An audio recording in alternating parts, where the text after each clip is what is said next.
Nothing's working.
6:30.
Hello.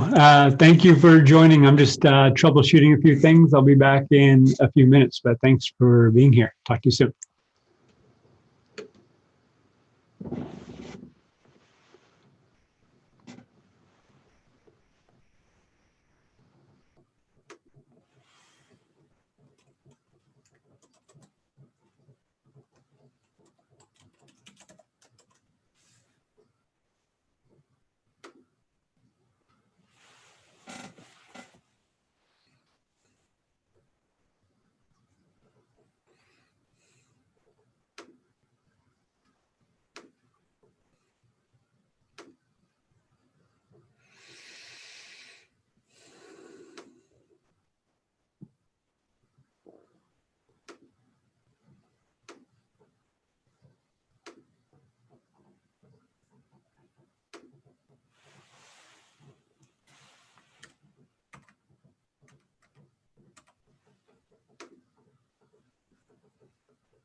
Hi, Oksana. Hi, Tim. I see that you're in the environment. I don't want to waste your time. I am having some challenges here, and I think I'm going to formally start at the bottom of the hour if everything goes all right. So I apologize. I just don't want to waste your time.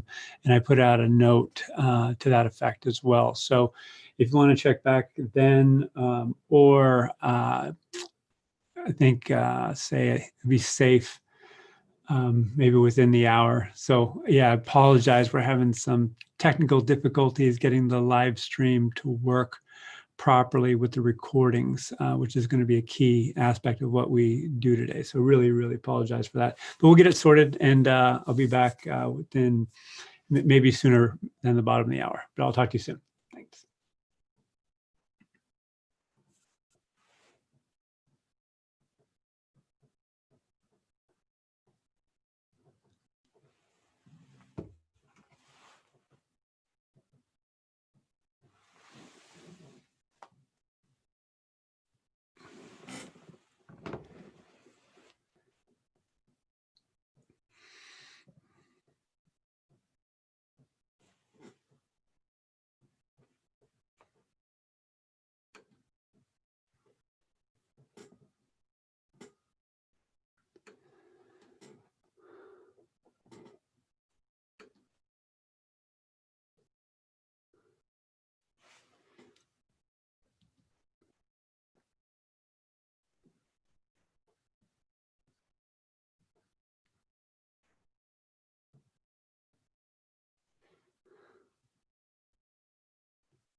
Oh no.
How?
Hi, good morning.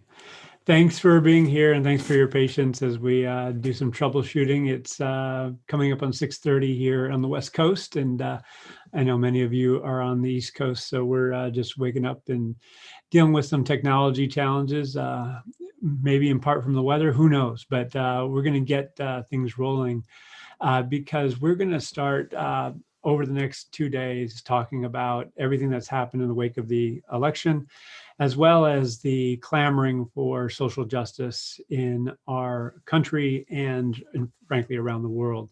We're also going to talk about pay equity. We're going to talk about how to manage our lives in remote work and what we can do as people analytics professionals, HR business partners, talent strategists to be more intentional with how we use data analytics and AI to help people get where they want to go and of course get the organization where it wants to go.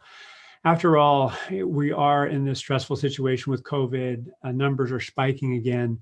So how are we going to deal with this systematically? We knew it was going to be an on again, off again type dynamic. And how are now organizations going to respond, particularly going into the holidays? Are they going to insist everyone stay at home? Are they going to allow people to come back to work after the first of the year? These are questions that are outstanding depending on industry, depending on geography. So we have to be thoughtful. And there's a lot of innovations that are coming, not only from practitioners, but from the vendor community as well. So over the next couple of days, we'll hear from both. We'll hear from those who are actually rolling up their sleeves and doing work within enterprises. And we'll also hear from those who are innovating and trying to push the envelope with what technology can do. And of course, there's so much that we can do in that regard. And we're, of course, going to talk about ethics because many technologies are being introduced that are tracking well-being, tracking wellness, tracking symptoms of COVID-19 potentially. And so where's that data going? How is it going to be used? Is it going to be used by the organization as well as the entities that are collecting it? All this, are outstanding questions because the data privacy and transparency legislation is just starting to mature here in the United States, especially here in California, as a law was just passed, or proposition rather was just passed, which actually excites me. And I'm going to talk more about that over the next couple of days because it puts us here in California on par with what the Europeans have with GDPR. And given that this is California and we have a lot of the big tech companies here, it's going to guide what we're going to be doing throughout the United States. So with that, the agenda is in the environment, the PAFOW campus, as we call it. And so you can sign up for individual sessions. You can stick around, put it in the background. But I do encourage you to come back and see the sessions live so you can participate in the discussions and ask questions as we go. And I'll share how we can do that moving forward. But for now, we're going to hear from Lori Foster and of University or North Carolina State University, as well as Frida Poli, who is the founder and CEO of Pymetrics, as you may know. So hold on one sec, we'll be right back with them.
just, wanted to start off, do you want to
way, but into a more hostile environment.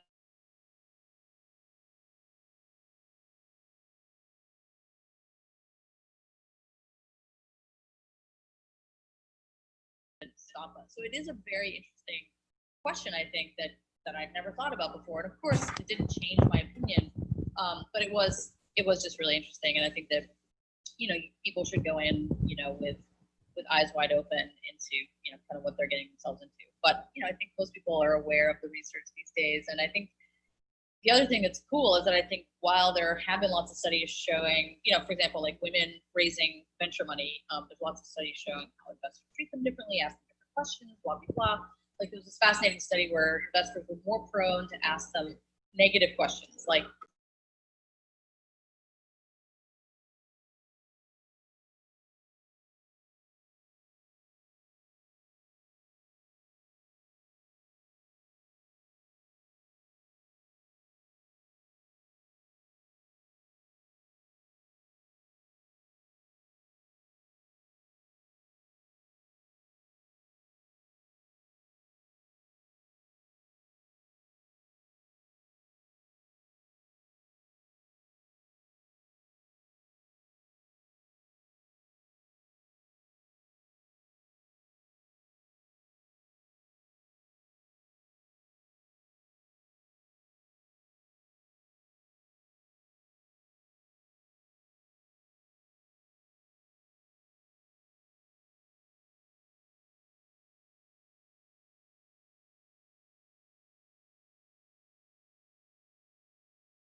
Sure. Which is one of our topics today.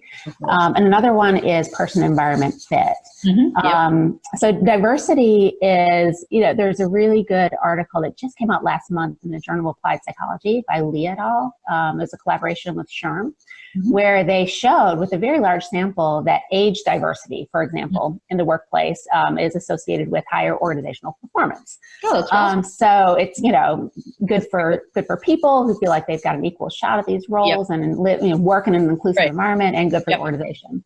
Or, when we look at person-environment fit, lots of different studies. Amy Christoph Brown and her colleagues published a meta-analysis in Personnel Psychology showing that when there's fit between a person and their job, between a person and their organization, then good things happen for the person. They experience less strain, more satisfaction. Good things happen for the organization, better performance, more commitment, things like that. So these are like big picture, like good for everybody solutions, and that underpins a lot of the Pymetrics project, really all the Pymetrics projects that I've been involved in, including this one that was funded by the Rockefeller Foundation. So I love this project. This was one where the Rockefeller Foundation has a very keen interest in what they call impact hiring. Impact hiring is a double bottom line solution that's focused both on people and profit, so both economic and social indicators. So they're interested in particular a population that in the United States is often called opportunity youth. Outside of the United States, often referred to as NEET, N-E-E-T, which is youth who are not in education, employment, or training. So essentially, this is a group of people who are kind of disconnected, disenfranchised, and the problem and the question that this grant project related to was, how do we reconnect, right? How do we get these young people back into education, employment, or training, or in our case, into employment in particular?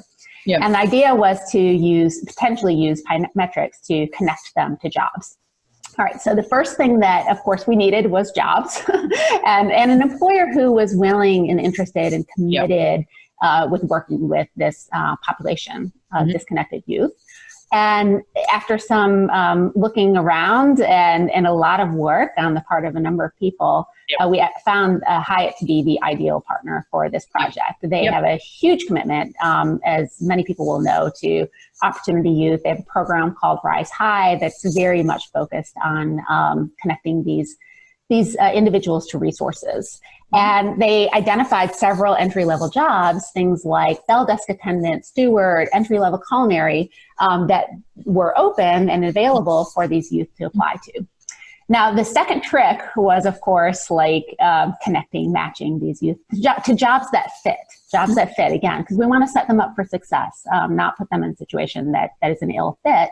And that's where Pymetrics came in.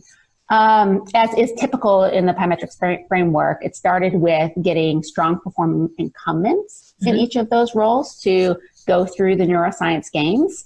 And with that, of course, we were able to use AI, machine learning, to model performance in each of those roles. And of course, it looked different. Like the attributes that typified success for entry-level culinary was not the same attributes that typified success for bell desk attendant, et cetera.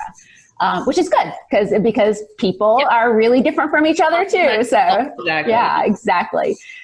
So next step was to get the youth to play the games. And I say that casually. I was not feeling casually at the time that this was happening, in part because as an IO psychologist for the past 20 years, I have a long history of people not filling out the stuff that I want them to fill out.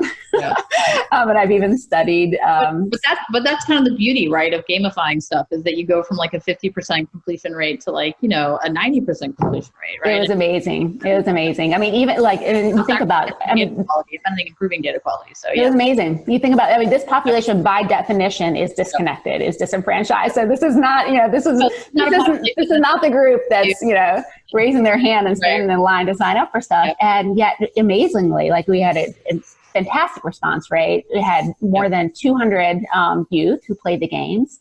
More than 97% of them were a high fit for at least one of the roles. And then placements ensued around the world, actually, within the United States and beyond. We haven't solved the whole problem of disconnected youth yet, but the partnership continues. And there's a real commitment, actually, to moving this forward.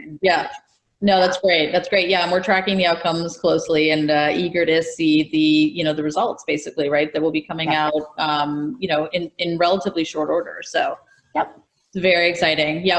And, I think that just showcases, I think, some of the sort of the things that thread through all of Pymetrics, right? So to your point, it's capturing many behavioral attributes through, game-based assessment. I think everyone knows that at this point. I think the other thing, again, to highlight is the custom fit. A lot of people ask us, well, why don't we just use generic models, or why don't we, I don't know, XYZ. And, the challenge is, I think that, historically we've grown up in a society, whether it's school that makes us feel this way, or, hiring makes us feel this way, which is that, if you have these attributes over here, you're going to be a good fit everywhere, right?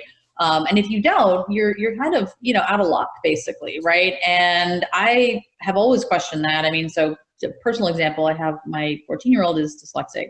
And, she's very bright in many ways, but for example, certain things are not suited for her. So if you just go to sort of standardized testing, there are lots of different types of people that don't do well in standardized testing, right? And by the way, dyslexics are commonly not captured well. However, dyslexics are very overrepresented in entrepreneurs, right? So again, if we just take this one size fits all, that like, everyone that does well in standardized testing is going to be a good employee or a good whatever, we're totally missing that connection. And again, it goes back to sort of Stanford Binet versus, Robert Gardner and his 7 theories of intelligence. I mean, this has been like an age-old debate. And I think that unfortunately, to some extent, the idea that there is this one size fits all has won out because it's easier. I think it's easier, right? I think it's easier to say, if you do well on IQ tests, then you're going to do great everywhere. But that's just not the way the world works. I don't think that's just not realistic. And I think, and again, this idea has been around for a long time, these theory of multiple intelligences and whatnot. It just hasn't been as prevalent. So back to what does Pymetrics do differently? We always baseline on and current people, because every organization is different, every role is different. I mean, we know from even profiling very similar roles and very similar companies that there are differences. And again, not only does it make the fit much closer, right, to what you're actually looking for, but it also, so again, I'm just going to go out on a limb here. I don't come from the assessment world, but there's sort of this idea that people don't like assessment. And I think the reason people don't like assessment is because they view it as this, like, I'm going to fail. And how many times have I had to explain to people that there is no way to fail Pymetrics? And they look at me like, oh no, you must be lying. There has to be a way to fail Pymetrics. I'm like, there is no way to fail Pymetrics. Like, you cannot fail it, because people associate assessment or tests with failure. And of course, everybody wants, again, and plus hiring in general is sort of a not exciting experience for people, right? The point is that when you create a fit-based system, and there are others out there, we're not the first. I mean, we took something that is, there are definitely, groups of people and assessment vendors out there that do fit-based assessments. We're definitely not the first, but I think the age of data-driven analytics really allows us to do this at scale in a way that wasn't possible before, right? And so the point that I'm trying to make is that it's a totally different experience. It's so much more hopeful. It becomes, instead of a pass-fail experience, it's a Harry Potter sorting hat. It's like, you have your fit. I mean, I can, with absolute veracity, say to anybody that they have not only a fit, but multiple fits, right? And maybe tens of fits, or who knows, right? The question isn't that you don't have a fit, it's helping you find that fit, right? Yeah. And I think that if every person on the planet believed and was interacting with a system that really made them feel like, I have a fit somewhere, or I have many fits, many places, the world would be a different place. You know what I mean? Yeah. And again, I'm going off a little bit on a soapbox, but like I've said this many times, that I think hiring has to become more like dating, right? Yeah. We don't tell, hopefully not in this day and age, 2020, a person to go into dating to pretend to be someone they're not, right? We don't tell them like, oh, pretend to be this, pretend to be that, and you'll find your right fit. We tell them, hopefully, be yourself, warts and all. That's how you're going to find your perfect person. Now, I'm not sure that was true, 50 years ago, 100 years ago. Maybe you were told, do this, this, and this, and, you're going to find your perfect man or woman. And I think, unfortunately, the message out there in hiring is still be this, this, and this. I mean, one of the more offensive ways I've seen this, I mean, you've probably seen this too, articles on how to, and I'm not kidding, whiten your resume for people of color. I mean, like, I don't know, doesn't anyone other than me find that slightly offensive? I mean, why should I have to whiten my resume? Why should I have to hide my race? I mean, again, I don't have to do it, but why should anybody, right? Mm-hmm.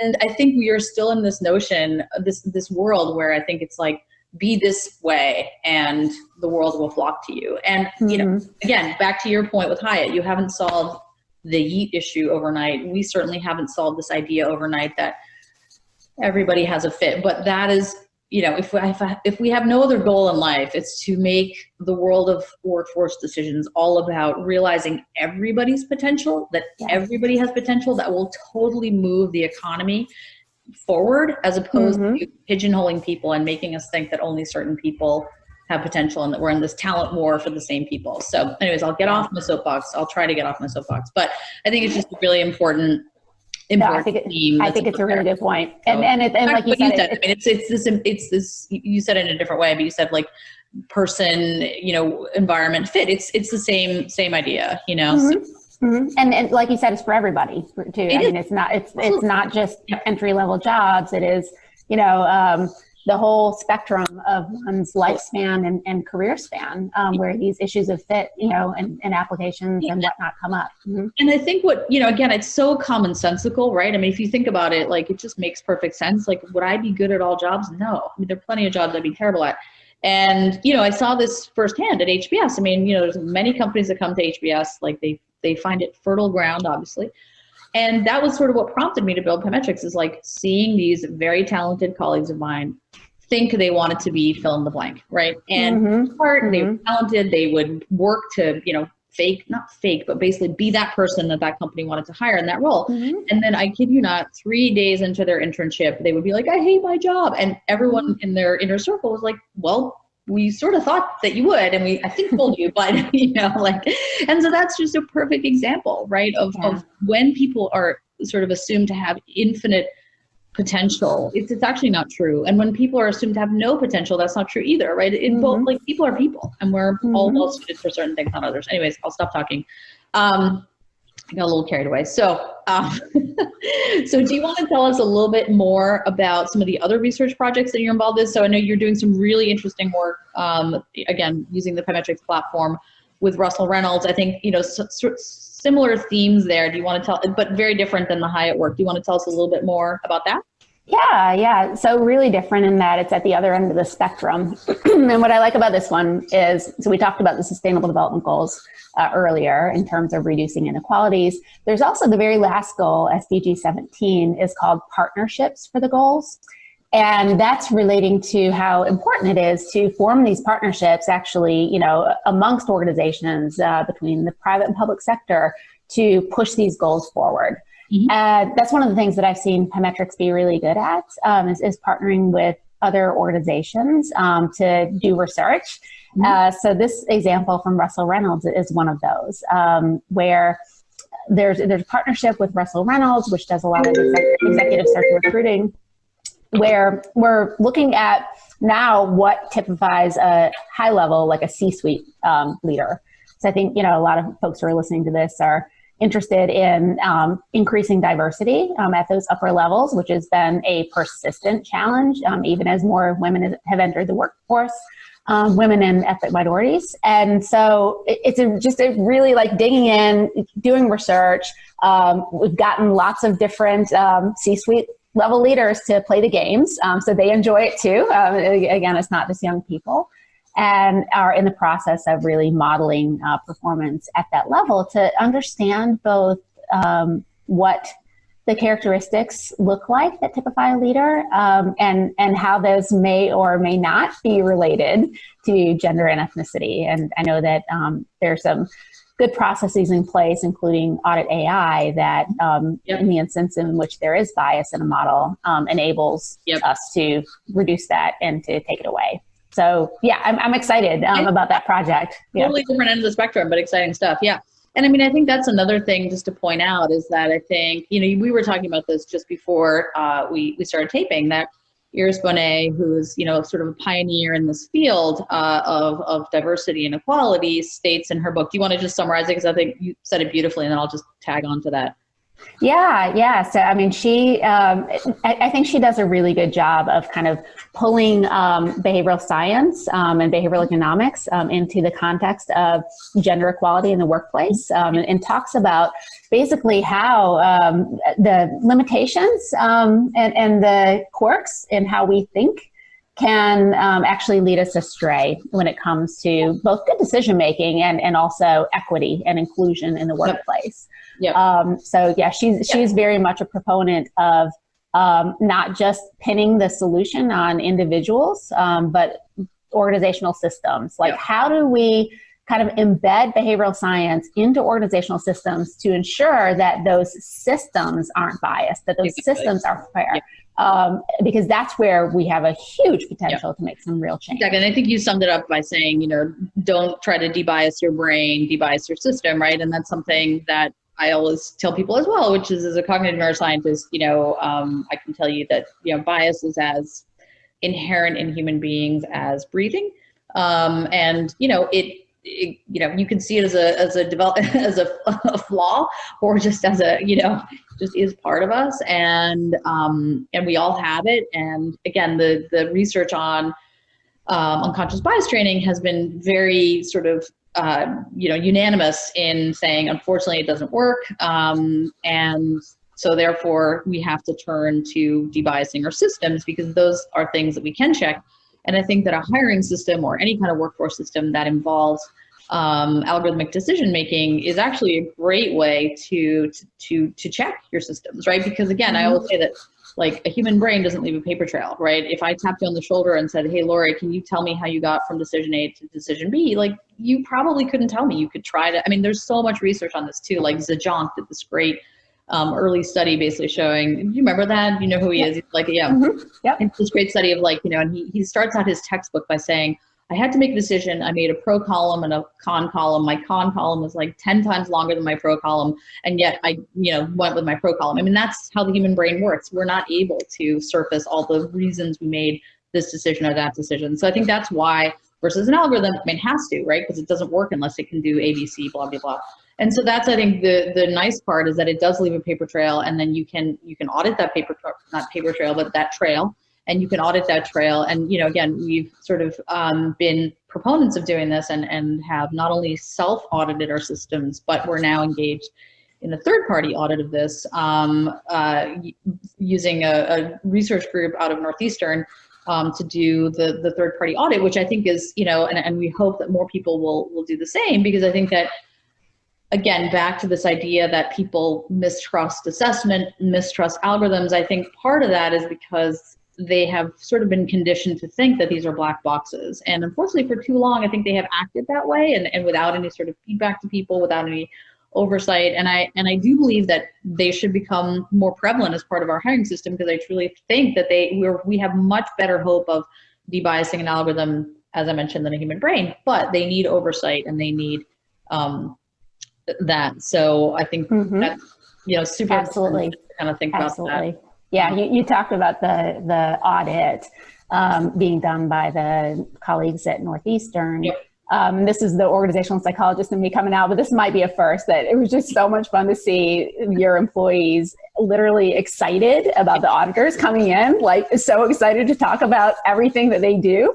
Yeah. And that's just something that I don't see every day. So it was thanks. Yeah. Well, I think so, and again, I think it's because it was built with this idea of like, hey, let's build something that works for everybody. Back to your point, I think we have a very similar philosophy, which is, I think that, for whatever reason, whatever attribution you make to bias still existing in the system, I don't think anybody's happy about it. I don't think employers are happy about it. I don't think hiring managers are happy about it. I don't think job applicants.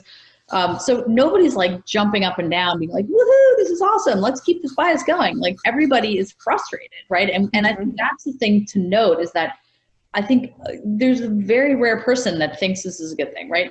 Anyway, so let's just leave it at that. And so the point is, finding ways to not have that anymore benefits everybody. I mean, all of our clients are clients that value diversity, that want to see better diversity outcomes in their hiring, and so on and so forth. Obviously, all job applicants want to be treated fairly. I mean, what job applicant wants to be treated unfairly? That's absurd.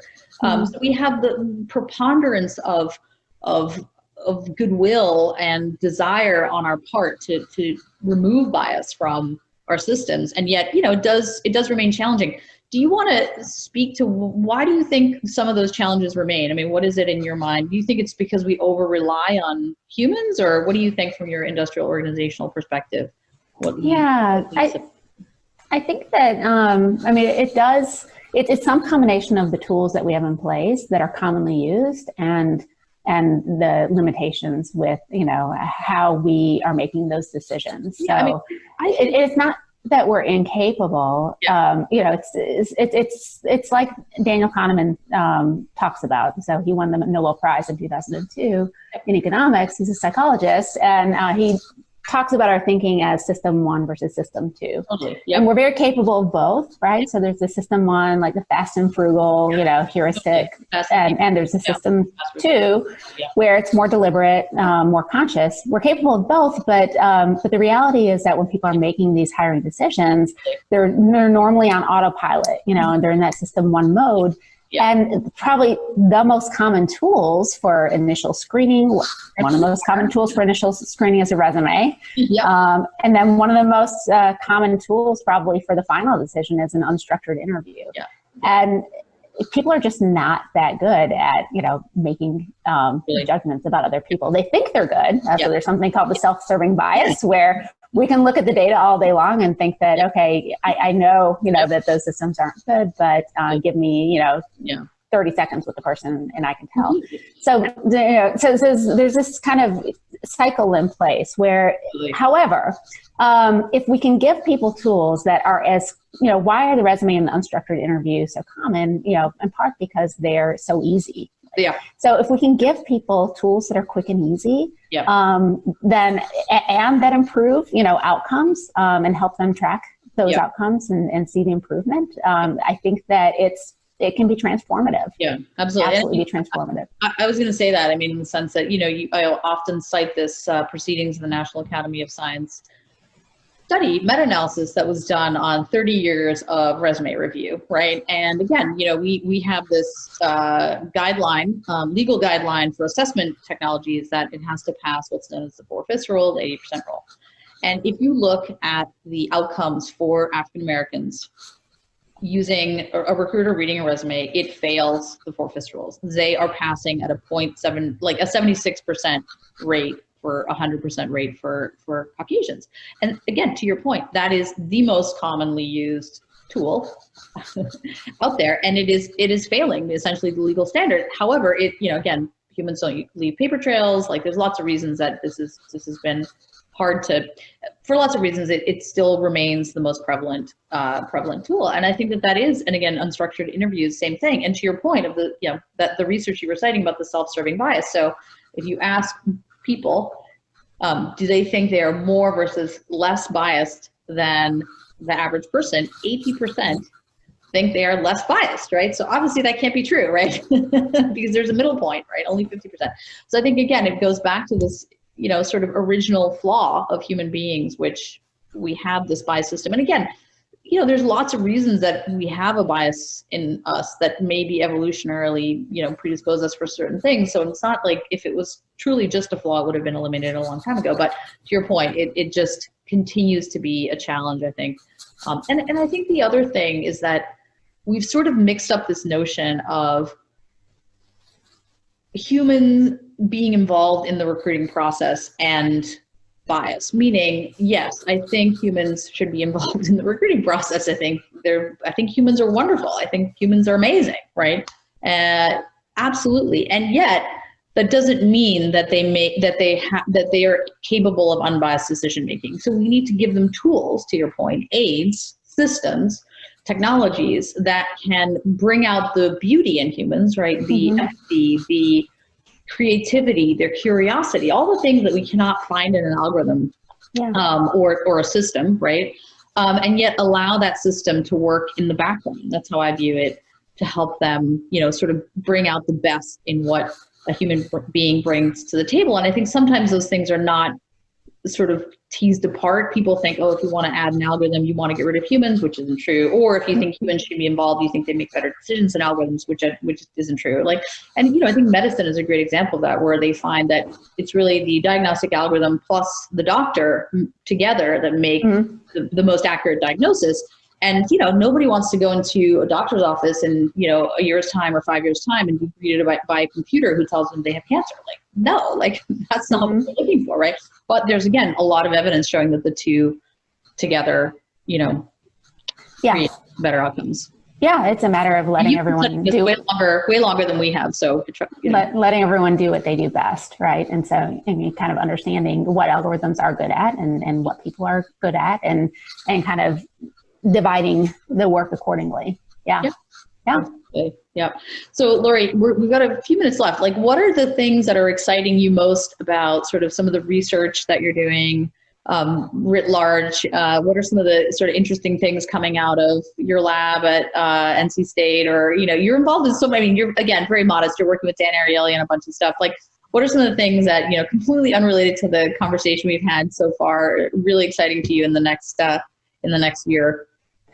Yeah, well, there's a lot going on. So yeah, I have, I think about 8-9 active doctoral students in the lab right now who are all doing research. So the lab is called the 4D Lab, which focuses on research at the intersection of work, psychology, technology, and development.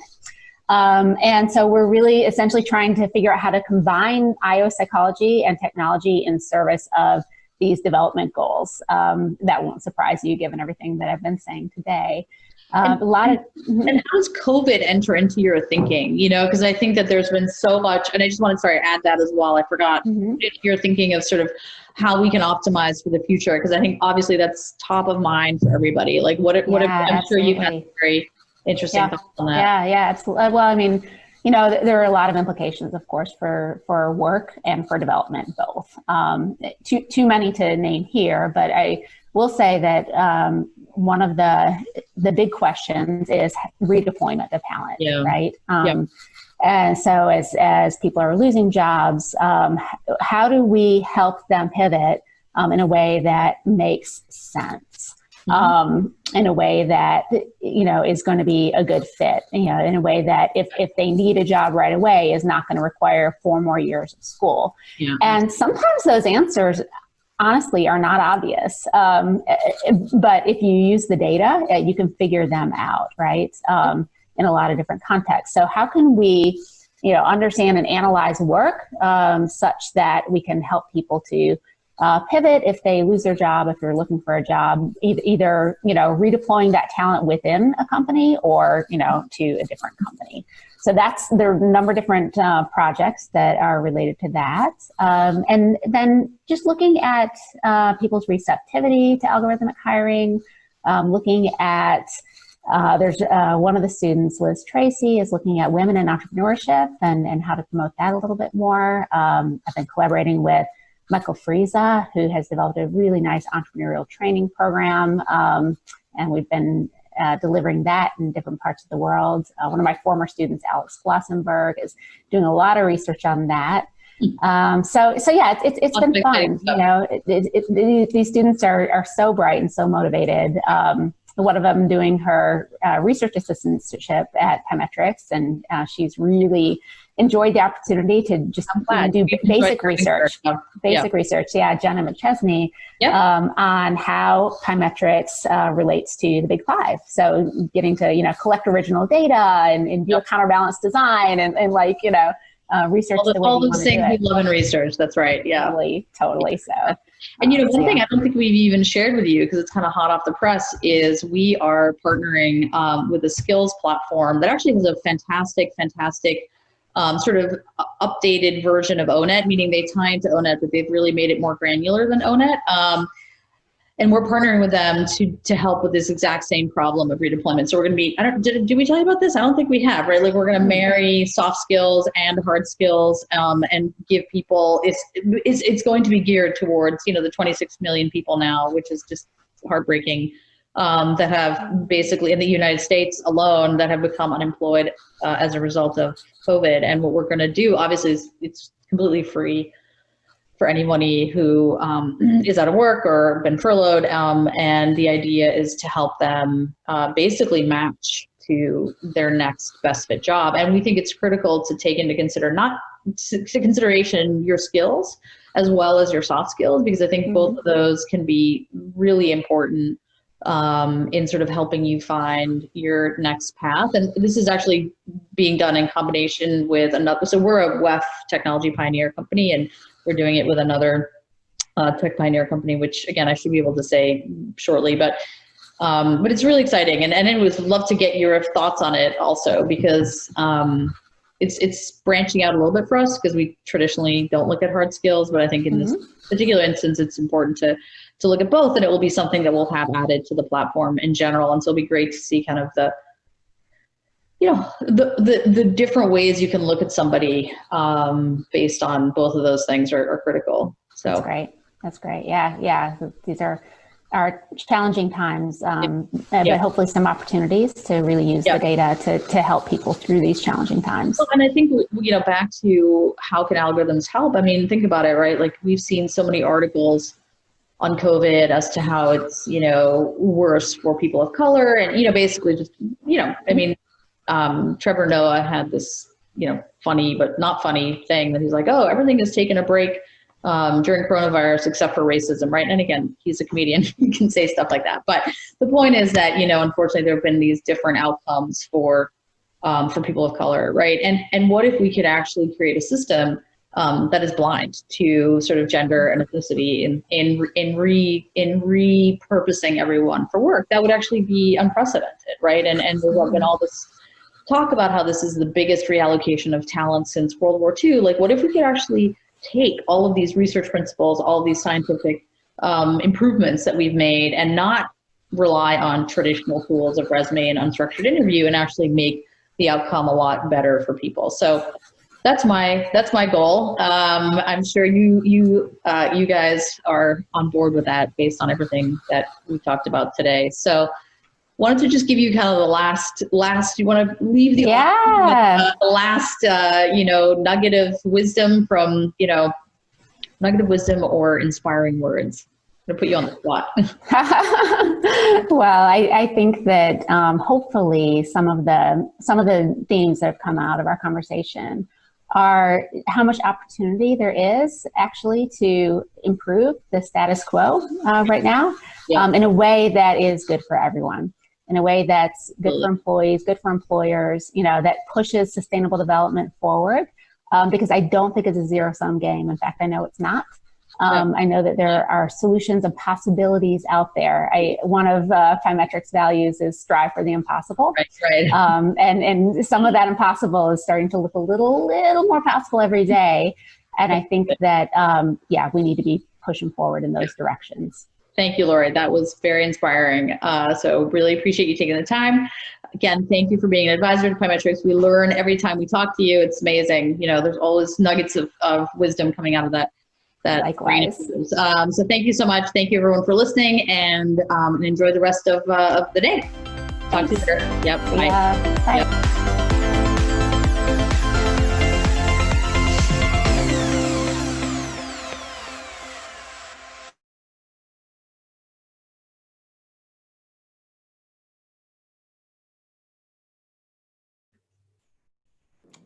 All right. Hey.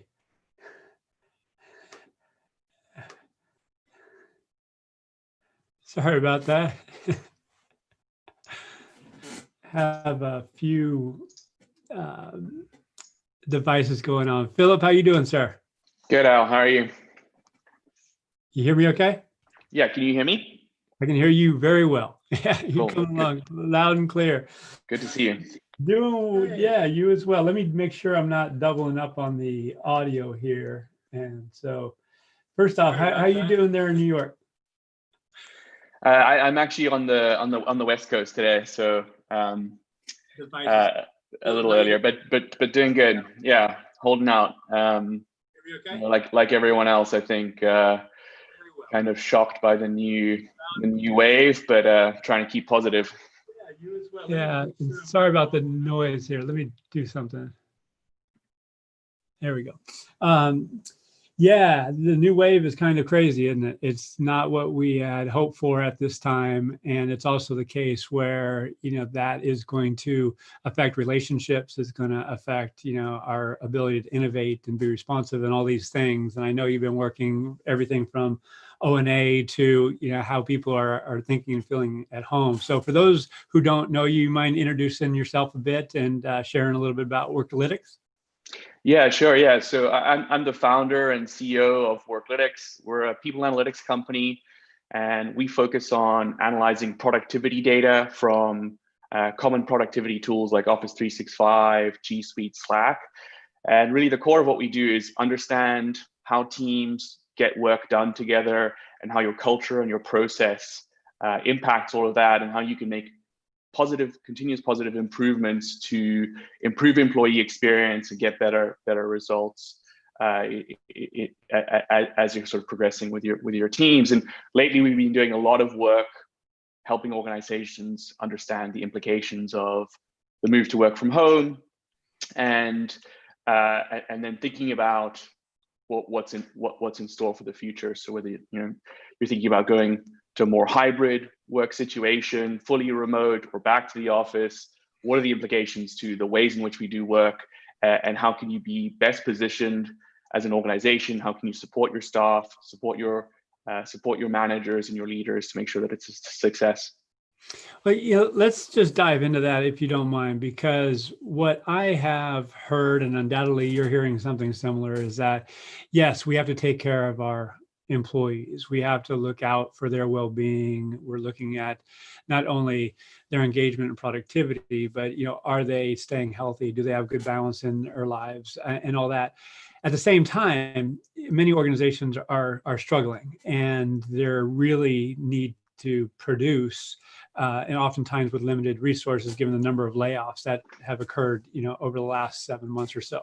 So, Yeah. there's this tug, right? Do more with less, but, we're concerned about your well-being. So can you speak to that tension that you're seeing? And, does it ultimately take a leader to look at the data that you and others are generating and say, hey, we got to put a stake in the ground. This is a bridge too far where it's compromising people's health and well-being?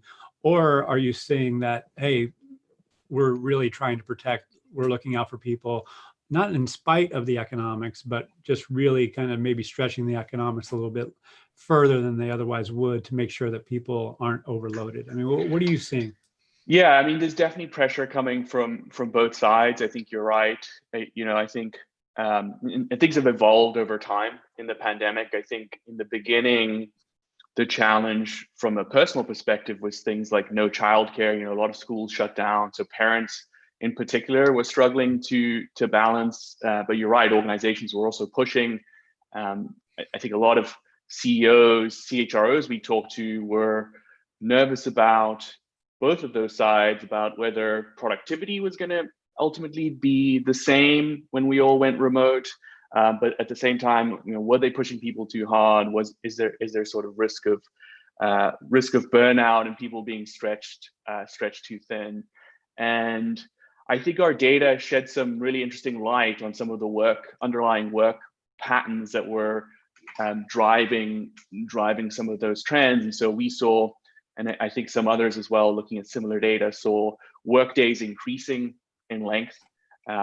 Particularly in cities with long commute times. So cities with kind of mega commutes like LA and San Francisco, New York, where people commute for an hour or 2 hours a day, that commute's gone, but people ended up working in that extra time. And so you see work days getting an hour, sometimes 2 hours, 2 hours longer. And definitely that blurring of line between personal and work time. But at the same time, one of the things that we've seen in the data that I think is quite interesting is right as COVID was happening in March, there was a big spike in activity, a lot of people pushing really hard for a couple of months.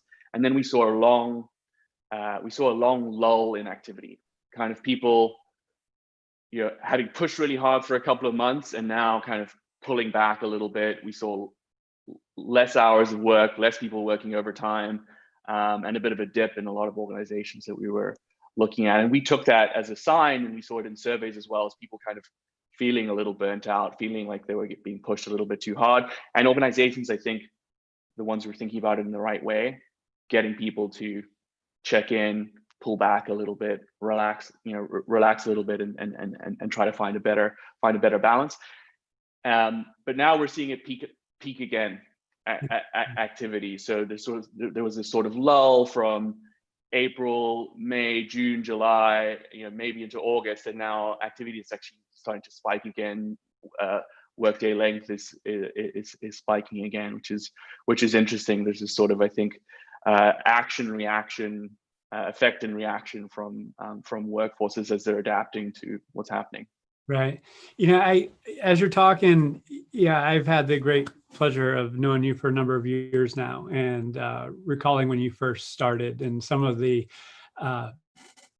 graphics that you created that actually shows how people are spending their time during the course of their day.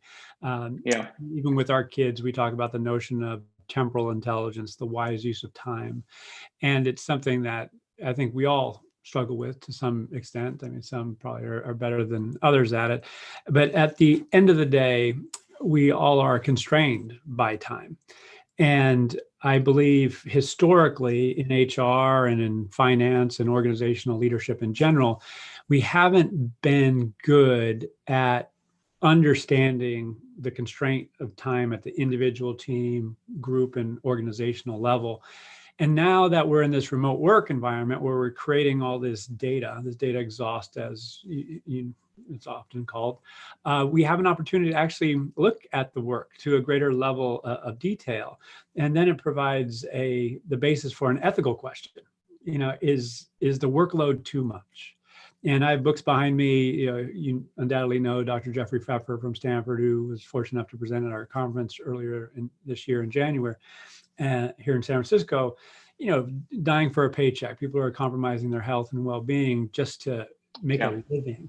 And so the question I have for you is, are you seeing organizations or there at Workalytics and yourself, are you putting forth a certain narrative to say, hey, this is an opportunity to recalibrate a bit and really look out for people's health and put your strategies and actions behind this notion that people are your most important asset? So again, I don't want to script it too much for you, but what are you seeing out there, and what do you hope to see evolve as we not only, we're in the midst of COVID, right? We're not exiting it anytime soon, unfortunately, although hopefully the vaccine will come, but what would you like to see? What do you advocate? Yeah, so we talk a lot about organizations creating an environment that allows people to be their best selves, that allows people to be as productive as possible as they want them to be. And I think a lot of the time we see organizations and leaders get in the way of their workforces. Too much process, poor structure around people's work days and time. And I think some of that negatively impacts people's ability to get work done. And a good example is people's work days that might have multiple small meetings throughout the day, where managers are kind of checking in on a super regular basis and breaking up people's time. So we look a lot at people's ability to do focused individual work, and whether leaders are creating teams that allow for that. And that's certainly something that we could do pre-pandemic, pre-COVID, but it's something that I think has become far more extreme. Not only is more work digital than it ever was before, so the data is more accurate than it ever was before, but there's more meetings, there's more Slack conversations, there's more push notifications of all these kinds, and so you're bound to be a lot more interrupted. And we see people saying in surveys that they're struggling to focus, they're struggling to get as much done. So I think there's one of the narratives that we talk about a lot is finding better ways to get work done, better ways to create clear structure, ownership over your schedule, to allow you to be to allow your staff and your workforce to be as productive as they can be. So that's really a lot of the focus of our discussion. Well, I mean, I love what you're advocating, and I couldn't support it more, because this has been a blind spot for many, and we have this great opportunity. I'm just really interested what it's going to look like 12 months from now, when we actually have this data, and our leaders going to take a virtuous, ethical approach, or are they just going to shoulder shrug and say, well, let's throw more work at them and have them suck it up and deal with it. So I mean, we'll see. And Shweta, Philip got on and we started waving our hands and talking. So I apologize for that, but thanks for joining us. Hey, for those of you who are unaware, you mind introducing yourself a little bit? And sure. Because I know you're doing stuff in O&A as well, yeah? Yes, I am. So I'm Shweta Pai. I'm the CEO and co-founder for Organalytics. So Organalytics is mostly an active O&A solution, and we are specifically focused on D&I, so diversity and inclusion. So that's kind of the industry vertical, if you will. If whatever nascent industry that exists for D&I, that's where we sit. But we're really active O&A, so we've taken kind of the other side approach, as Philip has, on looking at O&A, where we go and actually talk to the employees and get direct feedback from them. Well, if you would, you speak more about that, because obviously D&I are top of mind, not only for HR, but executives, leadership teams, and boards. And it has been, frankly, for a long time. I've had the great pleasure of contributing to the Diversity Council at Gap Inc. in the early 2000s. And I recall that there was a diversity and inclusion leader that came in, and she seemed very capable, but she had zero resources. Yeah. And she was Often the case. she was an influencer. Now, however, there's more and more budget, and they're not just an influencer. There's someone who's actually driving cultural change. Exactly. Is that what you're seeing as well? And how does your solution help facilitate sustainable, positive change in organizations? Yeah, no, thank you. That's exactly right. People have been focused on D&I for a long time, right? But now I think with all the stuff that's happening around anti-racism, social justice, all of that, it's become much more top of mind. Like you pointed out, we are seeing a lot more companies get want to go beyond check the box type initiatives. Mm-hmm. Right, which I think was the case for sustainability and D&I, and D&I was often kind of plugged into just broader ESG type initiatives. And it was always just kind of check the box, let's just do it and, get some good PR out of it. What we've seen is that now people are really thinking about the cultural change and how do they make a systemic shift.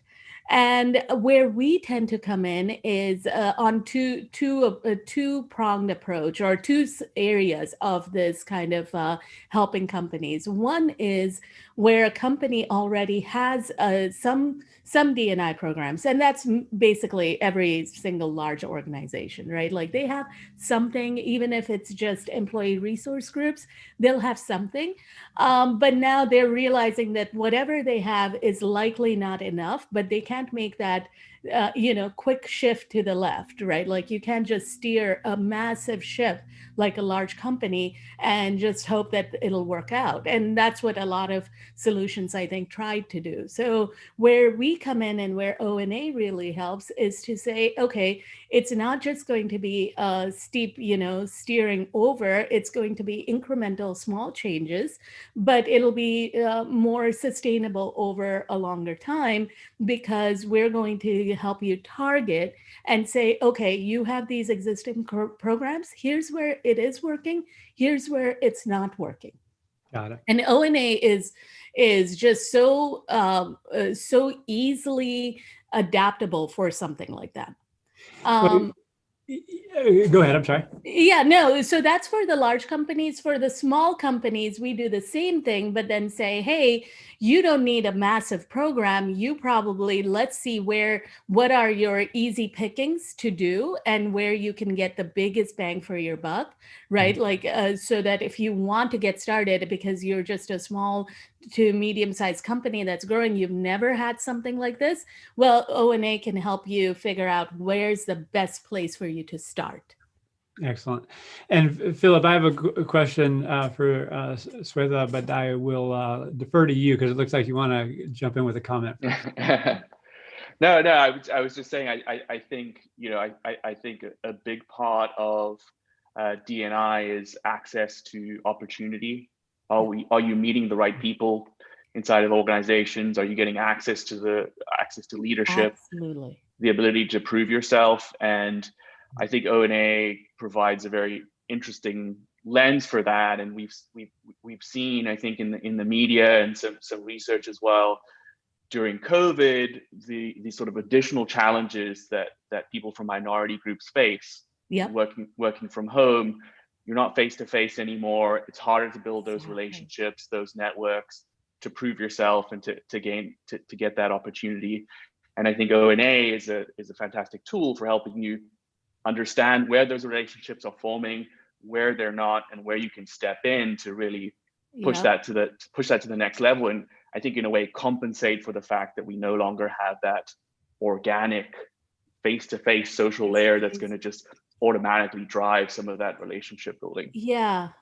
No, it absolutely does. And, we kind of we worked our way backwards in a way when we approached this, in the sense that we started one of the biggest problems with D&I that companies face isn't just, there's a big focus on let's recruit diverse candidates. But then on the flip side, once they recruit them, the retention of diverse employees is very, very, it's just not very easy to retain them, because anybody who's good is highly marketable, just highly sought out. And then they often feel like they're not included within the company, so they leave. So what we said is, okay, let's look at the top 5 reasons that diverse employees tend to leave, work our way backwards, right?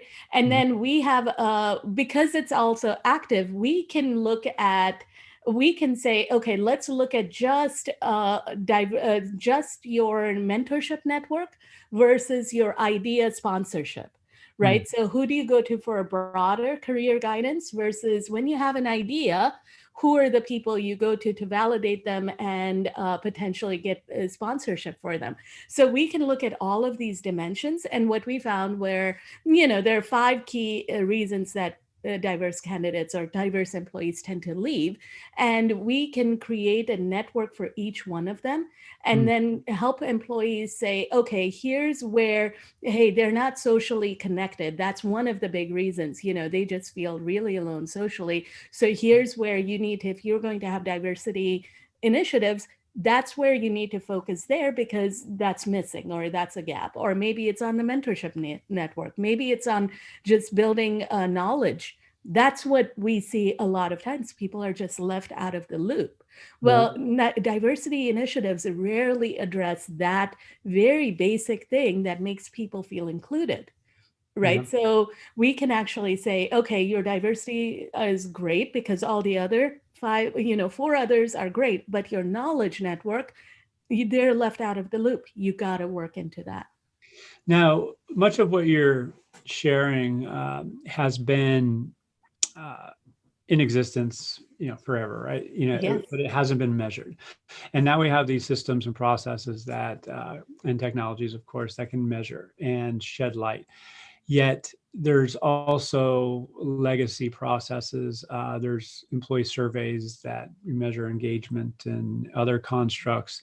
Yeah. And so if I'm listening to you and I'm head of HR, head of talent, I might be sitting back, well, that all sounds good, but we're already doing an employee survey, and post-COVID, we went from doing it once or twice a year to once a quarter or once every other month or even more frequently. And so I don't want to over-survey my people.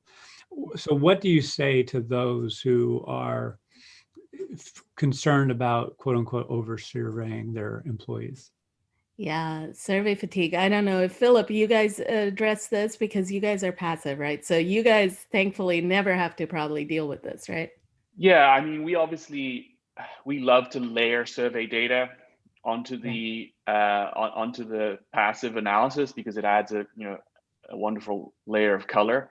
But I think it's one of the advantages of passive is you're getting a lot more data power without having to reach out to your staff. But I think, in general, there's strategies for balancing these types of things, and you probably have a better sense than I do.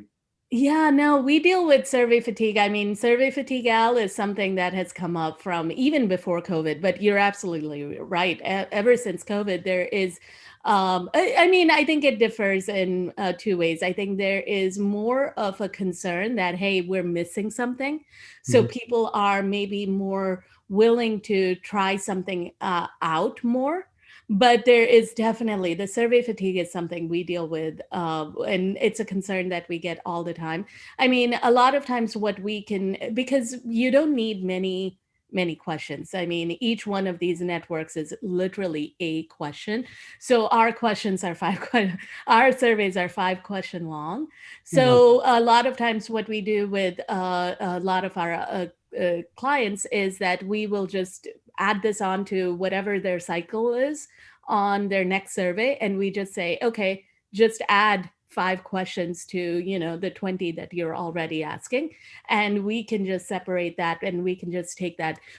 Our tool is primarily, the data gathering can happen on any platform. We're completely agnostic. So we can just take your survey data and do our analytics in the machine learning, whatever, all that stuff. works regardless. So we can basically tag on to your existing, and you'll get basically a way more powerful engagement survey than you would without our 5 measly questions. You know, and then it's just about, especially around D&I, I think we see a lot less with the survey fatigue because, again, recently, since you know, basically June of 2020, it's been since the George Floyd you know, protests, but it's been this because I think there is just this hunger for something, and they're just like, whatever we need to do to help. And then when we tie that into, here are the 5 key reasons, and then we can also track on to whatever data they have on prior reasons why diverse candidates have left, or, you know, when we can tie into that, there's more of a, hey, this isn't a big lift, but we can actually have something meaningful for diverse candidates and or diverse employees. Nice. So for those who are listening, I'd imagine there's some who are like, okay, I know exactly what you're talking about when you talk about active and passive ONA. And there are others who are like, I hope they get around to defining what the heck that is. So, you know, Philip, I'll give you, you know, first crack, you know, from your perspective, because there are obviously nuances in the way the work is done. You know, how do you approach it? Yeah, I mean, there's ONA's organizational network analysis, so understanding the networks of relationships inside of your organization, obviously, and mapping those out and understanding the implications that those have. There's 2 ways to collect those networks. The one is actively, so you actually survey people and you ask them who are the most important connections that you have in your org. And it's a powerful tool because it allows you to collect real context. You know, which are the relationships that you value the most, that provide you the most information, etc. The disadvantage, as Al was alluding to earlier, is that it requires surveys, so you can't do it as often because there's a survey fatigue component. What we at Workalytics do is the other type of ONA is passive. So we plug into all of the productivity tools your organization uses, and we can see the work and the relationships that are forming in the work as it's done in real time. We're just analyzing metadata, so you know, essentially the transaction history to understand those relationships. The benefit of that is it's always running. So as the networks are adapting, when something like the move to work from home because of the pandemic happened, we're able to pull data a year or 2 back and look at a before and after for how, you know, this is how you were working last year and this is how you're working now, and these are the big changes, and that's the implications of those big changes. And so that's a real advantage of that more real-time structural data. The disadvantage is, like I said in the beginning, is you lack a little bit of that context. Why was group X communicating with group Y? You don't have that survey answer to know exactly why, but you can try to infer things about the types of relationships. Yeah. How about you, Shweta? Yeah, no, Philip got it. I think, you know, active ONA, which is what we do at Organalytics, is survey-based. And like Philip said, it tends to be point in time. So what we do is that we can look at it before, or, you know, when we first start, and then we after some changes or after some diversity initiatives have gone in, we can then go in to say, okay, how does it look now 6 months later, to say, okay, did that diversity initiative that you just invested in, did that have the type of impact you wanted to have?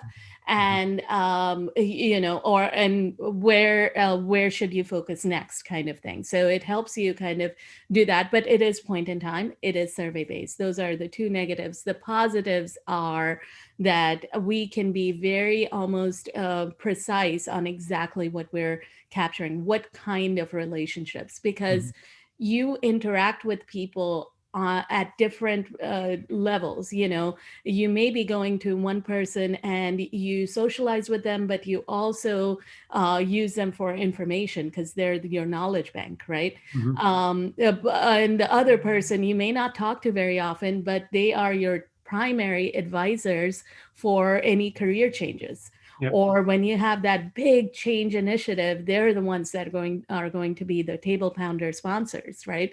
Yeah. So those are all relationships that we can basically capture those very fast, very quickly. It's like I said, it tends to be 5 questions. I think some projects we've done, people want to know more about different types, so then we'll have like 10 questions, but it's never more than that. It's just like these very short surveys, and we can capture a lot of data. It's really weird how much information, and you guys see that, I'm sure, Philip, is that just the amount of data you can capture in this and the amount of analytics we can do from this. It's just so much fun. I can see you're energized by it, and it's contagious, which is great. And it also, there are a few questions that jump to mind. Some are kind of standard. One is a bit unique, and I won't inundate you with them all. But it's essentially around this: is that when you do surveys as a researcher, you want a good response rate. Yeah. And if there's a belief that there's going to be value that comes back to me, the individual, or a group of which I am a part, then my propensity to participate is much higher. Obviously, we don't want situations where if I give my perspective and ideas that, nothing happens. It's like, what the heck am I doing this for? And it actually, as you well know, it disengages, as opposed to the opposite. So, why, from an employee perspective, is it desired for me to participate? What would be the benefit back to me? Yeah, I mean, that is something that we're always working on with the leaders that we engage with. So, and that's honestly, it's survey fatigue, and you got the number 2, top question that we always get. So for us, what we say is transparency is key when it comes to employees. And for employees to feel like they're valued and they're heard, we have to be very transparent on what we're using this for. And diversity and inclusion allows us to get that kind of really, big, especially in today's world. It's just a big enough initiative that people do want to have a voice and have an impact and do something about diversity. So we get a lot of engagement just because of the framing that this is for diversity, and just because of how we go into the company. But secondly, what we also encourage and what we do often is that we can, and Philip, you probably do this with even the passive side, is we don't just look at the whole organization of, say, 2,000 people and just do one network. We'll break it out into smaller and smaller subsets, because for us, it doesn't, the incremental cost of that is nil. The tool does that for us, where we can then go in and provide managers insight on exactly how their team is basically under the hood. So if you're a manager and you're trying to figure out, you have 10 people or 20 people under you, we give you that insight in looking under the hood. But then also on the employee side, you also start to use that. And what we're working a lot with, especially this organization called the Center of Growth Leadership, is we're working on using our tool. And then we're also, there's Center of Growth Leadership and another company that we're working with, that we're saying, okay, you can use this for professional development as well, because now we can see what role you're playing within a company. We can say, hey, you're on the periphery, you need to get more connected, or you have this role, you're a broker, you're a bridge, and that has its own professional development side to it. So we're working on providing that exact, per employee benefit, by saying, can we tie this into professional development, into 360s and things like that? We've done that with Center for Growth Leadership. We're doing it with using DISC surveys for other things. So there's a lot of opportunity here. That's fantastic. That's because again, I just want to emphasize the point real quick is that if I am generating data as an individual and it invites the question, whose data is it? If I'm at the workplace, then it's kind of de facto, it's the employer's data. Then it invites the question, what are they doing with it? Are they looking to cut me? Are they looking to actually, help me? And so the communication around that obviously is critically. Exactly. And, you can't blame the employees for it because that companies can use ONA for that. That's the thing. ONA is that very powerful tool. But what we actually say is, or what we're focused on is, let's just help you use this power for helping your teams work better, not necessarily, be more productive or efficient, which is what a lot of times ONA does get used for, which is unfortunate.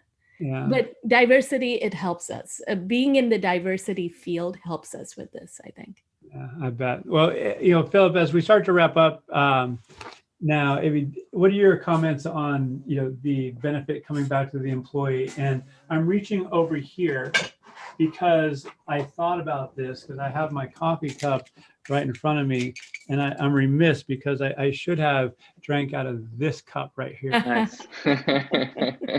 Very proud nice. of this one. That was a couple of years back. Yeah. Yeah. So thank you for that. No, sure. Yeah. Yeah. I think ONA has been growing little bit by little every year. Every PAFOW, I've been going to PAFOW, I think now for 4 or 5 years. Every year it's bigger and bigger. And there's more and more organizations wanting to experiment with it and trying to deal with some of these challenges, trying to deal with how they provide employee value, sell it into the organization. There's never been a better time than now to do that. And with everything that's going on, because there are a lot of unknowns happening. There's a lot of appetite for getting an understanding of the implications of work from home, better ways to deal with inclusion and diversity, experiment with new techniques. And so we've seen an explosion in interest from both employees and from organizations. And when it comes to work from home specifically, I think we see that dynamic between employees wanting usually more remote, more hybrid structures in the future, and organizations and leadership not sure about the implications to productivity, to culture, to the org. And so we've seen a lot of buy-in in organizations at both levels into things like ONA as a way to understand if we're going to go fully remote, if we're going to go hybrid, what are the implications? How can we do this right? How can we make sure it's effective? And that's kind of a win-win for both sides. And so I think, it's a unique time for those types of initiatives as a result. Yeah, I love it because there's been a time in my life where, that we need a retention strategy. Well, we should probably understand why people are leaving if we want a retention strategy, right? So what I'm hearing is similar. If you're going to put together a remote work strategy, or you need data. So, and you would bring data that talks about not only how people are thinking and feeling, but their connections and cluster them according to who's doing well and so forth. So, certainly celebrate what you're doing. So, as we start to wrap up, Swetha, any closing comments? No, I think Philip got it well. I mean, I think ONA is really it is growing, and it is interesting how popular it has gotten. Where when I started this 5 years ago, I had to explain to them, and it was a new concept. But now I feel like at least half of the people in HR, when I speak to them, they know. Or have heard of it or have explored it, and some are big fans of it. So it just makes the conversation easy. And it's exciting to see. And it's exciting to see this really versatile tool being used to bring a kind of a comfort, or to bring some kind of order to managers in this really chaotic, uncertain times. And I think that's the power of ONA, that it can actually, because it is data, because it is about relationships and connections, it can help you understand your team in a way that you never have, so that you can make the best decisions going forward. Outstanding. Well, I love the way you both show up. Thanks for doing what you do. And I will say this again, because I know I've said it to you recently, Philip. I hope to see you in person before too long. Obviously, yeah, with the second, third wave, whatever, we're all dealing with it. But yeah, hopefully sometime next year we'll be able to get together again. But yeah, in the meantime, be well, and thanks again. amazing. Thank you. Thanks, Al. Thanks, everyone. Thanks, Love you Philip. well. Thanks, All right, Al. see ya. Bye. All right. So we're going to take a very short break, and then I'm going to be back with Dr. Michael Moon.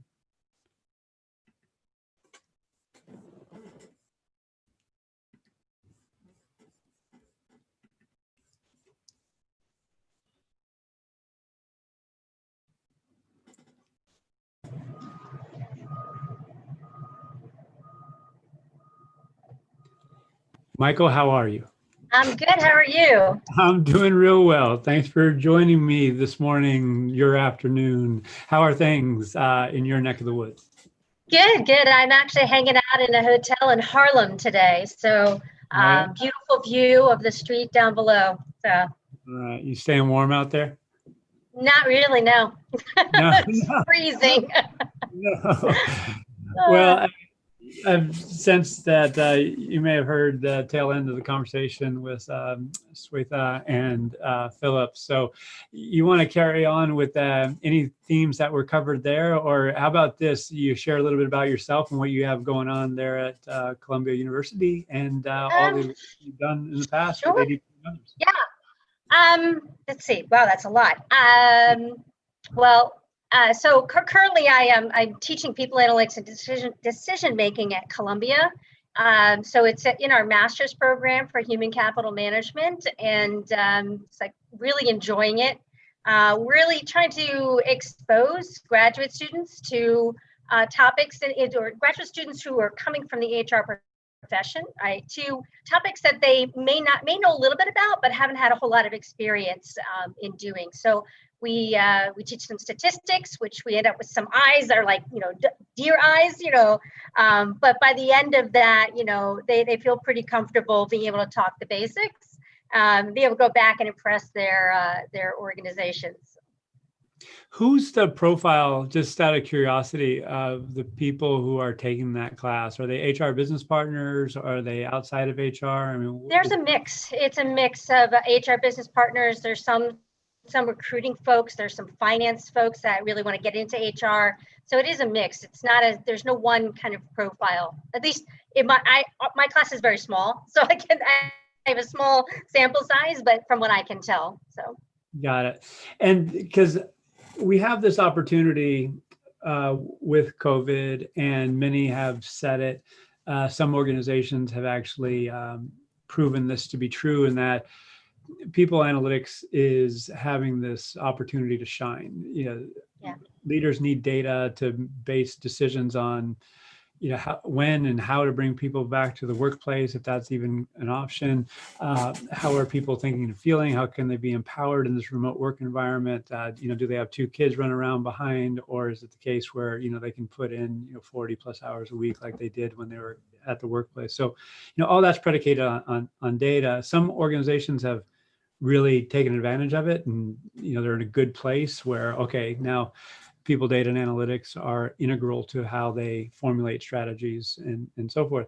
Others have just kind of fallen off, and I see it kind of binary. So my question to you is, as we go into the future, do you see this being an HR led initiative, or as we talk about return to workplace, do we see facilities, do we see operations, do we see IT, digital transformation, all those other groups taking a lead role? I mean, what do you see, and what would you like to see? Yeah, so I don't see it as an either or. I do see in talking with my colleagues in the space, One of the things that I hear a lot is, my role has changed, or at least the type of things I'm being asked to work on has changed. And it's actually elevated them in the eyes of the rest of the organization, because they're getting more involved in things that are more operational in nature, like helping facilities, helping figure out, what's the best way to optimize schedules. I think that we may see more of people analytics, or more people analytics individuals being utilized in that way, but I don't think that we've moved forward to the point where we're no longer going to be the people analytics we used to be. So I think it's actually broadened the scope of what we think people analytics can do. It's actually, again, elevated them and made people inside of the organization, leaders across other parts of the organization that maybe didn't know about the capabilities. So yeah, I don't know if that answers the question, but I don't think it's going to be, it's a completely something new, and we've gone away with what we were doing before. I think it's going to be a hybrid. Yeah, and it does get to the question, and to your point, it's not the same for each organization or each group, because there's empowered to different degrees in terms of number and capability and all that. And just to toggle back to the nature of this talk, I mean, you've been in this field of evidence-based decision making, and over the past 20 years or so, HR, I mean, it's been going on for much longer than that, but our capability to harness data and generate insights has grown, I'll say, significantly. I don't know if it's tenfold or whatever, but significantly, right? Arguably, the business readiness of not only HR, but the broader organization has not been there to actually adopt the insights and facilitate change. And so I'm just wondering where you see opportunity, given the realities of the world today around not only COVID, but the pursuit of greater social justice, focused on well-being in the midst of COVID. I mean, what are your thoughts there? I mean, if you're advising organization, where would you want them to look so they can get the biggest return on their effort and investment? Yeah, no, I mean, I kind of giggled there for a second about, we've seen so much improvement. And I would argue that we have, but in a very small subset of companies, right? So we tend to see, those improvements or those innovations happening in much larger organizations that have many more resources. I still think that most organizations are doing lip service to people analytics. They're, producing numbers, metrics, they're, got their dashboards, and they're calling it people analytics. To me, that's still just metrics, right? Mm-hmm. That's just metrics, that's just KPIs. That to me is not people analytics. And when the talk that I give on evidence-based HR is, how does people analytics actually sit inside of evidence-based HR, right? With an evidence-based HR, which is, how do we use trustworthy and relevant evidence to systematically and routinely gather data and information at work to help analyze problems and make better decisions? Mm-hmm. And that requires us to apply a conscientious and explicit but judicious use of different sources of information inside of our organization. So we can't just rely on metrics and assessments. We have to start thinking about what is some of the best available scientific evidence that's out there, and really rooting our hypotheses and our basically the hypotheses. And we start with the business problem, but what are the hypotheses of those things that might be driving the situation that we're trying to solve for? So it's really starting with that evidence, and it's also looking at other evidence, both empirical evidence, but also evidence inside your own organization. So looking at characteristics of the organization. I have something that I call the data sandwich. And that is how I think about approaching it. I have a graphic, but basically that top layer is your top layer of your bun or your bread, right? Is the going out and gathering evidence. It's qualitative in nature. It's reading studies. It's talking to people inside of your organization to really help better understand what's going on, help you formulate those hypotheses, and determine what kinds of data might you need to collect, right, in order to address that. The middle of that sandwich is the filling, right? In the middle of that sandwich is really about looking at the analysis itself. It's the quantitative, right? So it's where we go in and we actually do the analysis. If I can find a picture of it for you. Actually, I don't have it. I have it here somewhere. But anyway, so I had this image of you there it presenting a slide, and you're going old school. I like it. Yeah, there you go. There's my sandwich. I have a slide, but I probably take me too long to get to it. But there's the sandwich, right? And I can share the slides. But that filling is the analysis, right? It's the quantitative. It's using a variety of different quantitative tools and techniques. And then the bottom of the sandwich, and I probably should have reversed it. It should have been like the foundation is the bottom. It's the qualitative, right? So maybe I'll change this around. But then the idea is that we sandwich all of that once we've done that analysis, where we go back to focusing on socializing those findings in the context of the organization. So let's go back to those individuals that we involved, the stakeholders that we included, that we talked to, the people that this may impact, and socialize that and get feedback, right? And that's how I think about approaching any kind of analysis. And it's also and when you apply, when you look at evidence-based HR, we've got kind of 6 A's that we talk about. The idea is you've got your assessing, you're analyzing, you're aggregating, you're applying, you're blah blah blah, right? But at the end of it, you're not done, right? You're constantly going back through that, right, to help come up with the best possible practical as well as valuable outcome. So I think that to me, I use that data sandwich technique all the time, not only in my own work, but also when I am coaching and instructing others and consulting in the space as well. What I'm hearing is that you facilitate learning. You learn, iterate, you do it again, and so just to pick up on that point, I listened to NPR yesterday, and there were a couple ethicists on the interview, and I paused what I was doing and listened intently, because they were talking about social media and how we're all getting in our little, consuming just this very fine line of content that fits with our worldview, and it invites then the question, how does organization, how do leaders consume insight? And I have long, as I know you have as well, because we've talked over the years, have seen great opportunity in helping not only HR business partners, but others downstream from that, executives included, be more educated consumers. So they know what questions to ask, that they know the boundaries, at least to an extent, and they're part of, to your earlier point, the collaborative process to prioritize the research projects and in turn take action downstream. So my question for you, here we are in 2020, almost 2021, do you see a lot of opportunity right there? And if so, what does that opportunity look like? How can organizational leaders, HR business partners, and others get better at being better educated consumers of this insight?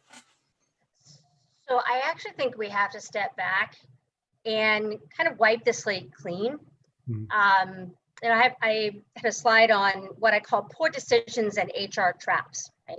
It's the idea that we talk about right now. We talk about implicit bias, unconscious bias, right? That we may have in the workplace, especially as it relates to gender and ethnicity, right?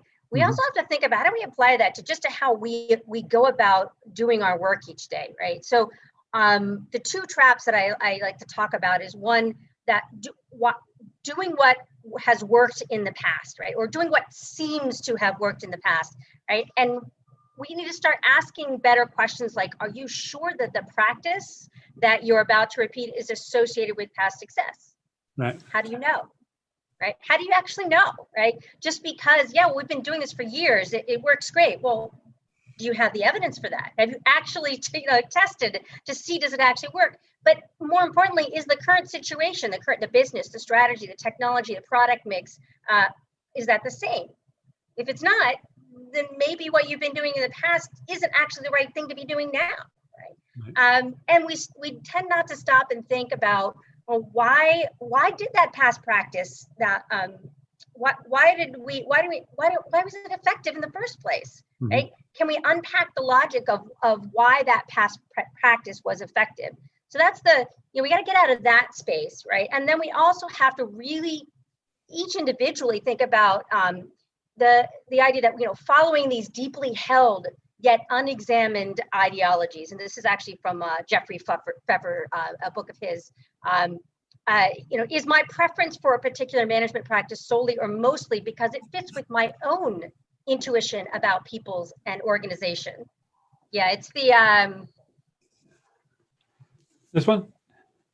no, it's a one on myths and facts about HR. Oh. Yeah, so yeah, I have a couple of his books too, that one too. But we have this, is that preference for doing something a certain way, because it fits with my understanding of how people and organizations work, or is it like, if I think about the fact that so many people believe that if you pay people more, right, that's all that they need, right? It's like, because that's just what we grew up believing, right? But the evidence actually shows, in fact, that's not the case, right? Actually, what's more important, there's a lot more things that are more important than the money, but when it comes to the money part of it, it's really about how transparent an organization is in explaining how they've established the pay, right? So creating that transparency so that people have a better understanding of what went into, right, the decisions around establishing pay structures and reward systems. And then asking ourselves, are we actually requiring the same level of proof and the same amount of data, regardless of whether or not the issue is one that you believe in, right? So if it's something you believe in, you might really keep going. But if it's something you don't believe in that doesn't necessarily jive with your ideology, like this idea that, let me think of, so I usually like to start this talk with a series of questions, and I ask the audience, right, to, true or false, right? So one of them is that higher employee engagement scores leads to financial performance. Right? And almost, I would say, I've done this probably 30 or 40 times, it's about 95% of people say, yeah, it does. Well, actually, it doesn't, right? Because what we're saying by employee engagement leading to financial performance, we're saying one causes the other, right? In fact, there's one study that was the kind of what we call seminal, right, in the space, although I'm not going to name it, but in that they were the first to say, yep, there's a relationship, but here's the problem. They were selling engagement survey products, right? So of course they're going to find a relationship between the two, but the reality is engagement itself isn't what leads to potentially greater performance. It's what engagement does to people, right? It's the idea that, I'm more committed, which is an overlap of other constructs, but I'm more committed, I'm putting more of myself into the work that I do. I'm more likely to stay, I'm less likely to leave. If I'm more likely to stay, then I have less impact. If I leave, then all of a sudden customers get left in the lurch, right? So it's this idea that we think we believe in something because we go to a lot of HR conferences and we hear the buzzwords and it makes sense. But it just makes sense. But we don't really know, right, if the evidence is actually out there to prove that thing. And more importantly, it might have worked at Google. That doesn't mean it works at our company. Right? Yeah. So we spend a lot of time focused on saying, well, the evidence I have is that Google, Facebook, Intuit, Apple, they did this and they found X, Y, and Z. It's like, yeah, but guess what? The people they had, not only are the people, add up the sum of people over there, right? The sum of the human capital different than what it's your company, but now we have to look at networks. We have to look at the interactions and the relationships. That's your social capital. You can't replicate that. So now you're going to try and take this practice over here and try to implement it over here. It's not going to work. And so we have to get out of this, we have to get in our own way, right, and open up our minds to other possibilities and think about using data informed by evidence that already exists, but not using it as the sole piece of evidence that says this is why we're going to do what we're going to do. Yeah, I mean, I love your narrative around this because there's so many long-held beliefs, AKA myths.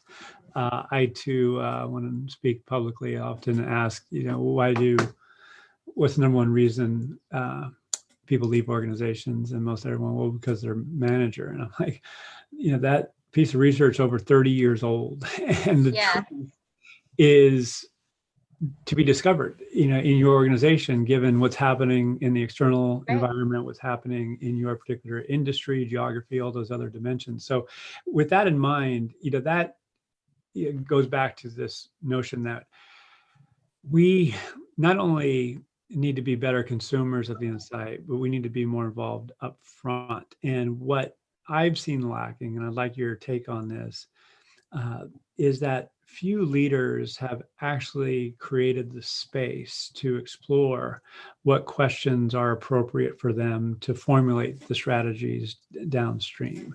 And so, I know, I imagine, I don't know for sure, that you've been involved in these requests that come down. Oh, there's a board meeting next Tuesday. We need, this done, we need this done. And it's like, if we had actually had a discussion before, we could have, planned for it, as opposed to staying up till, all hours of the night trying to, get something done. So this notion of creating space to actually have the conversations that in turn informs people analytics priorities. I mean, what are your thoughts there? Is that something that you advocate for as well? Yeah, but I think you have to think of, when you're establishing your people analytics function, you got to think about the different products and offerings, right? You got to treat it like a business.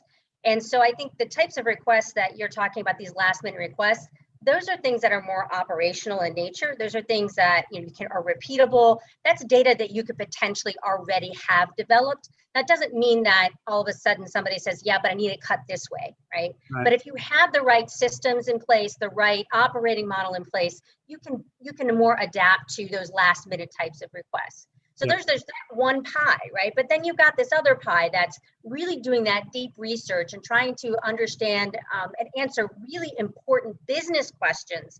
That's a different set of competencies, but there's different timelines, right? Different approach. So to me, it's about establishing that operating models that you can address these different types of needs with different types of products that you're offering to your business. Yep. Yeah, no, I really like that. And why do you think more organizations aren't taking that step? I mean, there's this buzz going around, which I'm sure you're aware of, and I think we both contribute to it in our own way, is that, people analytics are, time is now. Finally, we've been, had these start and stops over the years. But, what is your sincere feeling about the state of people, data, and analytics, right now? Do you feel that it's, thriving, or is it just... Well, I don't think it's thriving, but I think our time is now, right? And I started talking about this probably back in June. Now, I will caveat this with, part of it is because I'm very aspirational and hope, right? That our time is really now. But when you think about, what we've been doing historically, right? And I talk about this in one of my slides as well. We hindsight, looking about what happened in the past, right? So we can potentially understand what might happen in the future. Insight, analyzing that data to be able to answer questions. Foresight, being able to predict what might happen. If I do this, what will happen? Forecasting, scenario planning, what if analysis, right? What I actually coined something called now sight. Right? We have to start thinking about what people are thinking and feeling and doing right now, not so we can predict what will happen in the future, but so we can take care of our people right now. So I think there's much more need for, we were talking about employee listening, sentiment analysis, and those in many organizations, if they were doing them or partially doing them, it might have been more like this was a pet project, right? We don't have any choice.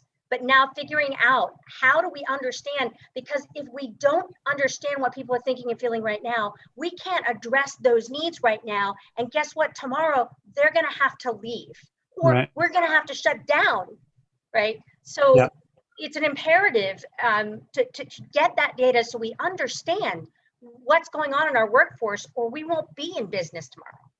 So what I'd like to take this, because there's a couple of angles that I want to go, but I want to focus on this one, particularly given your background and experience and ideas, is that We have these great technologies out there. I think, people analytics professionals, I advocate that they now have to be educated shoppers, because the idea that you're going to sit at your desk and just, get a big spreadsheet and run regression analyses and throw it in SAS or SPSS or something like that, those days are, I don't want to say gone, but they're pretty rare. Kind of ad hoc things as opposed to someone's job. They were done on an event-driven basis as opposed to ongoing basis. So where I'm at with this is that if leaders create the space, they start asking the questions, then it comes to the fact that, oh gosh, well, we could do that, we could do that, we could do that. Oh, we could have that tool, that tool, that tool. Oh, we should have that member of the team, that member of the team, that member of the team. That's going to cost a lot of money. It's going to take time to build, and I only have X and I need to get it done by then. In other words, there has to be priorities put in place. So as you're coaching those who are expanding their capability or building it from scratch, how do you help them think through this challenge around prioritization? I typically have them start with, most of the people that I work with are CHROs, talent management leaders, HR directors, some payroll folks. But what are the three, I mean, we can go more, but what are the three pressing people challenges that your organization faces right now? Mm-hmm. And then we focus there, right? Because if we start doing a workshop where it's let's just brainstorm and let's talk about all the different things that, that's when things, you just go sideways, right? You don't know where to focus your energies. So by starting with just a couple of business or people challenges, right? And then linking that back to what does that mean to the business? That helps kind of keep you from getting scope creep. And it allows you, with my clients, what it allows them to do is focus on just 2 or 3 things at a time, as opposed to, well, what metrics do I need? What dashboards do I need? And then they're throwing a whole bunch of numbers and data together and just pushing it out when it doesn't actually answer the questions that need to be answered or address the problems that you're trying to solve. Yeah, no, I love it because, again, you've looked at these studies as well. I mean, people analytics, HR analytics, human capital analytics has been a top 1 or 2 priority of CHROs for 20 years. And so here we are, it's kind of Groundhog Day a bit. However, with COVID and the fact that employees, workers in general are creating all this data exhaust. And so, at what point do we say, no, that's out of bounds? At what point do we say, oh, hey, we need more? And, we have the internal equity and latitude to actually make those calls. So as we start to, wrap up here, thinking about the future, and I'm not talking about, 3 years, I'm talking about next, 3, to 6 months. What would you what are you working on? AKA, what would you hope to see, evolve in our space of people analytics? That's wow. In the last 1 minute, I would one of the trends I've seen that does worry me. We've seen, I'm a pattern person. I've seen the number of people analytics openings, 400% increase. Same thing with DE&I, by the way.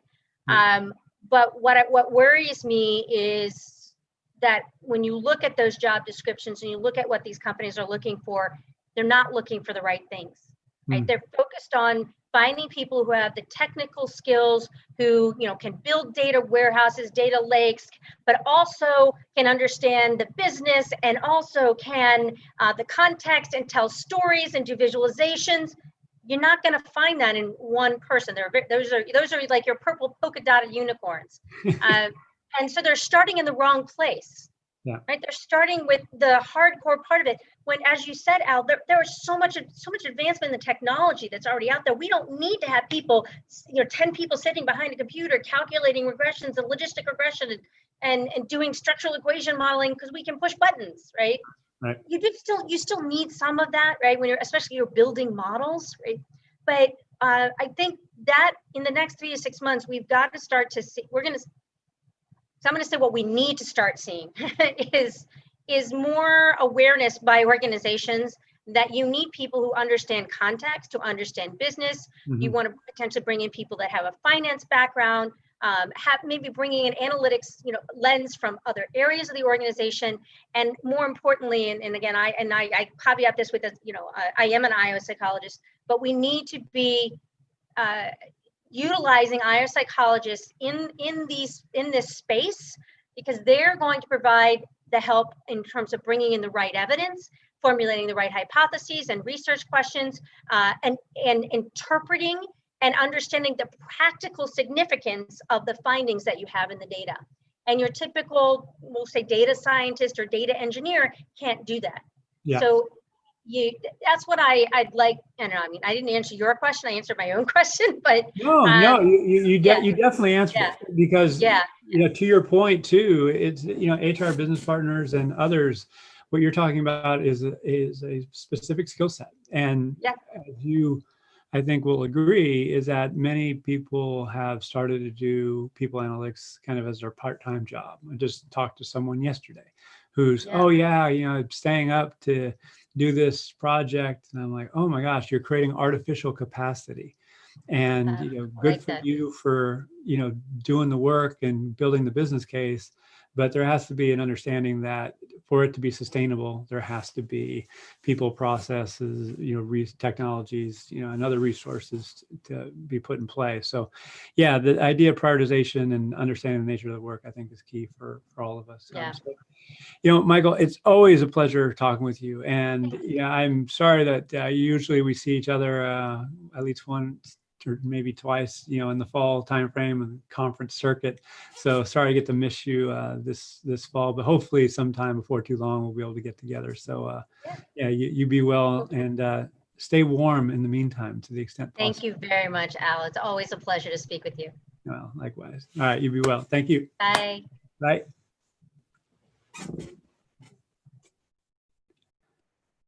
All right, we're going to take a short break, and I'll be back with a pre-recorded session by Stacey Harris, who did an HR technology study, which she's a chief research officer at Sapient Insights, and they did the HR system survey, which she released at HR Tech a little bit ago. So she has some additional insights for the people analytics community. So stick around for that. So be right back.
big thank you to PAFOW for inviting me to speak at the Atlanta event.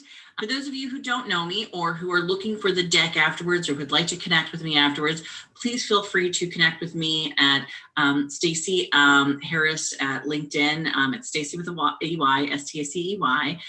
You can also reach me on Twitter at Stacey Harris HR, again with an EY. And you can also connect with me via email, Stacey at sapientinsights.com. Again, Stacey with an EY. So I'd love to hear from all of you, or if for some reason you're not able to get the deck, I believe they're going to pass it out though after the event. Please feel free to basically email me directly. I'll make sure you get it. All right, really excited to be talking to all of you about the annual HR system survey. For those of you who know it, they know it's labor of love for me. I love it. So first of all, those of you who knew CRC to research in the past, we have been doing the annual HR system survey for 23 years. None of that has changed. All that historical research and data has come with us. We were basically just spun off into our own entity, another small business, now focused on research. What's really nice, I have the great opportunity to partner up with 4 other women who are doing advisory services under Stillbridge, Susan Richards and her team. And we're now created something that is a brand new entity that we hope is going to be bigger than the individual parts, that will be a whole new approach to research in the HR technology spaces. And so that's what our organization is. We are Sapient Insights Group. We're helping organizations make decisions with data, and the data will continue to be available for everyone. Now, just a little bit about sort of how you get access to this research. We have always delivered an aggregate view of our data set in October as a part of the annual HR Technology Conference each year here in the United States. And we did that again this year, and that is free to the community and will continue to be free to the community. That is not changing at all. Now, what you can do is sign up to participate. Every year we do the research in May. It is a once a year survey. It's a big one, but it's well worth it, I promise you. Everyone who participates in our research about the HR technology environment that they're using, so we look at everything from the strategy and the tools that you're adopting to the approach you took to implementation to the outcomes you're achieving in your organization. For that investment time, we make sure that you get a mini benchmark. You also get access to the research for free, and now you get access to our research center. Our research center not only has the full report, but also has some breakouts by size and region and industry. It also has some different voice the customer chart that we don't have in the big report, which is really exciting for those who know how hard it is to have data and not be able to get it out. This has been a big thing for me. So the research center is available to everyone who participated in the research for free. For those who didn't participate in the research, you can still download the aggregate report for free. But if you'd like access to some of that additional data, there's a small fee to enter the research center, not very much. And definitely, if you want to participate next year, you can also link right here on this page. So all of that's here on this page. But let's dive into the data, because I know that's what you guys are most excited about.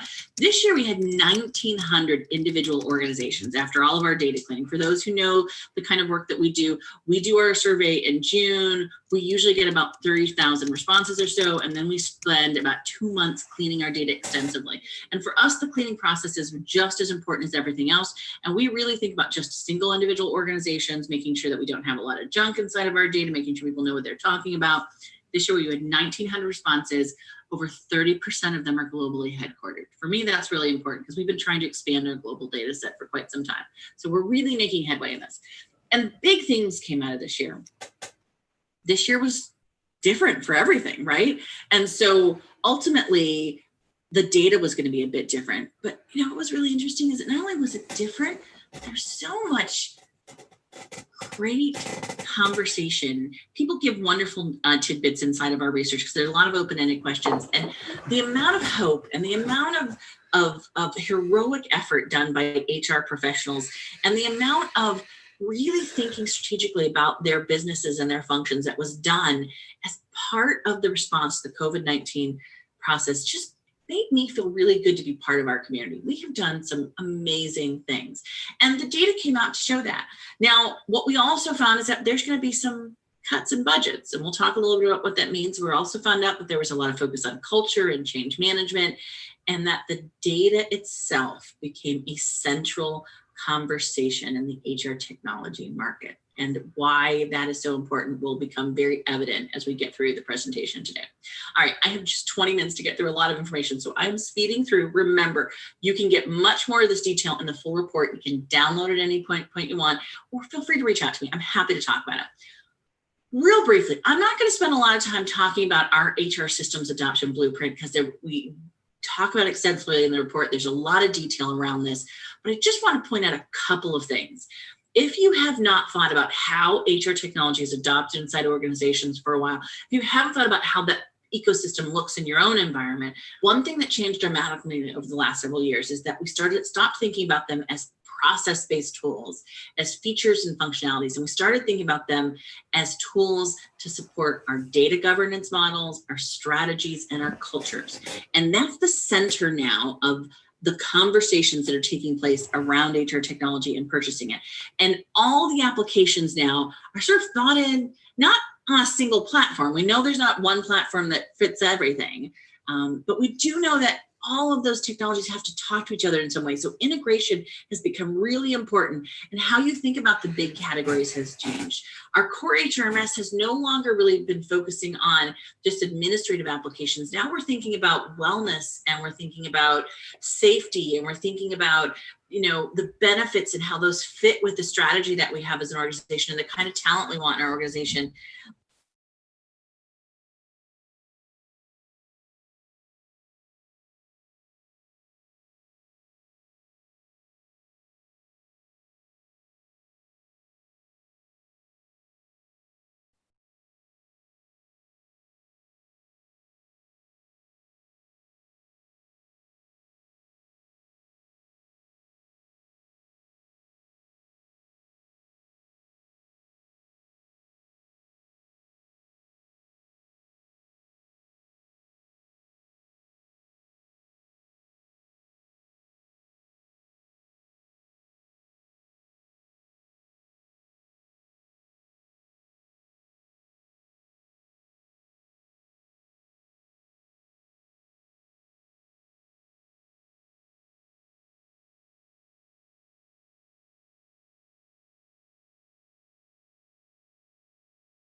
That those organizations who were on this ramp up and continuously changing and adding and moving and doing a lot more edgier with their HR technology, we're seeing fewer and fewer of those.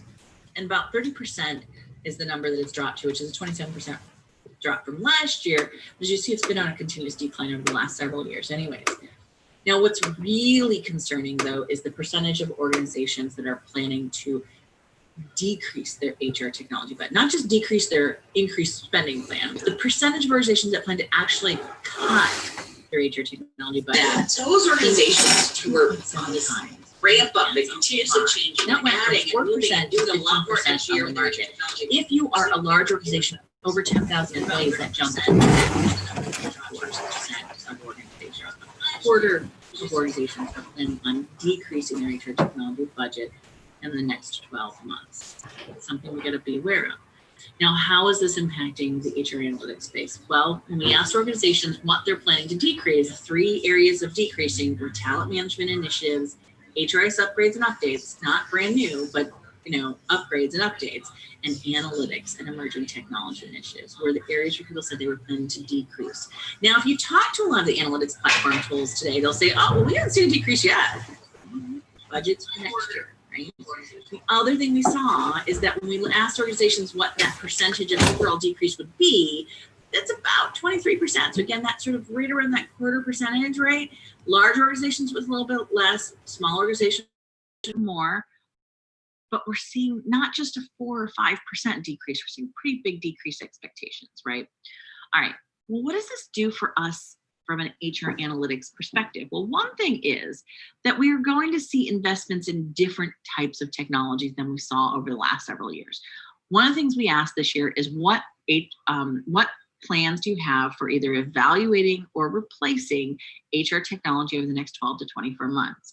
And this year, more so than any other year the last couple of years, learning, time management, and recruiting applications just shot right to the top. 37% of organizations, this is the largest it's been in the last 5 years, 37% of organizations are evaluating or planning to replace their learning technology in the next 12 months. Time management is almost as high at 31%, and recruiting is at 30%. Now, on average, we see about a quarter of the market always in that flux area. You see about 15 or so percent looking to evaluate, another 5 to 10% looking to replace any 12 to 24 months. So the other applications are about in range with where you would expect them to be.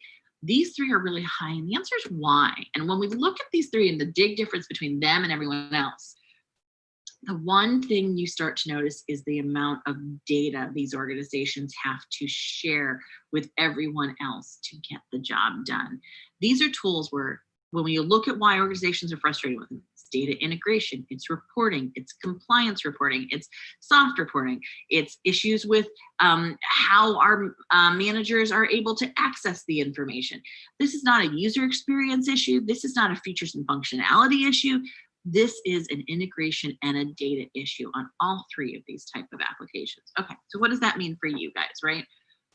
Well, that means that organizations are looking at a couple of different things. Not only which big HR applications do they need to replace, but also when they replace them and they have that data and they have that access to it, what tools am I using to analyze it, to make a difference, to create some sort of a tool that will allow my organization to make better decisions?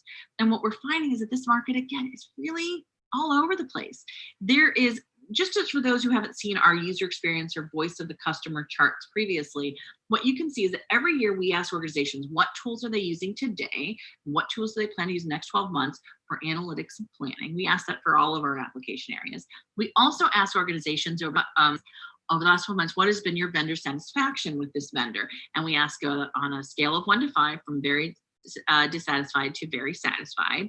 And on the bottom of the, you'll also see that we also look at what the user experience of this application has been for that organization on a scale of 1 to 5, from poor to excellent. So those are the scales on the left-hand side and on the bottom of the screen here that you'll be looking at. And what we're finding is that, there's nicely, we're seeing that organizations have about more than half of the type of applications that they're using are over the good. So they're a little bit better than good, which is nice to see. But when you look at the applications that they count as part of their analytics and planning applications, kind of apples and oranges. These are not the same applications as you can perceive. There are tools in here. There are big platform analytics tools. There's little solutions that are just focused on HR. There's big solutions that are focused on customers as well as HR. There's things that are embedded inside of our enterprise HR systems. There's things that are embedded inside of our finance and business systems. It's really all over the place, still evolving. There isn't sort of a picture of what I need to really do the kind of analytics I want, even if I can get it from those solutions that I'm struggling with already, right? So what does this mean for organizations? What we're seeing is that when they look at vendor satisfaction, there's a couple of things I think that they're looking at. They're looking at how much of this application fills not only my business needs, but provides for me a full picture of what's happening in my HR space. What you're not surprising then seeing is that organizations like Vizier, which has been really working hard the last several years to build out their application environment, are seeing much higher user satisfaction ratings than a specific tool like a Click or a Tableau might, right? Because it's given a better picture. It's easier to use, tailored towards the HR environment. And they've been working on that for a long time. Other areas like SAP Qualtrics, and full disclosure, we use SAP Qualtrics as our surveying tool, but SAP Qualtrics really has been expanding their application, offering analytics packages inside of it, offering customer service, offering a lot of tools around the COVID-19 management for feedback and analysis, and really kind of creating a full picture. Again, that user experience is much more beneficial to those end users than not. Areas like IBM Cognos is tied tightly to what's going on with some of the ultimate application areas. So you're seeing a high increase of connection there. You are seeing that in the ultimate environment, which is now the UKG. For those who know, there's a merger between Ultimate and Kronos. Their perception application, which is tied tightly into their application, again, getting a better vendor satisfaction rating. And Workday's Prism, same thing, part of the bigger picture of the Workday environment, getting a better vendor satisfaction rating. People are looking for that connectivity, looking for a platform that feels like it's got all the pieces and parts at least somewhat figured out in this analytics space. Ultimately, we're finding that there's not a big increase in the use of the enterprise HR application analytics tools that are embedded. So this year we saw about 55% of organizations who are using their HRMS analytics, 40% using their talent analytics applications, and 40% using time and attendance analytics applications that are embedded in their enterprise application, HR time management and talent management solutions. That hasn't budged much from last year. And we're wondering maybe if the reason that hasn't budged yet, because they get such good user experience satisfactions, right? Like that vendor satisfaction was really high for those kind of embedded analytics, is maybe because organizations have to pay additional cost. 37% of organizations said they're paying an additional cost for these embedded tools. Something to think about in this market right now. Is the cost part of the challenge for this market? The other thing that we're seeing is that when organizations are leveraging the various standalone tools, like an HR analytics platform, 17% of organizations use that. That's about where we were at last year, a little bit higher, which is nice to see, right? That would be where Vizier would sit, right? Data lakes are up just slightly. That's another kind of a tool platform environment, right? We are seeing statistical tools slightly down from last year. Again, that idea of, do I use a tool or do I use the full platform? Visualization tools are slightly up. You know, no big jumps this year from where we were at last year, but we're also still not getting to the main point. 60% of organizations are using their HR analytics technology to manage HR costs still. The number one thing we're using these tools for. And this is just not what you need to be doing. So let me tell you what you should be doing. So this year, when we look at what's happening in the COVID crisis, we always look at outcomes, and outcomes are really important. Talent outcomes, such as whether or not you were able over the last 12 months to move people around your organization, acquire top talent, keep top talent, is just as important in many cases as the business outcomes, like whether or not you had innovation, whether or not you had the ability to improve the organization's customer satisfaction, or areas where they were increasing market share, right? All of those are important things, and we track all of those over the last 10 to 12 months. Organizations tell us how those have been going on in their organizations. What's really interesting is that as we were heading into 2020, we were on an uptick, a pretty big uptick for all of those outcome areas, right? COVID hit, and we took a couple of actions as HR professionals. Number one action we took was redistributing critical workforces.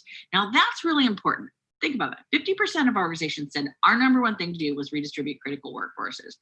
Now, we also had a lot of postponing of projects and furloughing workers and reducing contract workers.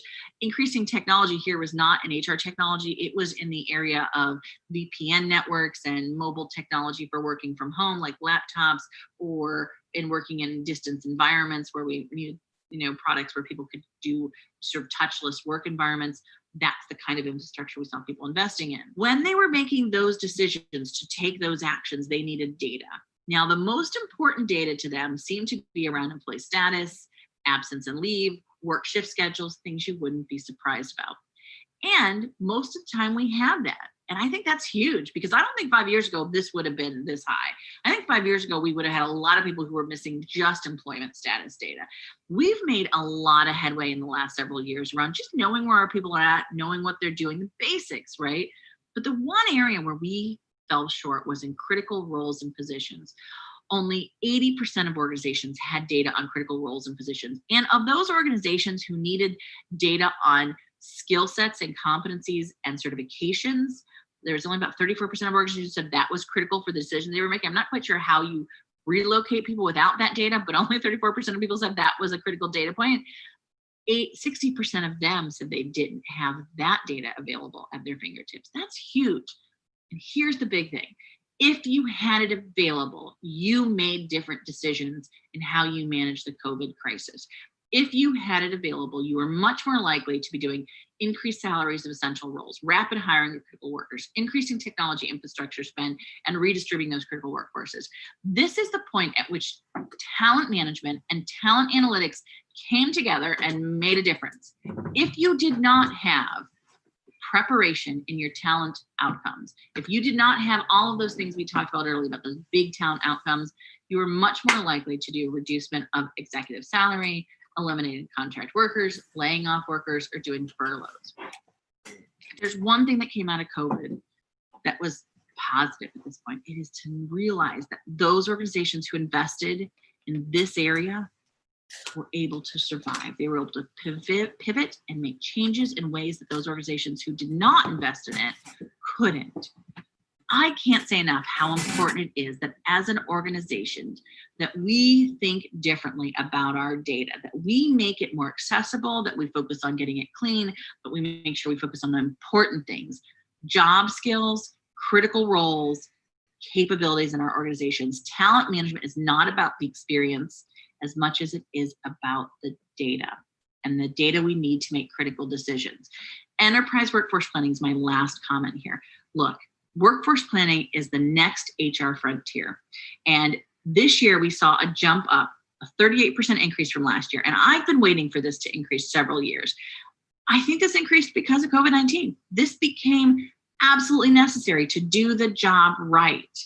And this is what we did this year. We said, I could find the data, I could use it. And now I can actually do enterprise workforce planning about what I need and where they need to be at and what those important critical skills are within my organization. All right, this is just a really quick thing, and I'm over my time already, but I really wanted to give you guys just a snapshot of the kind of data that we found this year. If you want to get more data, I want to say thank you for participating. Please be sure to download all of the information. Go to our website, it's available right there on the front page. You just have to click on the link and then it'll tell you to go in and fill in some information, click on it and download your paper. If you have any questions or if you need to get any more data, please know that you can go into our research center. It has a lot more levels of data. And ultimately, if you have any questions, you're more than welcome to follow up and ask me directly. So thanks, everyone. I'm so excited to get a chance to share some data with you. I know I went through it really quickly. I hope it gives you a little bit of next steps around how you can think differently about your role as an HR analyst, as a role of an HR technologist, and the impact you can have on your business and their survivability over the next whatever is coming down the road for all of us. So thanks, everyone. I hope everyone stays healthy and well.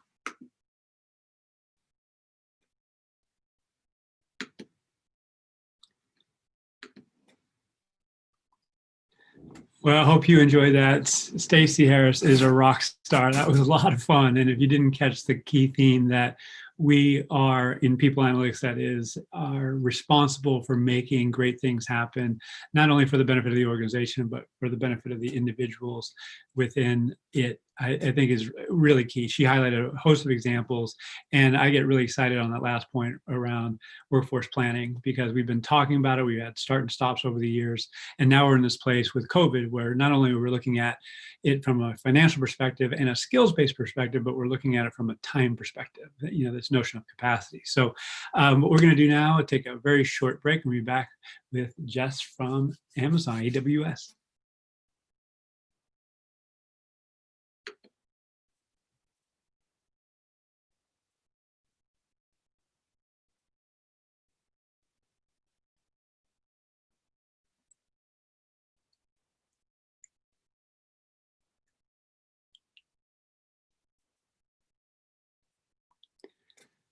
Jess, you there?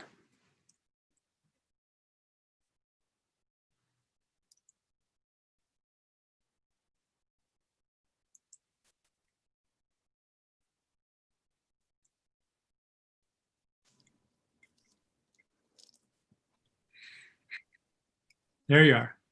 Hi, How are you? I'm doing well. How are you? I'm doing very well. Thanks for joining me today. I appreciate it. Do you want me to turn your camera on, or do you want to do the honors yourself? Are you going to be able to join with that on? Oh yeah, I can join with it on. And yeah, you can do it for me if you want. That's totally good. We'll see if I can do this elegantly. And then should we, like, there's one video I want to play. Should I send that to you or just go ahead and play it for me? Give it a go, and if we have any problems, you can send it over to me. But yeah, give it a go, and we'll make it happen. Okay.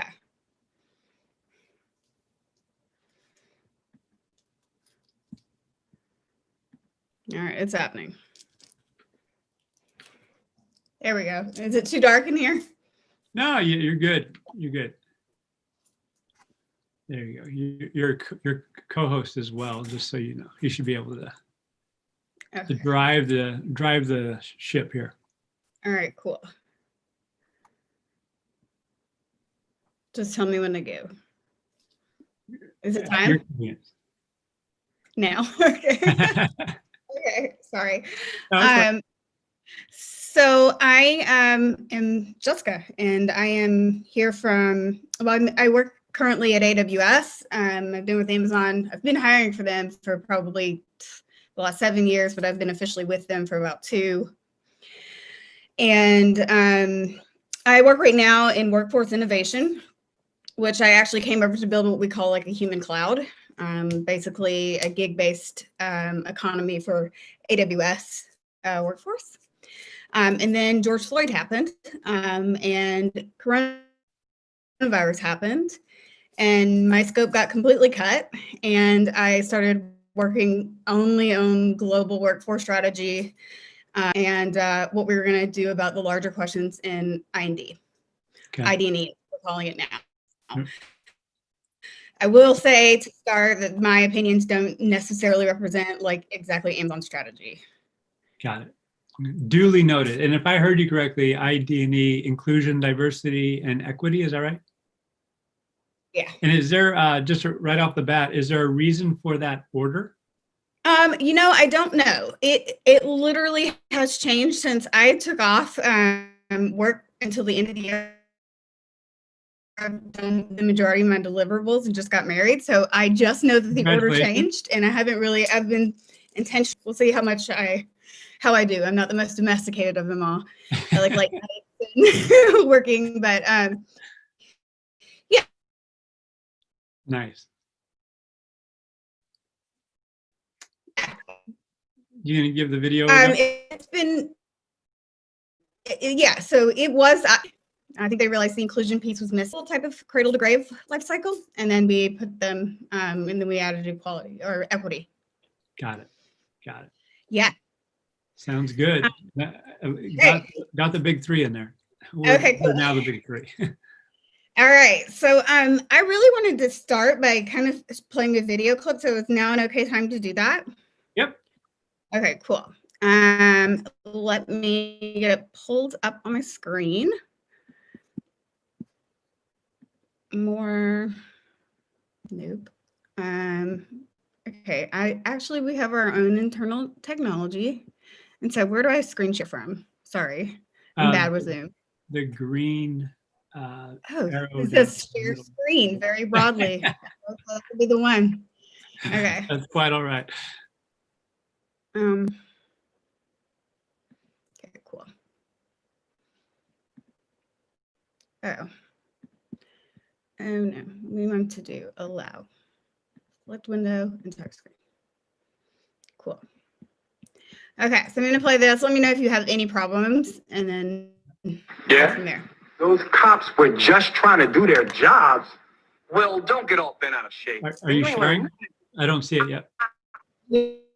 Yeah, I can hear you. Always bring them I can hear it, but I can't see it. Sounds funny. Oh, okay.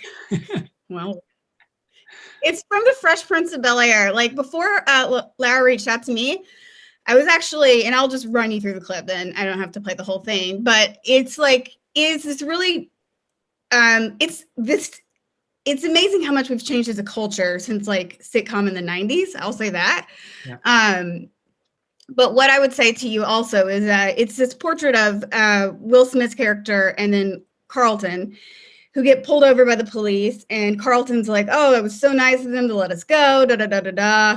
Will Smith's character is like, "Why'd they bring us in the first place?" And he was like, "Because we were driving too slow. We didn't bring a map."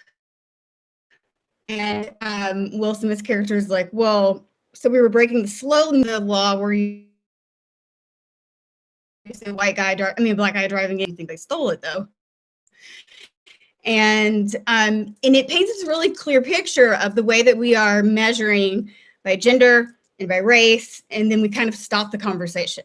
Like we look at success metrics around those things, and sometimes it goes on into like how like tenure by manager, by vertical of what they do, etc., job class, promotion cycle, etc.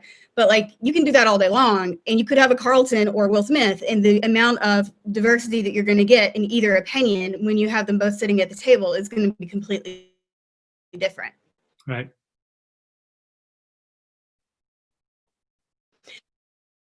So I think what I really wanted to do today was I can talk to some of the technologies that I use, but I don't have the real answer. So I'll leave with that. I'm gonna leave you with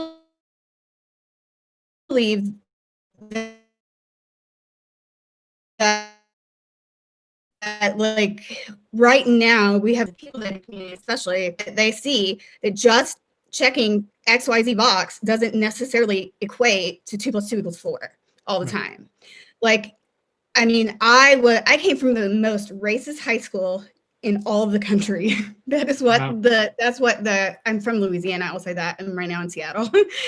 But when Trump was elected, they marched for him.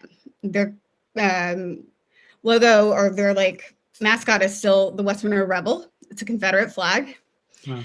And yeah, and there was headlines everywhere that says most racist high school marches for Donald Trump in election. I was like, yep, not my high school. No. I was like, yep, that's where I went. And I had no idea. They don't teach you like, hey, this is not okay probably anywhere else in the country, just right here. And so they don't tell you any of that. So when I came here, I didn't know any different, right? So it's like, what? It's just a rebel flag. It's a Confederate flag. What do you mean it's bad? Yeah. And they're like, let me tell you something. Yeah. So Seattle culture was very different. And it's been 11 years that I've been here right now. And I would say that, like, you know, I've seen the hiring cycle go from cradle to grave. I've seen women get into roles where they're completely qualified, and then we don't know what to do with them once we have them. We have all this female tech talent, and yet, like, depending on manager or depending on whatever, and I'm not speaking about Amazon specifically, but I've seen it happen in company after company after company, where we don't know how to, like, prop them up in the right way. Mm-hmm. And so when they gave me this I&D project, I said, yeah, like 100% I'm in. I said, but what I won't do is check boxes for the same group of white men at the table that established these policies to start with, to tell us how not to hire more just white men like them. Like, I think that we're kind of going backwards here logic-wise, you know, and I said, and further, I think that the delta that we're actually trying to close starts at a much younger age. So if you really look at it by like zip code, right, you can see where do we see the biggest drop-offs in people who start high school, people who finish high school, people who start college, people who finish college.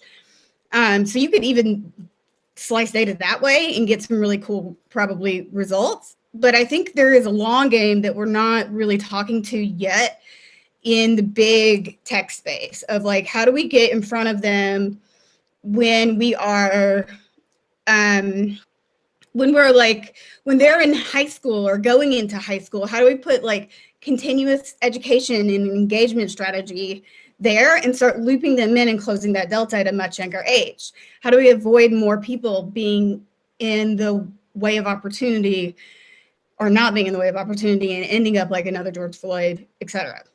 And I think we're missing the mark when we are all, as a tech community, especially, going for these, like, this small percentage of college grads, like from, historically Black colleges.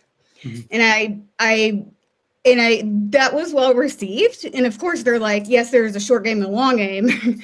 We'll talk about the long game, but right now we need to focus on the short game. Right. We have to fix some of this stuff, right? And so, I think that a big piece of that is us being honest as data leaders, especially with people data, and saying to them, hey, this may not necessarily equate to success in the same way that you think it does. When we look back at affirmative action, EEOC, self-disclosure forms, et cetera, there is a fluidity both in race and gender that we're not accounting for. Yeah. And so those things, we can't use a data set from 1961 and say that that's valid today. Yeah. And really be measuring those two metrics as our key KPIs. Yeah, I love the way you're thinking about this, and kudos for you for taking it on. The kind of level setting questions I have are around where you sit and who you're trying to influence us, because this is a big topic. It has a so big, sometimes just leaders wash their hands of it. Well, how are we supposed to solve that? Because it does take a systematic solution to solve a systematic problem. So just very specifically, like, who do you report into? Like, who's your principal customer who said, okay, there's these potential priorities, but this is the one that we need to attend to right now, even with COVID happening, even with all the other business needs that are there. This is something that we have to address. Like, who's the principal customer of the insight that you're generating? So I work for a team in organizational health that was just started. I actually helped build the team as, like, when I started there in TA, like, I built the org, and then they dismantled the org, and the woman leader is gone, and I worked for one of the men who she hired. So not the ideal situation when you start having these tougher conversations around diversity, especially in tech. You will find that you are sitting around a table of all white men. Yeah. Again and again and again. So my principal customer would be our exec leadership team, and obviously the people involved. Like, I think we lose sight of that so much, is like, if we go after them in this heavily metriced way, as recruiting often is, as I&D often is, like, you lose that human experience. Mm-hmm. And without that connection, like, you lose sight of, like, hey, there's this huge delta that nobody's talking about. They're like, did we meet the metrics for this month? And I'm like, that is not enough. We have to start asking other questions, and questions that we don't have immediate solutions for from a data perspective, like socioeconomic backgrounds. Right. And it sounds like, and I'm going to write my own narrative here, that a lot of the means in which you're going about the work is based on your own experience and initiative. Is that a fair statement? That's 100%. Like, it's always been that way. It has always been that way. I think when I got my first role in HR, I literally sat down and I said, what does an HR director do? That was my first Google search on my work computer. Like, I've always cut my teeth sort of in the process, but here are the things that I've continuously helped people solve for on my nights and weekends, right? I know the candidate side and I know the business side.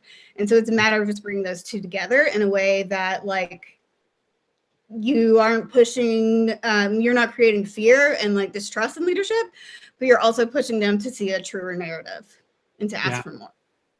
And so if again, I'm just replaying this back, because if I'm a listener here, I'm like, oh gosh, I'm really intrigued and inspired by what you're doing. I'm also thinking, how are you doing this in this massive company that's moving really, really fast?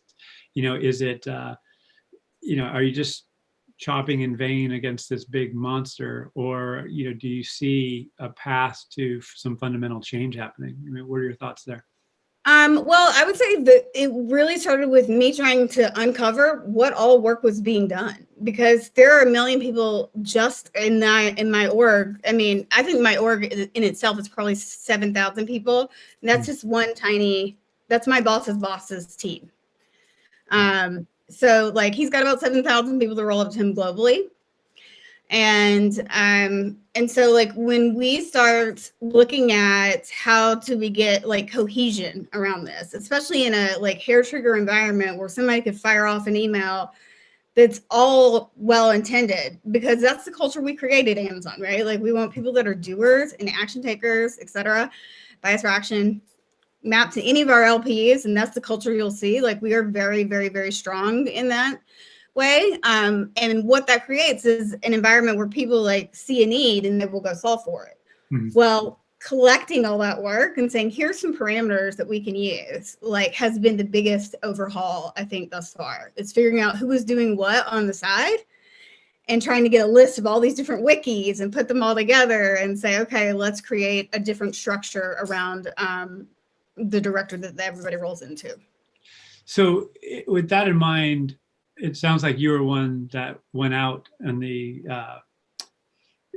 was it a data measurement and analytics initiative initially, then I'm forgetting the acronym. I'll just use the one I know, DEI, sorry about that. And then that emerged, given everything that's happening in the world, or was it DEI first, and then you understood the role of data and analytics to help shed light on what's happening and improve it over time?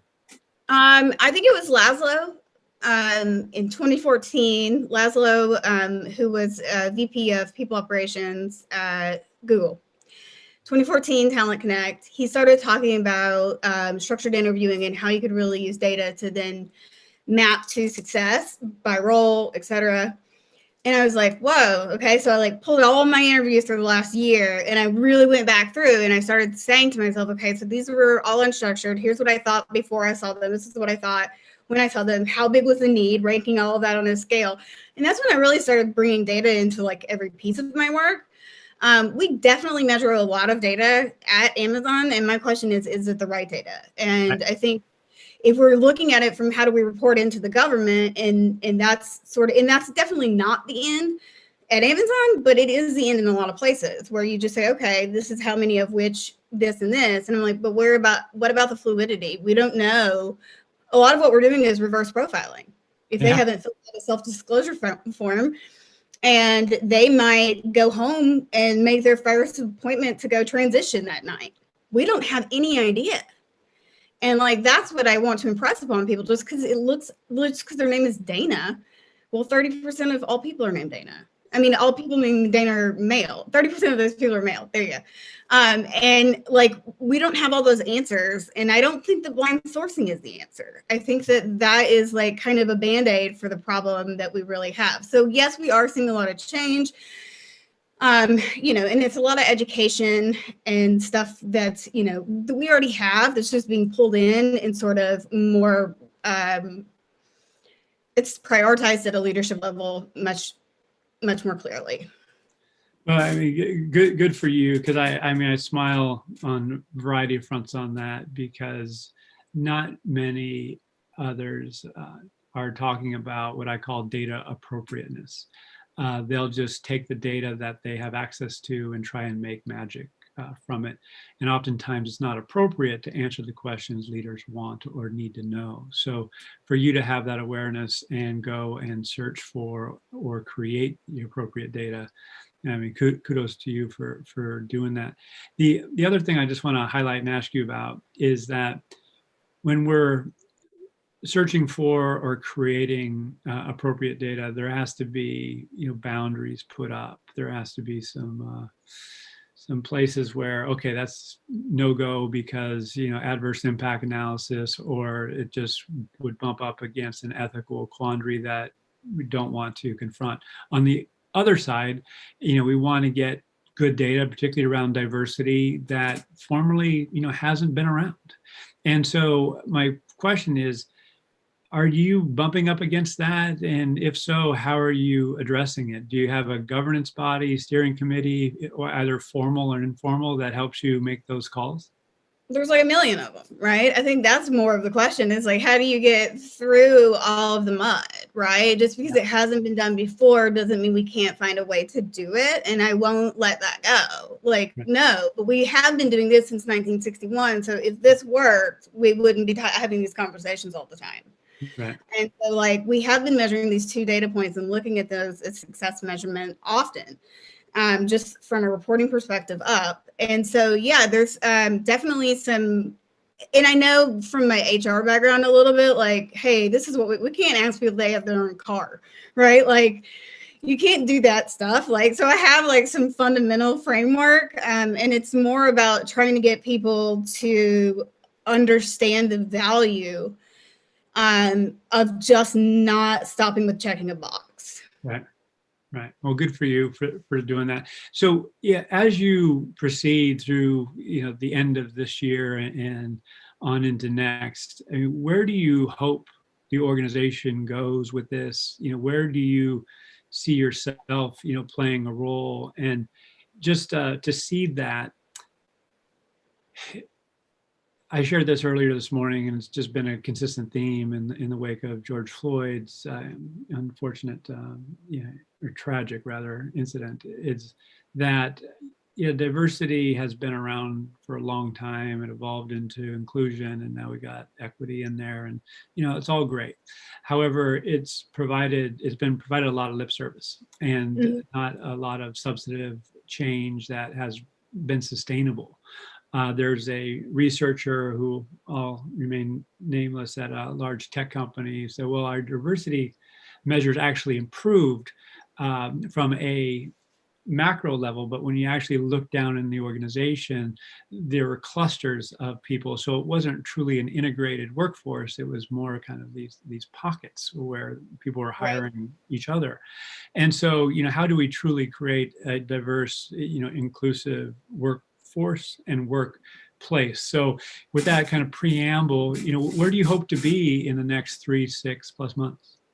Well, I think there are a couple things that I would love to see like really spoken to, and some sort of framework, at least, like, let's be honest with ourselves, right? Like, let's start with that. Let's take personal accountability for like it's internal mobility. We let people move around from day one, right? Which creates a really great environment. That's part of the reason that I said yes to the role that I signed up for, is because I was like, well, and that's part of how I actually will coach people when they're coming in and interviewing with us. I'm like, let's find the path to entry with the least barriers for you, right? And then you can move accordingly.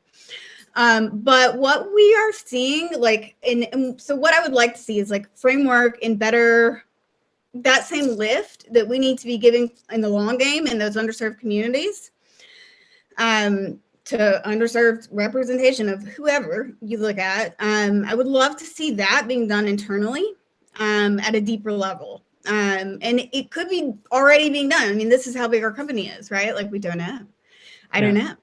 They could be already asking themselves for this. I'm not sure. So I'd love to see that. And I would love to see definitely some longer term programs put into place where we are starting to really connect with people at a much younger age in the Ninth Ward of Louisiana and in New Orleans, like Chicago.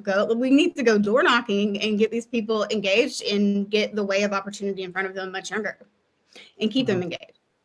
Yeah, so a couple more questions, and then with your permission, I want to bring in a friend and colleague, Vic Okasili, who is a fantastic human being, and would I sense have a question or two for you. My question before I do that is around the reality that I'm dealing with as a father. So I have a son who's going to turn 20 on Friday. I have a daughter who's 17. And we're talking about the fact that there's no entity who is truly responsible for creating an inclusive way of being. Parents, I do the best I can. That said, we spend relatively little time with our kids when they get into the teenage years and beyond. And so their peer group, their social group influences them a great deal. Fast forward, they go through college or school or trade school, whatever, and now they're in the workforce. And oftentimes they get there without this this openness, this empathy, this curiosity, this compassion. So from your perspective, are you saying people enter the workforce who are ill-equipped, and what is the role of the employer to equip people to be more inclusive and accommodating and all those wonderful things? So what are your thoughts there? Well, I think that's actually happening at the college level. Almost, I think that starts in academia. Honestly, I think that's where we have to really start that question is like, hey, if we've lowered the bar for one group and raised the bar intentionally for a whole nother population to get in, to create more opportunity, what is going to happen when they get in? Well, we're not seeing good results. Like from what I know, and I'll leave that as it is. This is just the work I've read of one researcher, but like, it hasn't like proven to be as valuable of a strategy as they thought. And I think that we do see the same thing happen. What is the role of the employer? I think we've done the best we can. As far as when you get there, there's all of these groups. There's all of these like affinity groups. So you could be a member of anything, even if you're not one of those, even if you just support it. Okay. But then we start to see what is looking to me to become like almost like it's almost like we are resegregating people, because I have people come to me and they're like, I am, the gay man of the org, but I don't want to be the gay man of the org. So, and I don't really relate to Glamazon, but I do support women. So can I join Women of Amazon or whatever? Yeah. And I'm like, yeah, I mean, you can, but he's like, he doesn't relate to that particular community. There's not one for just immigrants. There's one for different sets. And so he's like, there's not like an Eastern European one, yeah. And he's like, where do I belong? And I was like, that's a great question. And I'd say that's why we're not taking that same like, oh, let's just create more little pockets for people to collect and share their experiences however they see fit. Let's take a more broad approach to the way that we're looking at inclusion, because it becomes this mechanism unintentionally of like not inclusion. Like it becomes almost segregatory. So anyway. Yeah, no, it is a tough balance. I 100% hear you, where you have these clubs who are available only to certain people. Then ideally they're a safe place to share and explore. However, if they're not producing anything for others, is it constructive?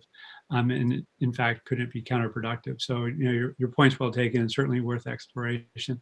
Do you mind if I bring in Vic real quick? Go ahead, yeah.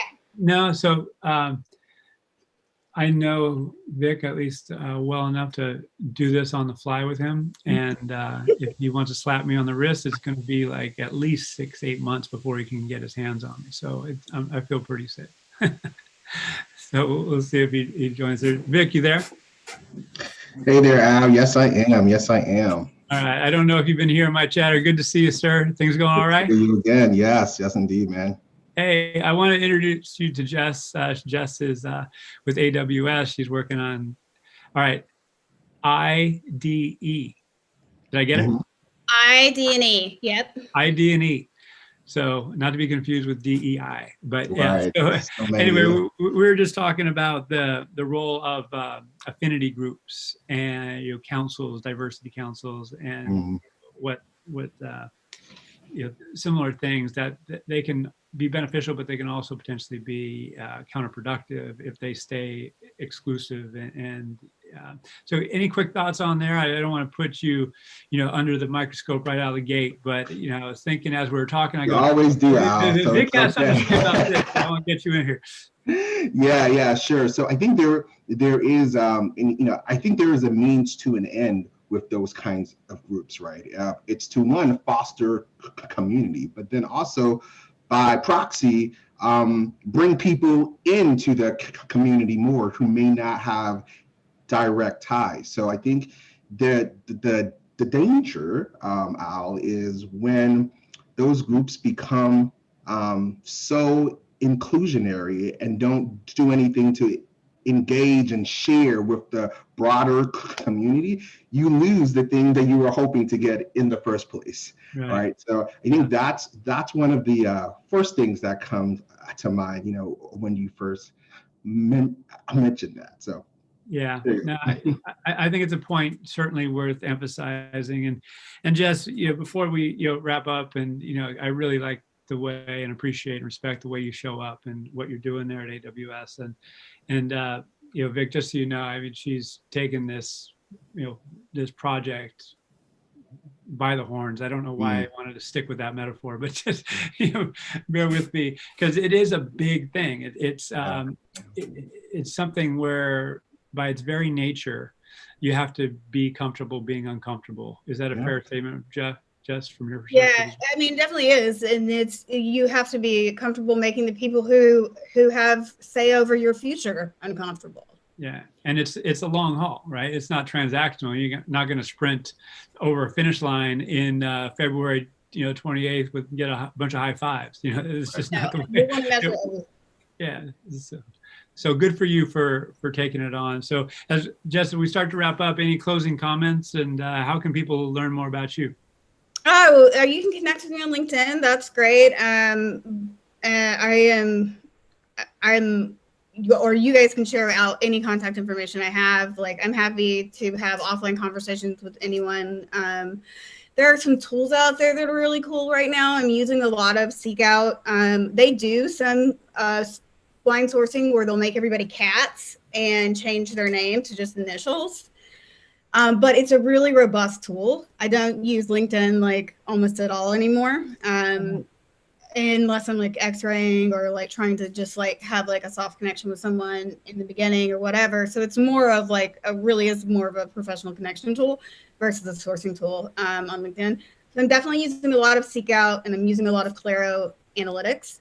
I don't know if you're familiar with either one. I think Uber just signed with Claro yesterday, but they have a lot of diversity information, and then they have a lot in the supply demand by role and by company.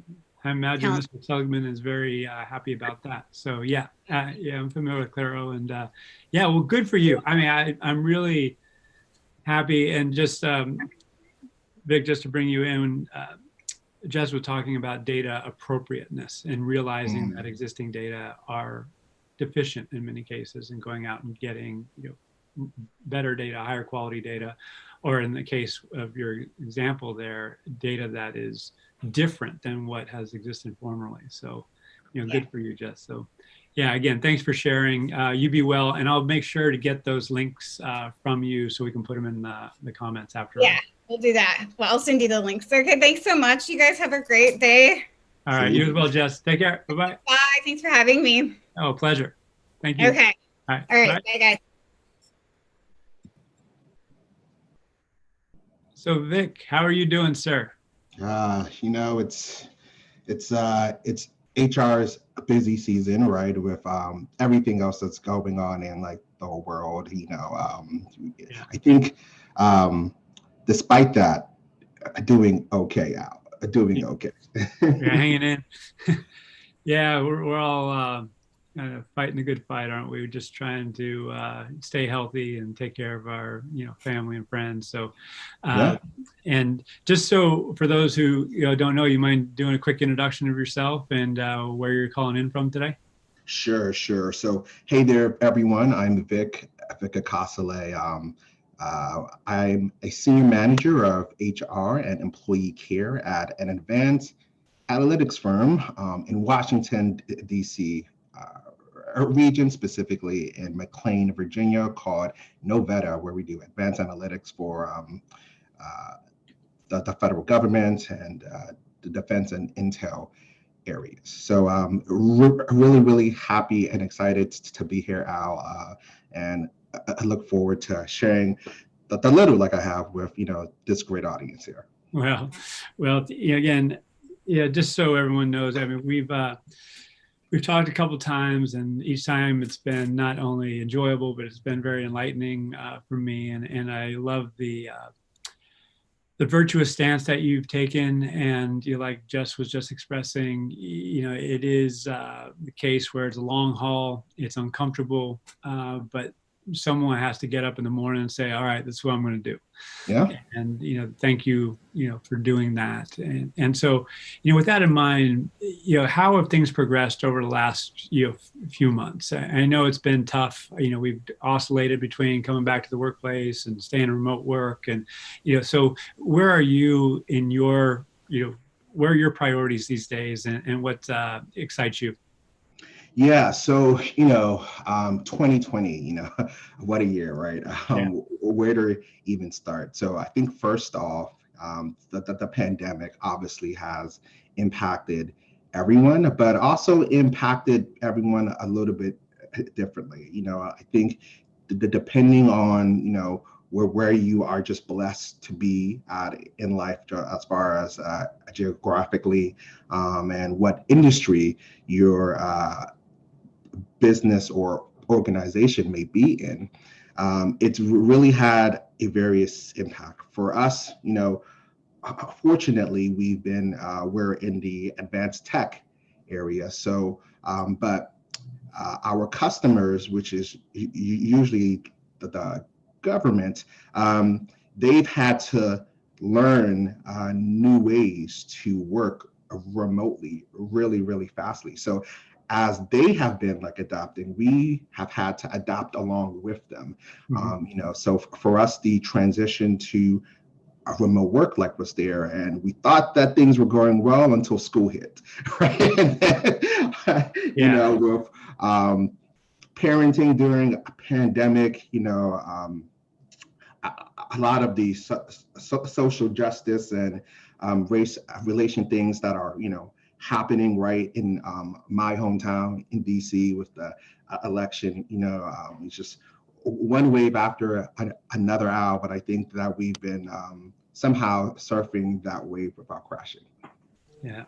Well, with that, we're in this place, and Jess mentioned this as well, that she started using Claro, and I understand you're using public data as well to better understand what's happening in the talent market, so you can make not only better hiring and external recruiting decisions, but internal decisions as well. Can you speak to that, what you're doing with public data? Sure. And, I think I speak to, and I come from a place where I think some or most of people may be coming from, where they do people analytics more as a moonlighting gig with their current job, but they have to do other things in their day-to-day work. So if that's you out there, I'm talking to you all. So what we've done is, we work in a very, very specialized industry, right? We do cleared work for the government. A lot of the people who are in the tech industry tend to be white, middle-aged male, right? So, and that's just, how our labor market is. But we did want to see how can we increase that diversity over a plethora of paradigms, in leadership, in engagement, and how we recruit and how we select. But even going so far as deep into our talent pipeline, right? Because for us, and I think this is where public data comes in, there's only so many people with types of clearances, and there's only so many people with types of skills, and they only live in certain types of job markets, right? So it's not that they're just out there waiting for us. No, we either have to, one, go steal that talent, right? And there's not enough. So for us, when we saw like the public data of who actually from the overall labor market can even be in our talent pool, we said, okay, well, we really have to start investing in building that talent pool so that those people are there, right? And I think that's the broader picture of, what we're talking about like today, where, you may have certain challenges with the diversity and inclusion in your arena, but it really depends kind of where does the talent flow fall and where could be some bottlenecks that you can have data to say, well, if this is our market, if these are our qualifications, how do people flow from that market to our talent pool, to where we source, to where we recruit, and then ultimately in our leadership. So those are things that we're currently looking at as well. And what you're talking to, correct me if I'm wrong from your perspective, is, I'll be cliche for a second, it's a heavy lift. It involves educational institutions, arguably parenting, even potentially going down to elementary schools, not to mention economic development boards. So people can actually have their kids go to school and stay in school and become educated in STEM programs and what have you. So with all that, it can be really, really frustrating, but it also can be hugely rewarding. So can you speak to what you're doing about the complexity and how you get some wins in there?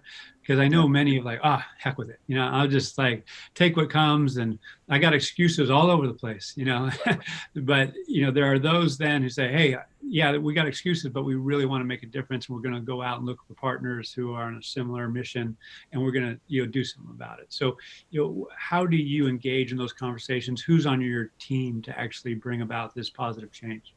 Yeah, so I think I definitely believe that for an effort like this to really have the impact and the weight that it needs to, this is so cliche, but I'll say, it definitely has to have some executive leadership support from the top. And that's what, we have at our company. Our CEO has put a really big emphasis on trying to find ways to grow diversity.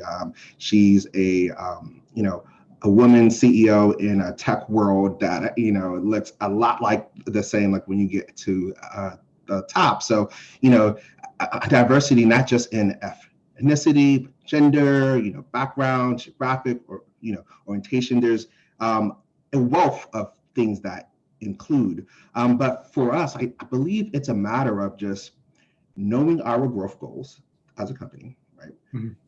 Understanding that we value diversity and innovation, right? It's our core value, right? So that has to be there as well. And then kind of flowing from that, seeing that if we continue to do things the same, right, things will stay the same, right? So there's energy, there's change like needed, there's that push from all sides. I said from like the top, but there are so many other stakeholders that's actually involved like with this.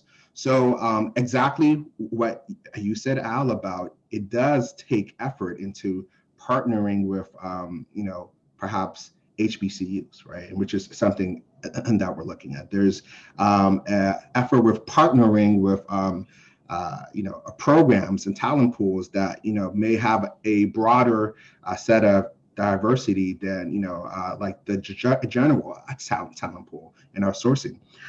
There's an aspect of, again, building the talent pool with internship programs, right? Our internships, our programs are very, very diverse, and that's really all like a part of it. So I think it's a lens and it's a mindset that you have to adopt, but it's not a natural adoption. So you really need to have that coach and that cheerleader that's always putting that at the forefront. And fortunately, like for us, that's an area that's always being brought up. So I think that's how that happens, Al. Well, thank you for sharing. And I'd like to just draw out a scenario that is a narrative that I've heard time and again over the years. And Let's hear it. It goes like this, is that, okay, if we are pursuing diverse candidates in excess of white candidates or non-Black or non-minority candidates, then that's going to shortchange a lot of the people who are qualified because they're white men. And women, but mostly white men. And so why should white men get quote unquote overlooked in favor of someone who might not have the same level of qualifications, experience, network, and all that? Yeah. I have my answer. It's pretty easy. It's pretty assertive. However, what happens is, as you well know, and I'll tell you this, is that even if you're hiring at increased rates, say Black women, they'll come in and they won't feel included. They won't feel that sense of belonging, and their retention rates will be lower than their counterparts who are not Black or non-Hispanic or what have you. So then it goes back. So I'm getting old enough, and I'm trying not to be cynical, but I've seen this, seesaw, for a number of years now. And I'm of the belief that we have to reach further in, and we have to pull, and we have to hang on tighter and be more assertive to elevate people who did not have the same opportunities. And that creates a level of discomfort rather. It also, in my belief, and I've seen it to be true both analytically and tangentially, it has huge dividends in terms of cultural, vibrancy, as well, which relates to innovation and feelings of belonging and so forth, as well as just, doing the right thing by our society. So I know I said a lot there, but I just want to paint that picture and have you respond to it, because I know it's, again, not easy. So what are your perspectives on that? Sure. I'm going to take two paradigms like with this. Okay. I think one is that, you have to understand and accept that there are systematic and institutional barriers that may not allow for certain people to progress as easily as others, right?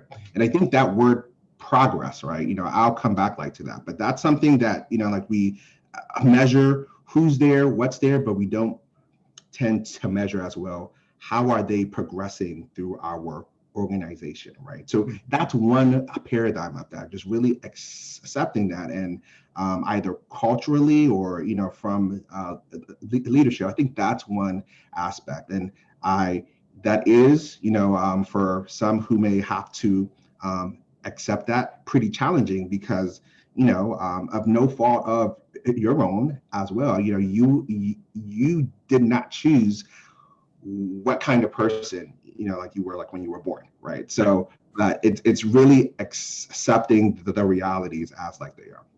That's one. And I think two, from, let's call it a analytical side, again, I think this is where the public data comes in. So for example, let's say you have a tech company that for simplicity's sakes hires all mid-level software engineers, 5 years experience, right? So I was looking at some data last week or early this week, and the number of African Americans who graduated with a computer science degree that could probably fit this theoretical company is around 3.2%. Okay, 3.2%.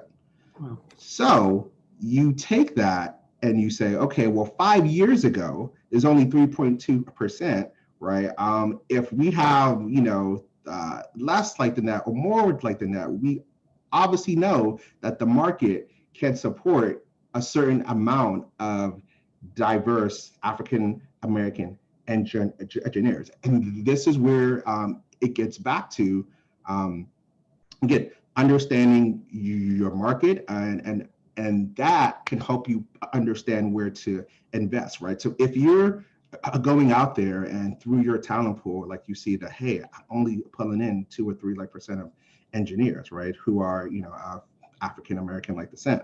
What that tells you, you either need to, one, target like your sourcing, because you're not going to get it from the broader picture, right? Like the broader picture can only, garner you that 3.2%. Or you, again, what we're doing, invest in the talent pipeline to build that up, and that is where, that external data really starts to inform your strategy, right? But I completely, empathize with being born and not choosing the skin that like you're in, or the form like that you're in. But it's something that we all have to deal with, and I think there are 2 sides or 2 ways of approaching that challenge there, Al. Yeah, well, thank you for sharing, because it's obviously not easy. Yeah. I believe personally, and I've heard this, I believe in our last discussion, you said as much, that we have to stay in conversation around it. We can't just ignore it and kind of hope it goes away. That's not the way it's going to work. And we also have, obviously, a political climate which has exacerbated the issue. And so, insofar as we are truly going to heal as a society, what's the role of organizations to help facilitate that healing and that sense of belonging and inclusion? Any thoughts there? Because I know that's, a lot of this is tricky. A lot of this is, there's boundaries, of course. At the same time, we spend the bulk of our time as adults, in the workplace. Yeah. I don't like the fact that it's been a place of hiding for misbehavior, because there hasn't been the accountability mechanisms. The conversations have been taboo. Now that the conversations are coming to the fore and there's actually insight that can be generated to highlight certain misbehavior, I think that's all good and constructive. But what are your thoughts there and ideas? Do you agree that the conversations have to keep going? And if so, what does that look like there in your organization? Are you facilitating these? And if so, how, particularly in remote work? So a few thoughts come to mind. We're definitely living in a world that's very divided more than ever, I think, politically, or at least in most recent times. And I think we can't take that for granted, especially because of all of the externalities that tends to create, right? People do tend to be more inclusionary or I guess you could say exclusive to their in-groups, in this kind of environment. So, I think more now than ever, it is really on organizations to help address those challenges when, unfortunately, it seems that the government and society can't, manage those conversations in a way that's bringing around progress out. I think last time we spoke, I shared this, but at the beginning of January 2020, when no one kind of knew what the world would be like, the number one institution from the trust barometer done by Alderman that people trusted in was their company. It wasn't their government. It wasn't, educational institutions. It was their company, right? So, I think because of that, Al, people will, there's less place to hide, right? And during the last time we spoke, like I said, not saying anything says a lot, and through that, I think finding ways to facilitate those conversations, to bring people together and find ways where we align, I think is a really, really important. And I think this is why having, and I'll get a little bit philosophical, but this is why having a strong company purpose and mission is important, right? Because when people can, people may be on like the left, people may be on like the right, but if people can rally around, your mission, something that, they're coming together for a common purpose, right? At times it doesn't matter, where like you are. It matters of how can you best serve and help move us forward. So I think having those conversations, creating those groups, like for people to have those conversations. I know at our company, we do have employee resource groups where the people can plug themselves in, but creating that space is very important, because if you don't create that space, by de facto, what you create is that void. Right. Yeah. So yeah, those are my thoughts on that. It's a fantastic point, and that void is where misbehavior has perpetuated, if not exacerbated. Mm-hmm. So that's been there's a great opportunity there to. I want to say extinguish. That's the word that comes to mind. It's a pretty harsh word, but there's. When I talk about misbehavior, people have suffered for a long time, and the accountability mechanisms haven't been in place. So again, herein lies a great opportunity. As we start to wrap up, I want to talk about two quick things. They can be big things, but let's put them in a quick bucket. Sure. The metrics that you are producing to shed light on progress. What comes to mind immediately? Because there's so many are struggling around what to measure with diversity, equity, inclusion. Oh, is that appropriate? Is that taboo? I mean, where do you land right now with, okay, these are some target or important metrics to us and our leadership team, and they're guiding the initiatives behind them? What comes to mind there? So, Al, I remember one time, like we talked, you asked me like a really cool question, and it was, how do you know you're doing well in your diversity strategy, right? Like what connotates good?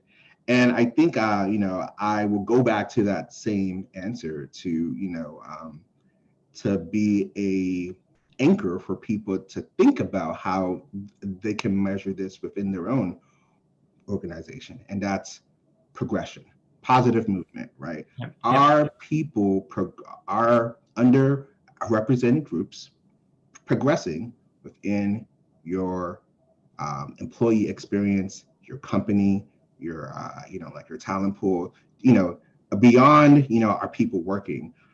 People come to your company and they spend a lot of time there, right? And, they spend more time at times doing work than being with like their family. So from that, are people progressing? Are women like progressing? Are they rising in leadership, right? Do you see that? Are they making the social connections that they need to rise? Because we know from like the research that, like a lot of times that is a really large influencer on kind of who gets promoted on that.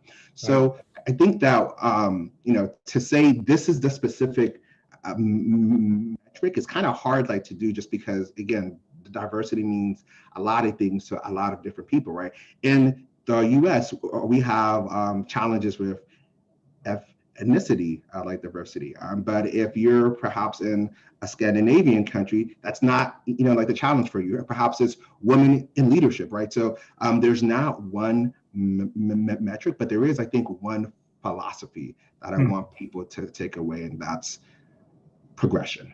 Yeah. How are people growing and progressing through your organization? And those are things that we're, also beginning to look at, right? Where is that funnel from like the labor market to the talent pool to where we source and where we recruit, how we select, like that's a big one too. Are people engaged? Are people staying?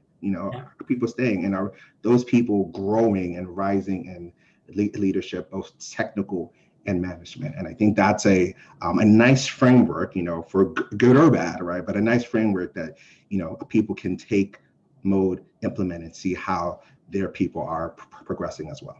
Absolutely love it. And so my final question, if you'll afford me a couple more minutes, is this, is that I love it. I just, progression is winnable.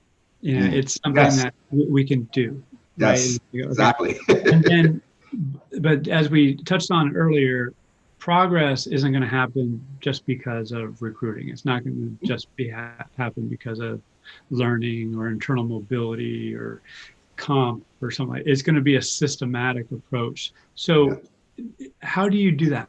You know, are you just walking around influencing people? Do you have a governance council that or committee that oversees this progress? And what does that look like for you? Yeah, this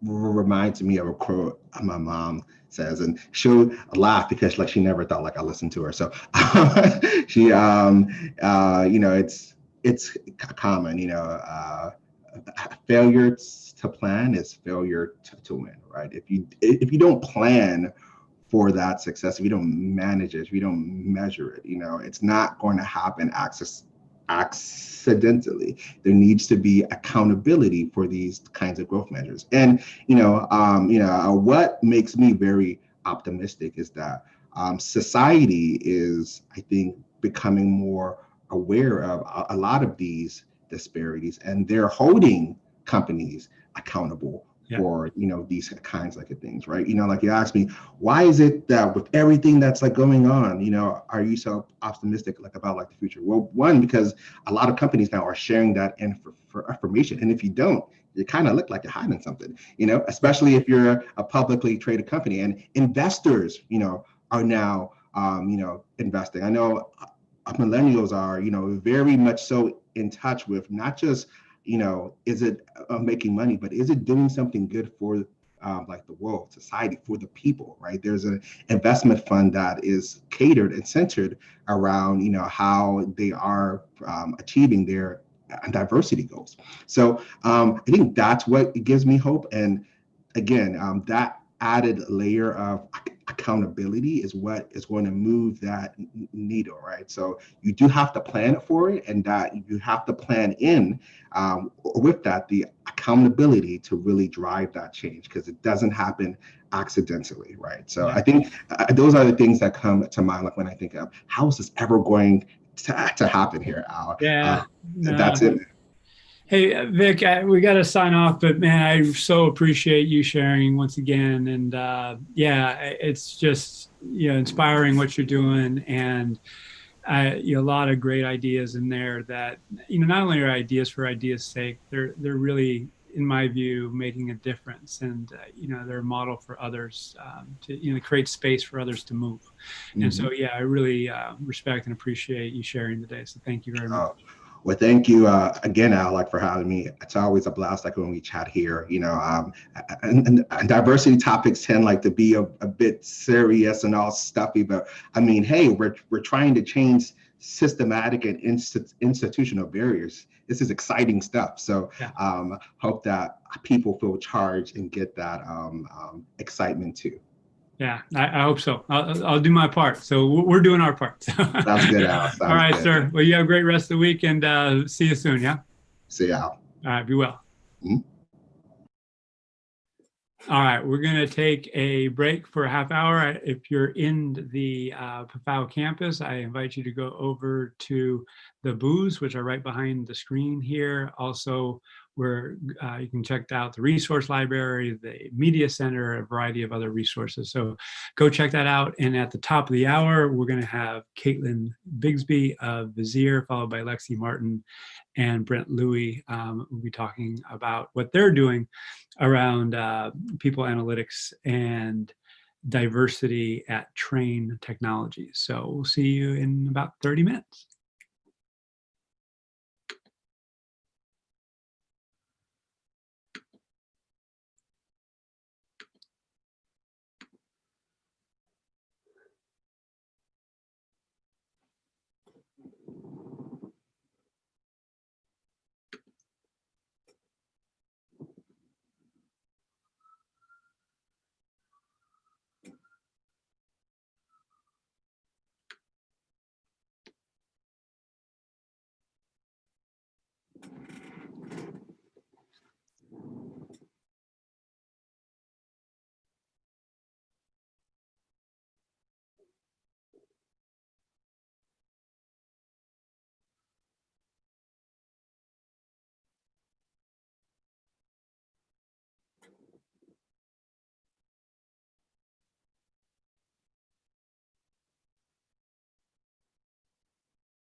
All right, welcome back. I am going to be joined by Caitlin Bigsby here in just one sec. So bear with me.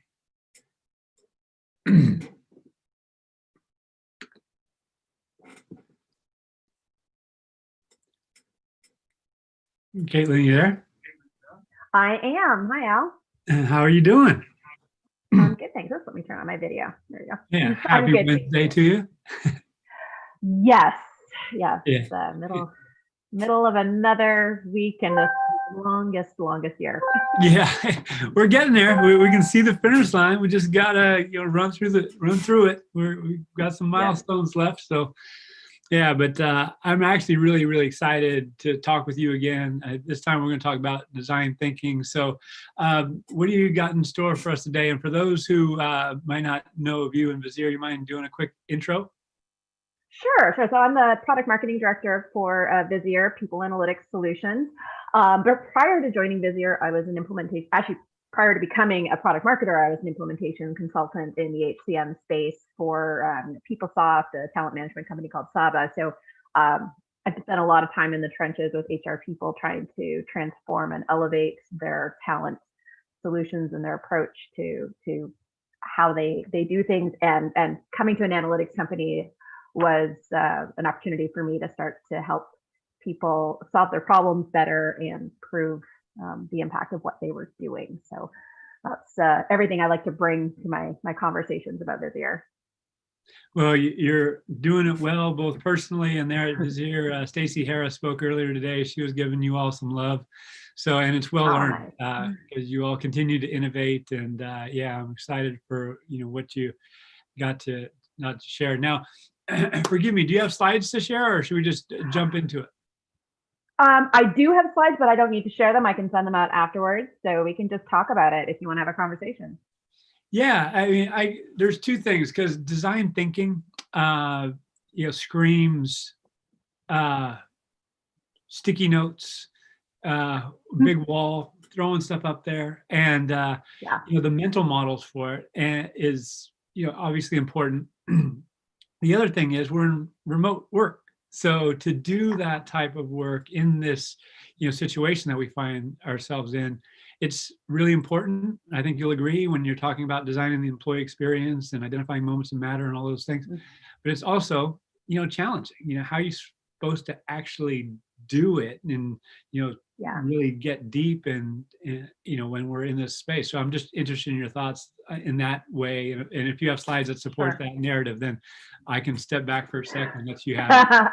Well, why don't we talk about it? I think for a lot of the slides and things I have, I shared in another session I did with you guys around diversity and inclusion and design thinking. So I can share them later.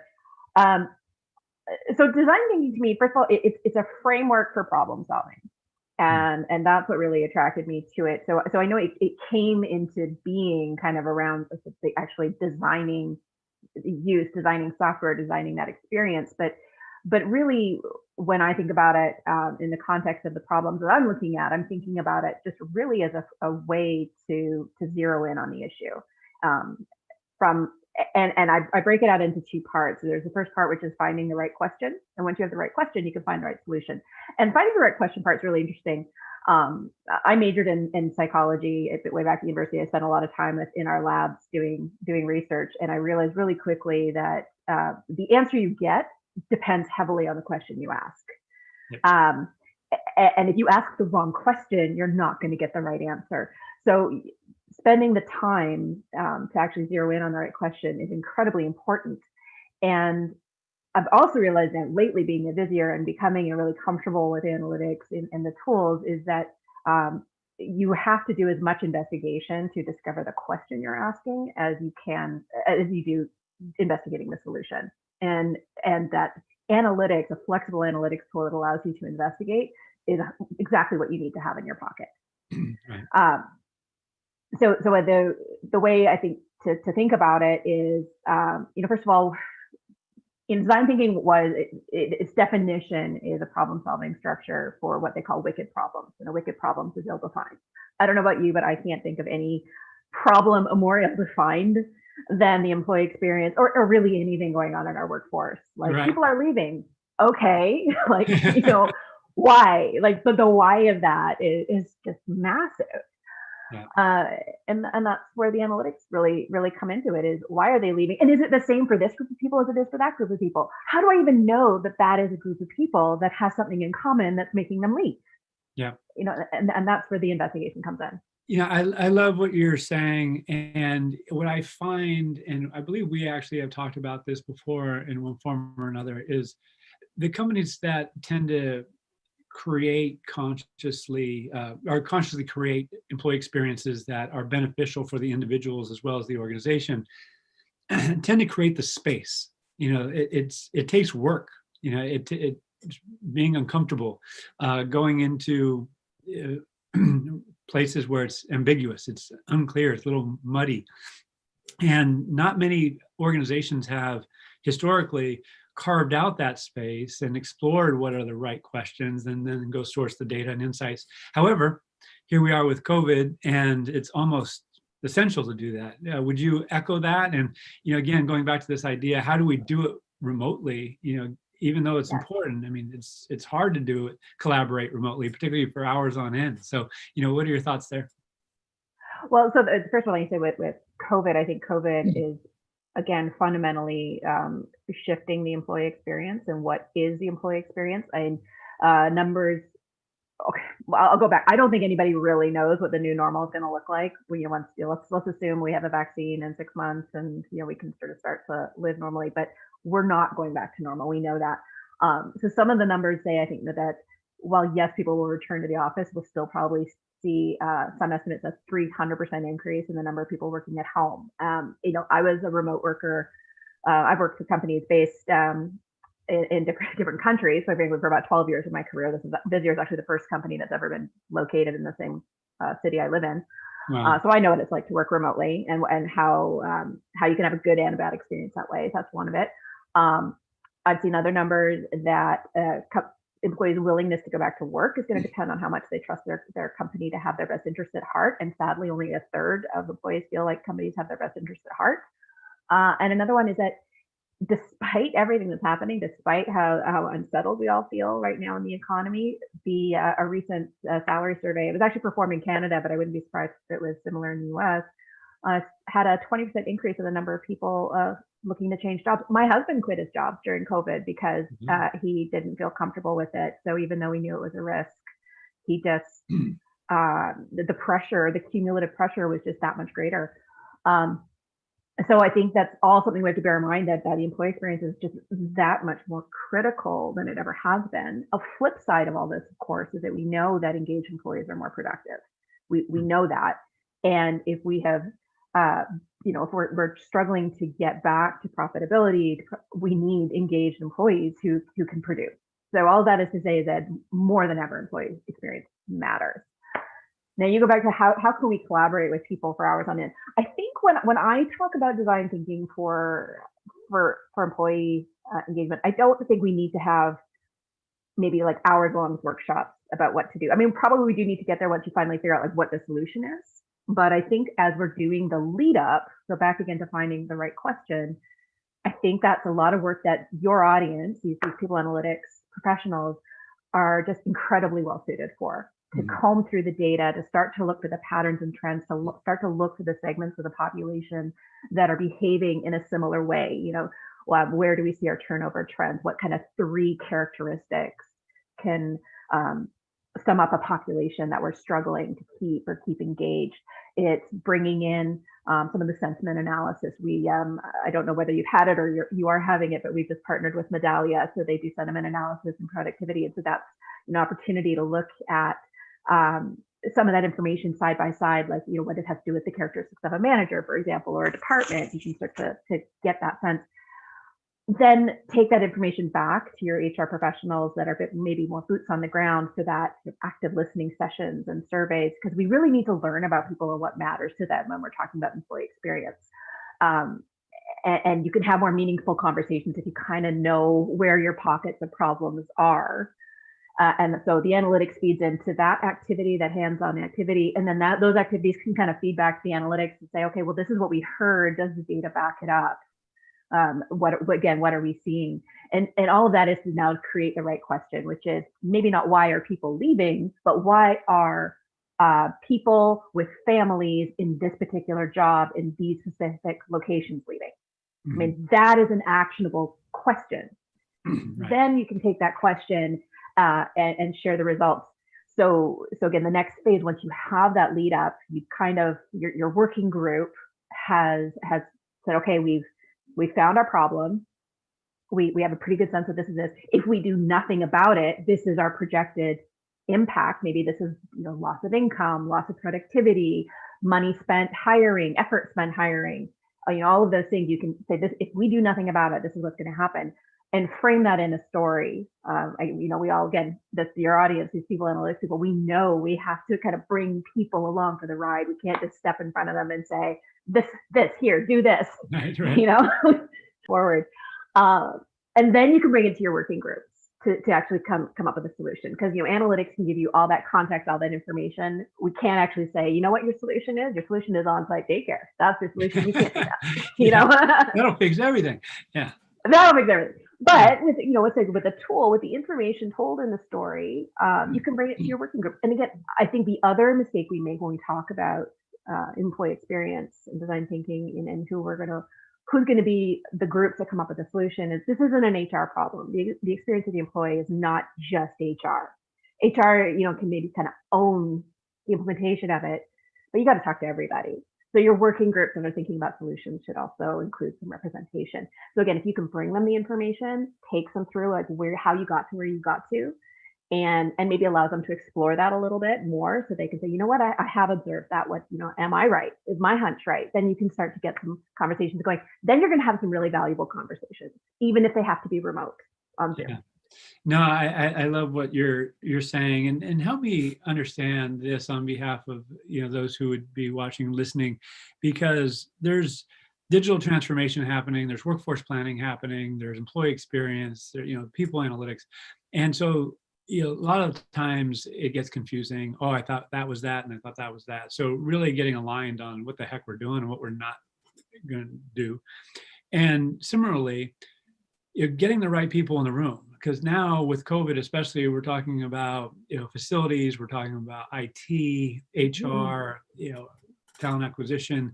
So of the leading practice companies, if you can package them in that way, what are they doing? Are they actually getting more diverse groups in the room to explore what the future of their workforce is going to look like? Yeah, I think diversity is a part of it, but I think also you can look at having targeted work groups. So let's talk about facilities and IT. Where are we working? How are we working? What tools do we need to work? If your investigation has brought forward that is a problem, that people are dissatisfied because they don't have the tools, they don't feel set up to do the right work, then absolutely your solution group should include those people. But if your results and your question is, no, actually, no, they're good there. It is this thing. This is actually the problem.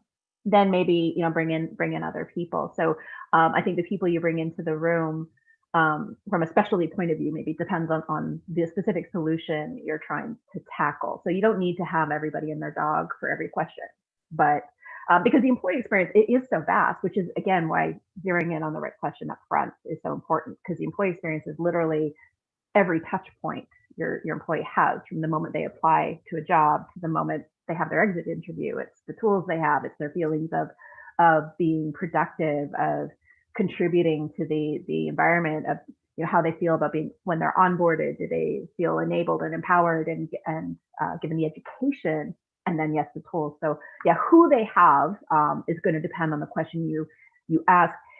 And it just shows the importance of laying that groundwork, that foundation, because working group A with too many people is not going to accomplish very much. And you start inviting people to meetings where they don't feel like they have anything to contribute, you're going to lose momentum pretty quickly. So you're going to have far more impactful solutioning sessions if you're focused.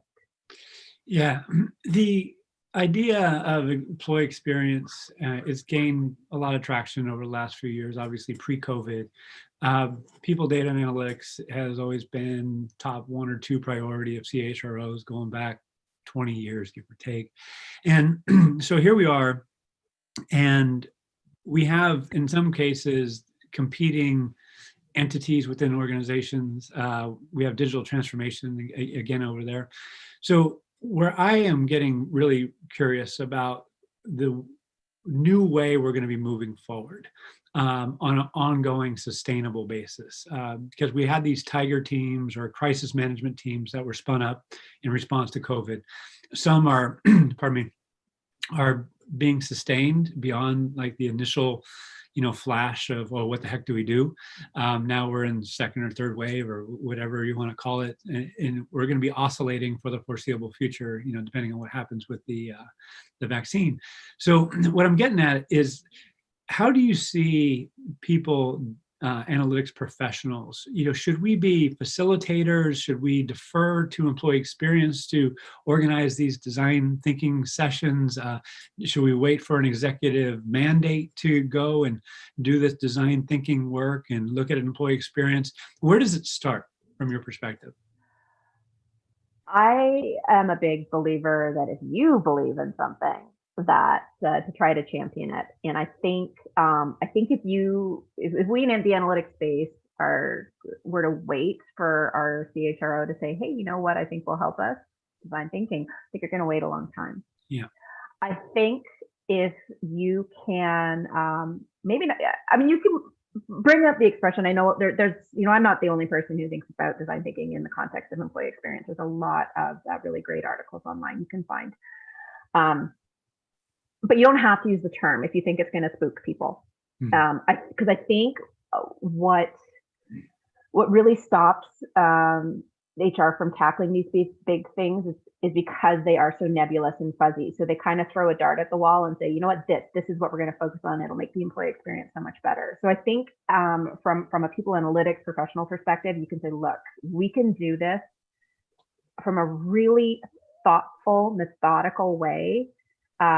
And zero in on our actual problems that will help you figure out a good workable solutions. And then you bring it back to me and I'll help you measure it. I'll help you measure if you're on the right path or not. But I think that it's something that we kind of need to illustrate and take them by the hand. That sounds patronizing. I don't mean that. But I think kind of walk them through it because for a lot of people, especially if they're not used to integrating data into their daily lives, we think about analytics a lot of times for those big pictures, especially if we're, building everything from scratch, we might get like a big flash of insight every 3 months when we finish our building. So we maybe it's a little harder to imagine it as being an investigative tool, a little bit more like a navigation tool. So I think if we can kind of help them see, look, I know employee experience matters to you. I can help you figure out where to focus. I can help you figure out who to focus on. I can help you build a business case. One of our customers, Pitney Bowes, use their data analytics teams. They partnered with HR. They figured out which pocket of people where they had a turnover problem and calculate the ROI on reducing that turnover problem. So the two things allow them to get the buy-in to actually do something. So I think we need to present that opportunity to HR and say, let's try this. There are lots of great consultants out there that can then facilitate the solutioning. But again, don't go into the solutioning session without a good idea of the problem you're tackling, and that brings it right back around to people analytics. Help HR see where the problems are. Yeah, no, I like that you're starting with the problem, and you've also alluded to it a couple times. What is the role in your experience and your thinking around the use of personas? And a related question is, do you see this being an annual refresh process? I imagine it depends, but I've seen design thinking initiatives or not even an initiative, just as a tool, as a technique, just come and go. It's like a fly by night thing. It's like, oh, we tried that, shoulder shrug, move on. But others have actually made it part of their strategy formulation process and really sunk their teeth in. What are your thoughts there? So I'll address the first one first with the persona things. Like I said, I do think it's really important to not think of your employees as a monolith, because they're simply not. They're, it's ethnicities, it's genders, it's age, generations, jobs, locations, it's all kinds of things. And if you try to do a one-size-fits-all solution, you'll drive yourself and you won't see the problem actually if you try to look at it from this level. You've got to bring it down and segment it to figure out where your problems are. That's, I think, the number one problem we have. It's figuring out what to do. But the next one is whether you should do it constantly. I think you can't tackle everything all at once. There's going to be a series of opportunities and risks. So I think it's a good idea as an organization to, and for people analytics team to sort of do a sweep on a regular basis of, okay, here's where we see opportunity and risk. What matters to us. Then we'll investigate a little bit more and surface out some things we can do something about. But I think I would make it part of your regular routine. Do it small, incremental changes. That's how you change things anyway. And that's the difference between a great and a good organization. Good organizations do enough. Great organizations are constantly looking for ways to elevate their game. Yeah, no, it's as you say that, it screams like good to great. And obviously the book is almost 20 years old now, and there was How the Mighty Fall came after, because many of the good to great companies fell off after the book was written. And there were 4 key reasons. One was the hubris of success, and which was a derivative of stopping learning, that they got this figured out. And obviously COVID disrupted everybody. You can't just press reset on your business model. You have to learn, have to adapt. Then it invites the question, how do we learn? How do we adapt? And not many organizations had those agile processes in place. And what I hear you offering up is just a means in which to be flexible, be adaptable, have that embedded agility in terms of how you're acquiring talent, developing, compensating, communicating on down the line. Is that right? Yeah, no, exactly. And things are changing. Things are changing so quickly. First of all, I guarantee you, if you had all the resources in the world and could dig into every problem that you had in employee experience, you would still need 5 years to tackle everything. So even that initial investigation, you're going to take some time. But things are changing so fast. And the initiatives are changing so quickly. Your priorities are changing. So just sort of constantly doing a sweep. So, you come up with your first question, the team figures out their solution, you start monitoring it. Okay, that right there, you're like, all right, this is working, this isn't. So let's expand, let's contract, let's revisit, and then let's figure out the next thing, and kind of just like a constant evolution, because it is going to change. Everything is changing so quickly. Yeah, and what matters changes. Right? Yeah, you're absolutely right. What matters, and that actually is going to inform my next question, because if we go into a design thinking process, we're looking at problems, we're looking at the specific problems or different personas, and very quickly it gets to, well, how are we going to measure this? How do we know it's actually a problem? How do we actually know we're improving this dynamic that we're observing? So like you, having been in the space for a long time, it was often the case where we diagnose a problem, maybe put an initiative against it, responsible person, and on the far right of the spreadsheet, there would be, how are we going to measure it? And now it's more ingrained in the whole, not only solutioning, but ingrained in the assessment of what's going on. So, this might seem self-serving, but it's just a matter of fact, is that Vizier highlights what is happening, given the ability to aggregate and analyze and visualize and tell stories around data. So can you talk to that unique, whether it be Vizier or anything else, just that essential need for data-driven insight to inform what's happening and what to do about it? Yeah, no, it's, let's step you through. Like I said, I break design thinking into two chunks, which is find the question, find the solution. So finding the question is, first, opportunities and risks. Where can we be doing better? Where are we at risk of failing? Right there. If you can't answer those questions with confidence, you need data. You need to be able to investigate your data. You need to be able to say, you know what, our turnover is too high, or our employee satisfaction has dropped, or whatever it is. The next one, segment your population. As we talked about, you need to know who. You cannot do that unless you can slice and dice your data and look at how does your engagement go up or down, depending on what kind of filters you apply. You need to be able to dig into that. So again, data, that's how you get there. The risk of not doing anything, data. What's the cost of replacing people? What's the cost of hiring people? Where's our productivity coming up and down? How much are we paying for overtime because people are calling out sick because they're stressed? That kind of stuff, data. And then finally, zeroing in on your questions, like, and building that story around it. It's like, okay, we found that we have a higher than average turnover here. It is costing us this much money. It's impacting these people. This is the question we should focus on. That is a data-driven thing. And then packaging that up in a way to bring back to your business stakeholders and say, we think the best opportunity for you to make an impact on your organization here. This is, how we got here. Look, see for yourself, investigate. All analytics. Now, the flip side, we talked about the measuring of it. You've already created a data story to get there. You've already been able to say these numbers are problematic and we need an intervention that'll turn them around. So if your intervention works, those numbers are going to start to turn around.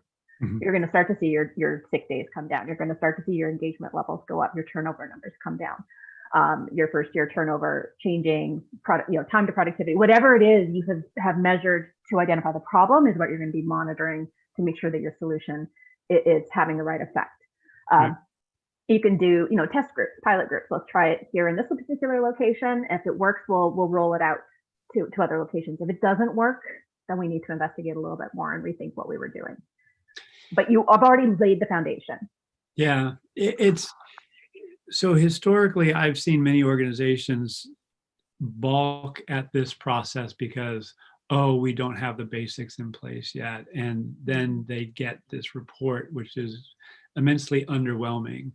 And then the questions that are a priority to them don't get captured. And there's just a frustration on both sides. I don't understand what's desired from my internal customer.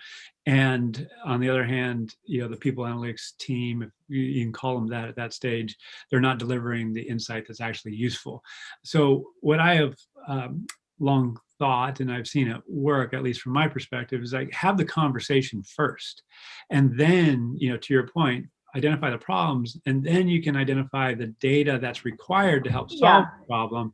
And that would then set priorities, because now we're in this phase of our evolution, is that formerly we just looked internally for the existing data within our system, inside the organization, in other words. But now we can bring in external data, and we can create new data on an as-need basis in a much more agile, quick and appropriate way.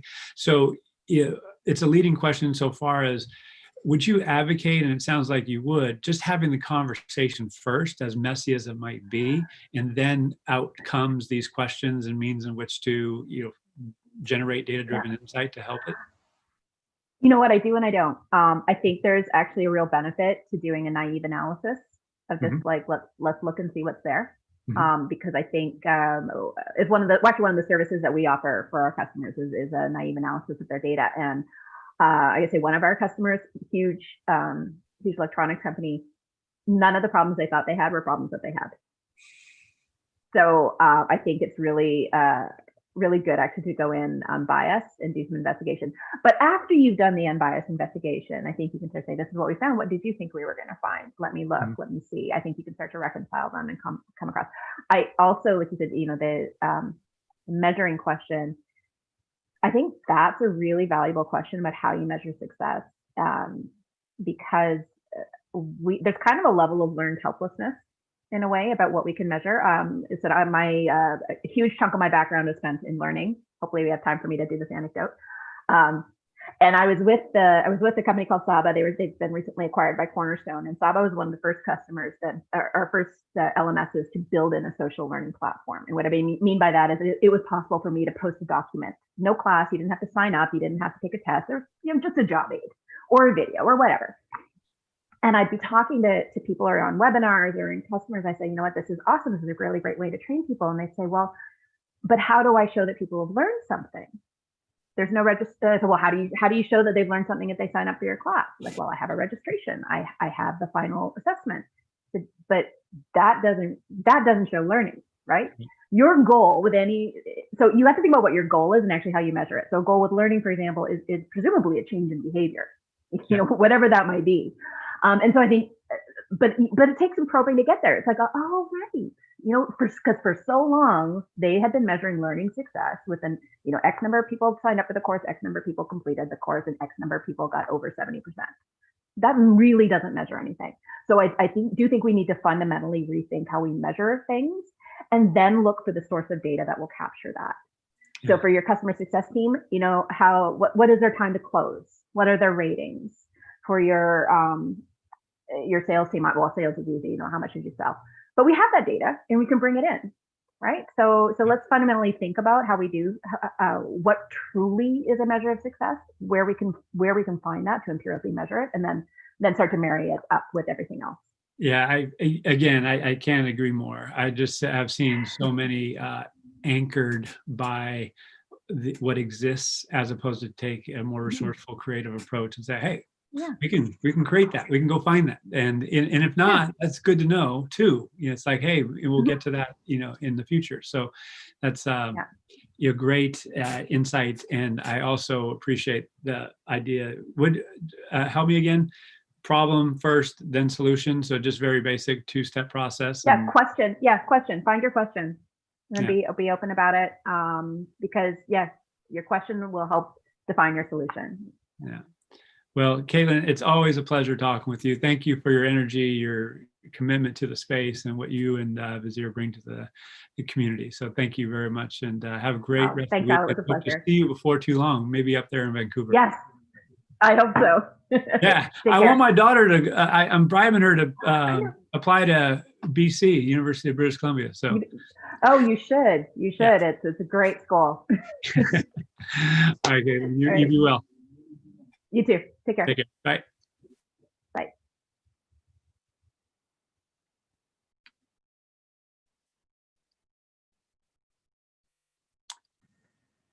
There you are. Lexi, how are you? I am doing great. I had a little moment of panic there, not being able to see you. Here we are, just like that. Just a press of a button. Things going all right? Well, where are you today? I'm at home. All right. You staying dry and warm? Hugs. So thank you for joining me on this this midweek day, and it's rainy couple of days here in Northern California. But yeah, great to see you. And Brent is coming in as well. He's ringing the doorbell, so he'll be in a sec. Yeah. So as we're waiting for Brent, do you mind, for those 3 people in the community who might not know who you are, do you mind introducing yourself and let them know a little bit about what you do there at Vizier? Are we live, getting started? We are live and we are getting started. And yes. We're going to start our session, right? We are, yes. Okay. Yes. And thank goodness for post-production. We can do anything we want after the fact. And there's Brent. Hey, Brent, how you doing? What's going on? Hey, good to see you. Thanks for joining. Appreciate it. Absolutely. Hey, Brent. We're just going to start with introductions. We'll let Lexi go first, and over to you, Brent. Okay. Nice to see you, Brent. So welcome everybody to our discussion on improving diversity across multiple dimensions at Train Technologies. I so wish I could see you all in person. Anyway, I'm Lexi Martin. I'm a longtime researcher and I now head research at Vizier, the leader in people analytics. And one of the best things I get to do is to talk to our customers about how they use people analytics to improve their business and to help their people. And I've had the pleasure of talking to Brent over the years to explore some of his, what I think is pretty brilliant work, both in improving employee engagement and now about his work to improve diversity at Train Technologies. So let me turn it over to you, Brent, and please introduce yourself. Sure. I am Brent Louie. I'm basically a lifetime analyst. The majority of my career was spent doing business analytics and financial services. I always wanted to be in HR. I even did IO Psych undergrad, but then never had sort of like the gumption to go and get a PhD and such and such. So I spent 10 years doing business analytics. And then after graduating from grad school, my boss said, what do you want to do? And I said, I want to go do that people analytics thing. And that sort of backdoored it into the space. So have been in HR for 5 or 6 years and and just love the content and love working with people like Lexi. I sort of read, your articles that you put out, think they're brilliant. So just as big a fan as Lexi. We just kind of have this sort of like equal fondness for each other. Yeah, totally equal fondness. So totally understandable. You're too good, Al. So one of the things I do when I talk with our customers is kind of what I call an analytics path exploration. And it comes from, talking with our customers about their need to kind of not just see the breadth of what people analytics can do, but see how it can address specific challenges. So this analytics path approach is, I start by asking, what's the challenge to your organization that actually drove you to adopt people analytics and to use it? And then how do you use it, and get as specific as possible? And then what are some of your insights? And then what are your actions that you then take, your results and your lessons learned? So that's what Brent and I are going to do today. So let's get started. So start by talking about the challenges that drove Train Technologies to address diversity with people analytics. Yeah, Train Technologies is a little bit of context around who we are. We're a sustainability company. We're a 100-year-old / 1-year new company. We simultaneously, we were part of Ingersoll Rand. We did a merge and separation at the same time earlier this year. And so we're not even 1 year old as a company, but we have over 100 years of history to back us up. So it's just this interesting place that we're at in our company's time. I'd say one of the things that we've committed to as we've launched our new company is really 2030 sustainability goals. And we do a lot in climate solutions. One of those goals, which is absolute, is really around carbon emission footprint. 40% of the carbon emissions come from buildings. We have most of our products are in that space. We also have products that you see trucks going down the road that are cooling their systems. We play in that space as well. But we've committed to reduce the carbon emissions for the world by a gigaton, which means nothing to you all. To us, it translates into the equivalent of Italy, France, and UK in terms of the amount of emissions those combined countries put off in a given year, and we're going to do that by 2030. So those are the types of things that we're moving to as a company.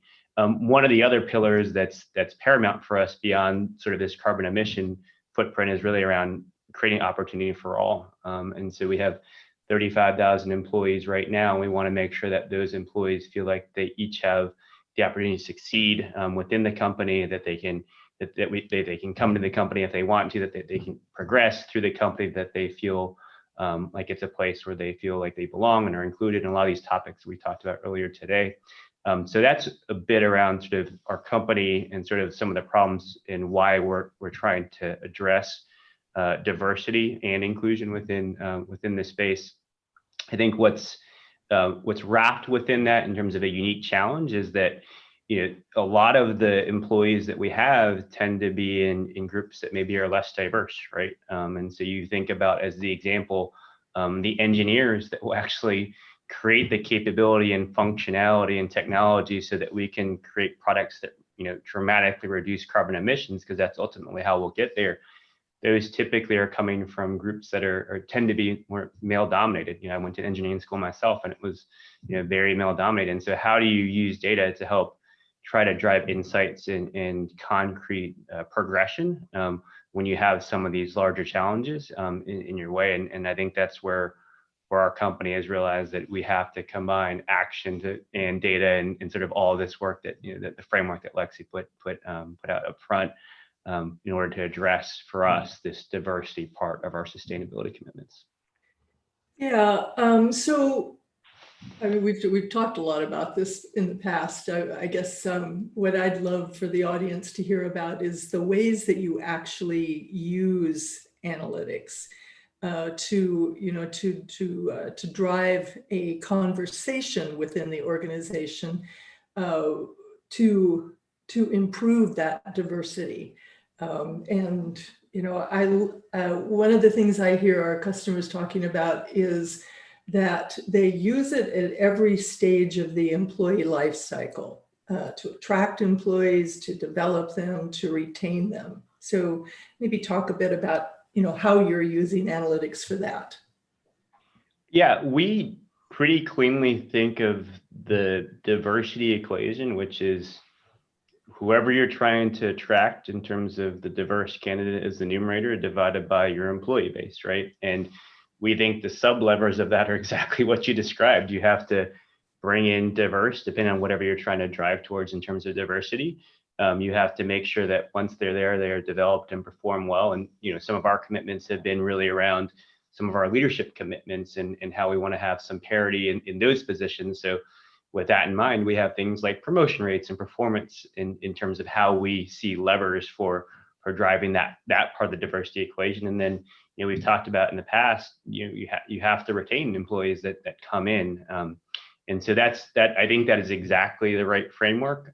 So for us, we've started, I'll give you just a few examples and we can go deep on any of them if you'd like. But we've started with sort of this modeling of how do we actually use those three levers by sort of subsegments, by subgroups out through 2030. And so we've made this commitment and we got to get there somehow. And it's not just simply, increase 1% per year. We want to know what the ins and outs and the levers that exist within those three frameworks that you described will influence and how we will progress to meet those objectives. One of the interesting things that we saw recently was, it's not a linear line, right? And some of the assumptions that we're making, it's actually sort of this, it's a reverse hockey stick. You gain more traction up front and progression up front because there's such a disparity right now in terms of our current diversity versus if you got to something like gender parity or ethnic, matching the areas that you represent in terms of diversity. For ethnic diversity, you see greater lift up front, and then that diminishes over time, because once you get to a place where you're at 45% diversity and you're trying to, you're still hiring at 50%, progression gets smaller, right, over time. So, but we have to model that out to understand the nuances and say, is the progression to 2030 going to be linear, or is it going to look different? We also, use data to drive insights. We've talked a little about that around, are there key levers within each of that entire employee life cycle that matter?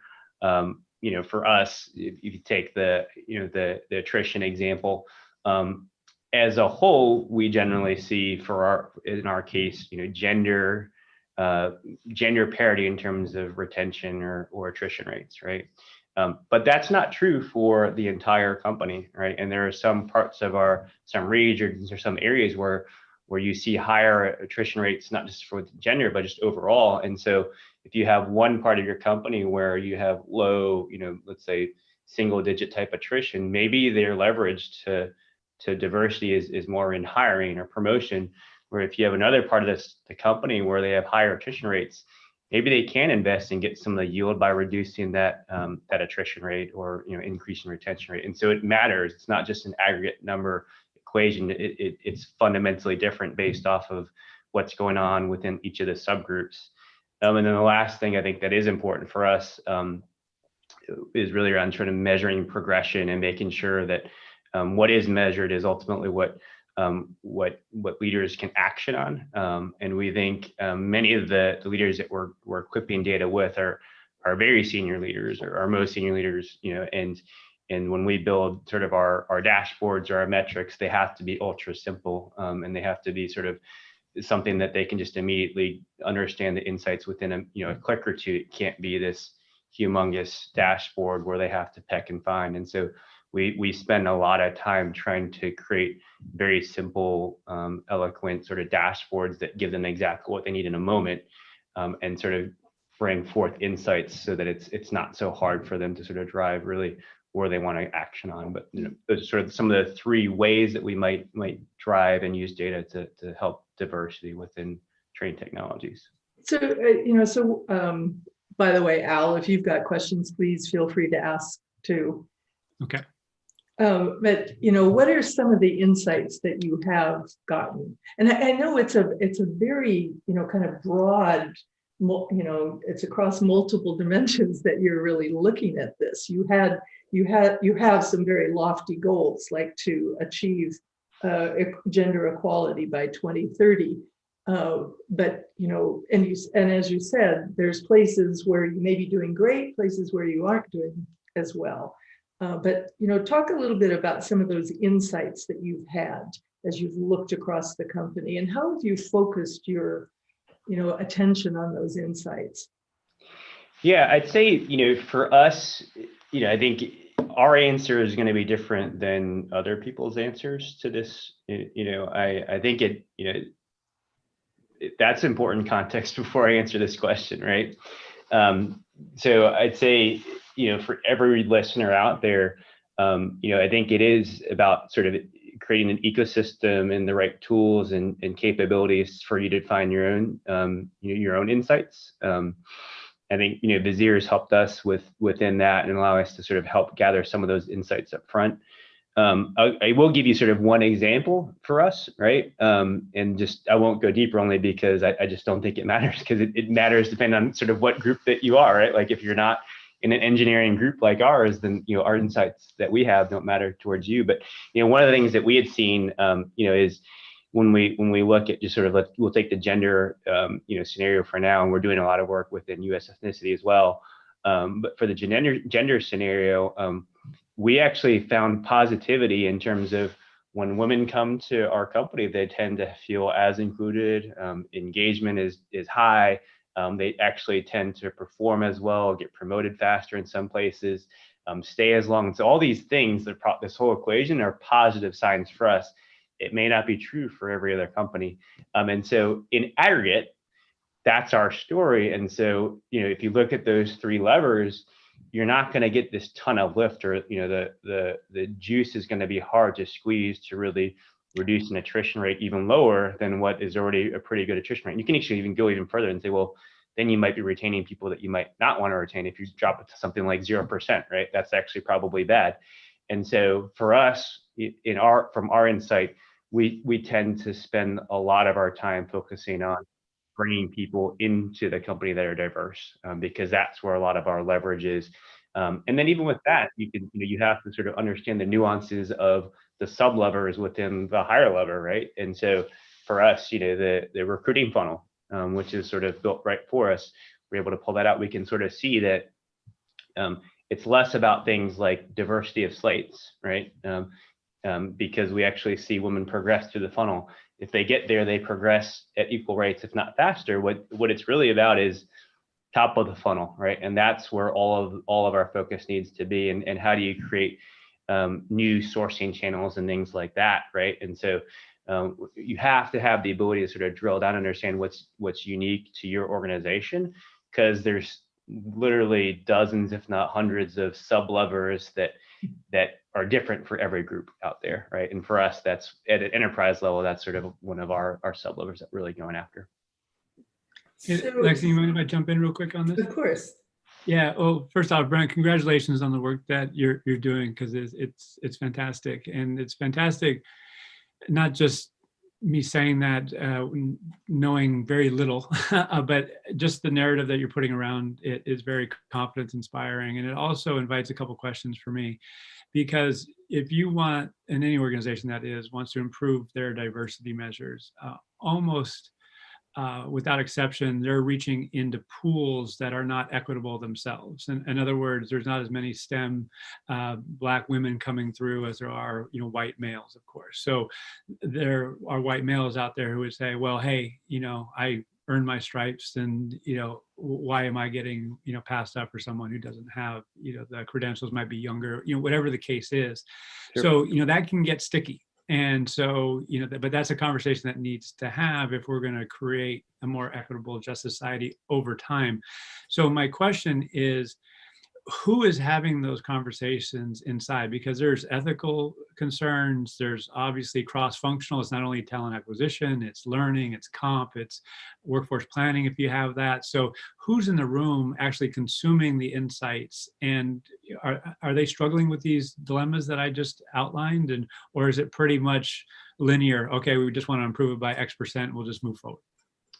No, I think you bring up a good point. I think society probably is wrestling with that a bit. At least the U.S. society is wrestling with that as a whole, as a concept. So I don't think it's a foreign concept.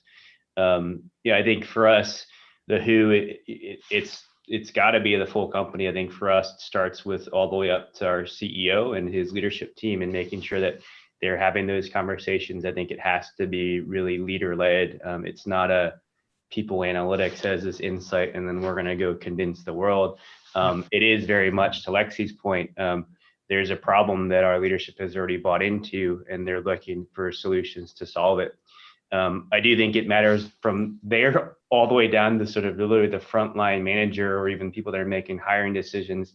And maybe I might even say that we're sort of starting to relaunch some of our leadership principles, and we think about the world in terms of people leadership, less about sort of great managers. And so I have an employee on my team that she's not a manager, but I absolutely see her as a leader, right? And even her, I think she has a responsibility to create the right environment, to create the right context to help elevate some of those conversations. At the end of the day, we do believe, the way that we've been explicit is this is about creating an opportunity for all, right? The all is very important, right? And we will absolutely always select the best talent no matter what. And so I think having that context does matter. You have to really truly believe in your heart of hearts that the end destination is an opportunity for all, and you have to have principles in place and the right systems to allow for you to make sure you select the right talent and you're making the right decisions. It's recruiters, it's hiring managers, it's your senior leadership. It's all of those people in the room. It's legal for sure. We talk regularly to groups like legal to make sure that we're doing the right things. And but yeah, I mean, it's a full conversation with lots of people, and I don't actually think you can make the progression unless you sort of have sort of from top to bottom everyone sort of bought in with that objective. Yeah, Al, you've kind of gotten at what my next question is about is, analytics is great. It can show you where you are and where you maybe have issues, but until you actually take action on that, it's hard to make progress. And so if you go back to your example of, having issues with getting people, Black minorities into the funnel, what are some of those actions that you've taken? And, maybe people analytics informed this, but, clearly there's something going on within your organization to actually make a change there. What's that about? Yeah, I almost feel sort of like bashful at saying for like all of the work that actually occurs. Like I actually don't feel like we do contribute that much into actions in terms of progression, right? But there are so many sub actions that need to occur. Even this morning, I was in my team's town hall, and we happen to be sort of in the same organization as the recruiting organization, and they're just sort of putting up all of the individual stories that each one is doing to make progression, like individuals calling up and searching for unique talent that typically wouldn't have come to us, right? And the results are surprising, right? Like, are in a powerful way, like they're pleasantly surprising. You said like these numbers are beautiful is what I typed into the chat this morning, because you see these unique wins. And for us, the numbers that were flashed really around sort of our new hires for our entry level, like college type employees, and just the diversity that's in there. Each one had an individual story that went with it, And so I'd say, for us, like those types of stories are really meaningful, and you have to make progression over time. I do think with any model, if you think about this diversity equation, it's a decade plus type journey, right? And each day you have to make progression, otherwise you'll never make it to the end, right? You're not taking and saying, we're going to grow by 5% of diversity in a given year. That's just unheard of, right? You're like gain 1% over a full year, but you can't do that unless you're doing the sub-level things correct. I think the full ecosystem matters, right? So you have to have things like employee resource groups, which we have, some things that we do that are, courageous conversations. We have something like that that's unique to us. I think other companies probably have different versions of this, but they're places where we have, difficult conversations where people can sort of share their opinion and feel safe, to voice those, and those types of things matter. I think one of the ones that, Lexi, to answer your question a little more directly, that you'd asked, particularly on sort of the recruiting experience, if that's a place of leverage for us, to Al's point, there, it's not abundant, right? And so we have to be creative about how we solve some of those in terms of the top of the funnel. The one that I'll sort of highlight would be we have a program called Relaunch, right? And I like it because it's really functional led, business led, right? It's really about the engineering community focusing on trying to bring gender diversity within the engineering organization. And they're specifically targeting women that have left the workforce and want to re-enter, right? And I actually I was thinking about this morning, I was like, this is my wife, right? So we have, we met at college, we have 3 children. We worked together at a prior company for a decade, and every year I'd come home and say, like, I got this rating, it's great. And she'd be like, oh, I got a better rating. I'd be like, hey, I might get promoted. She's like, well, I got promoted, and she, by all measures, is a better employee than myself, right? She chose, and it was, someone's always like, it's not your decision, it's her decision. She chose to step away from the workforce for a period as we've had our younger kids, right? Now, if you take that as the use case, right, like, you want that type of talent. Any company wants that type of talent in the organization, right? But when you look at it on paper, it's going to look as if she's got this gap in of experience, right?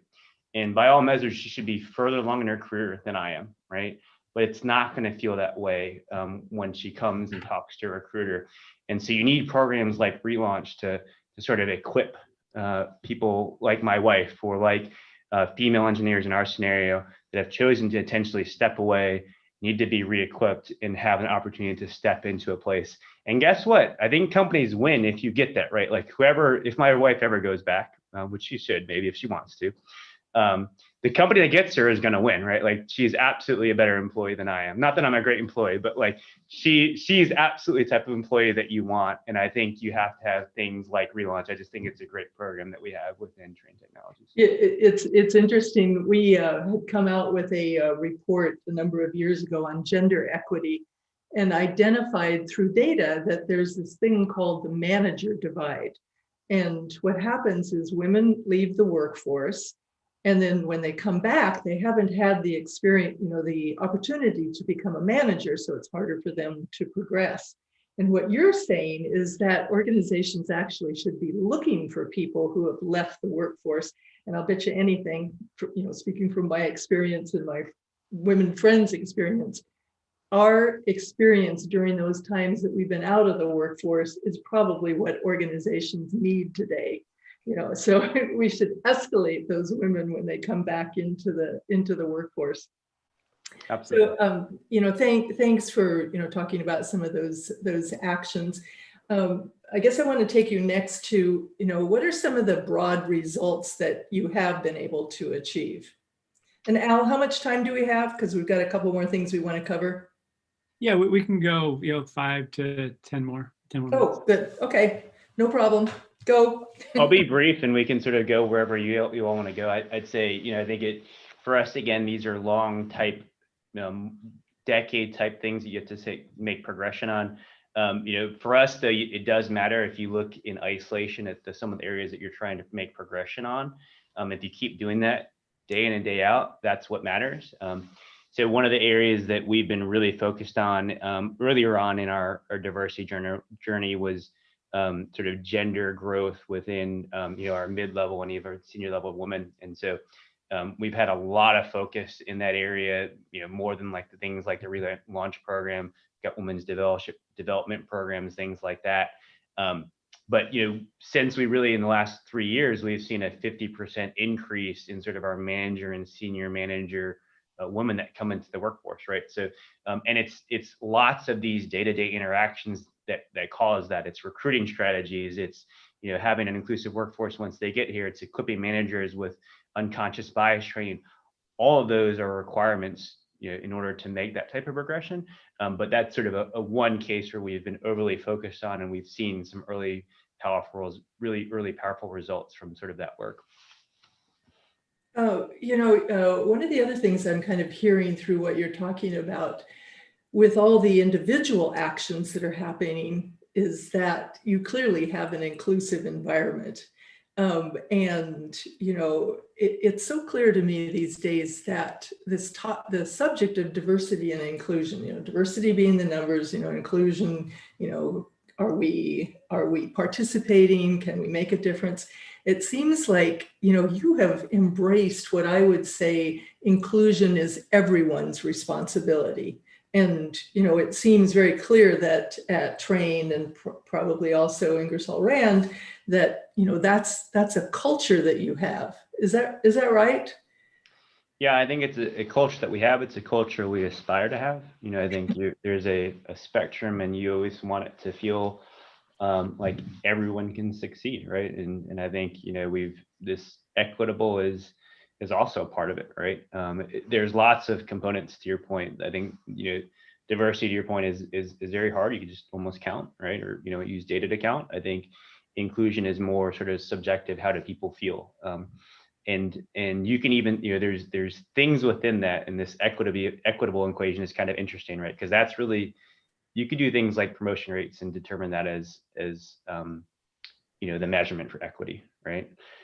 That still may not translate to how people feel in terms of equity, right? And so, you know, that, I think that's an interesting dichotomy, right? Like, you know, you might have a world where you have promotion rates and performance rates that you know, a certain group outperforms another group, but they may not feel it, maybe because they look up and they don't see the diversity that's in there, or maybe because they just don't feel it within the equation. And I think it's a more complex equation. I do think, to your point, Lexi, though, you know, you have to have a culture that's in that, and you can't settle. You got to continue to make progress against that, because without sort of the culture that enables an equitable and inclusive environment, you actually won't be able to make success on the diversity part as well. Yeah, you know, this topic of inclusion, I know that inclusion is a lot about feeling, you know, feeling included, feelings of belonging, and we measure it through sentiment analysis, through engagement surveys.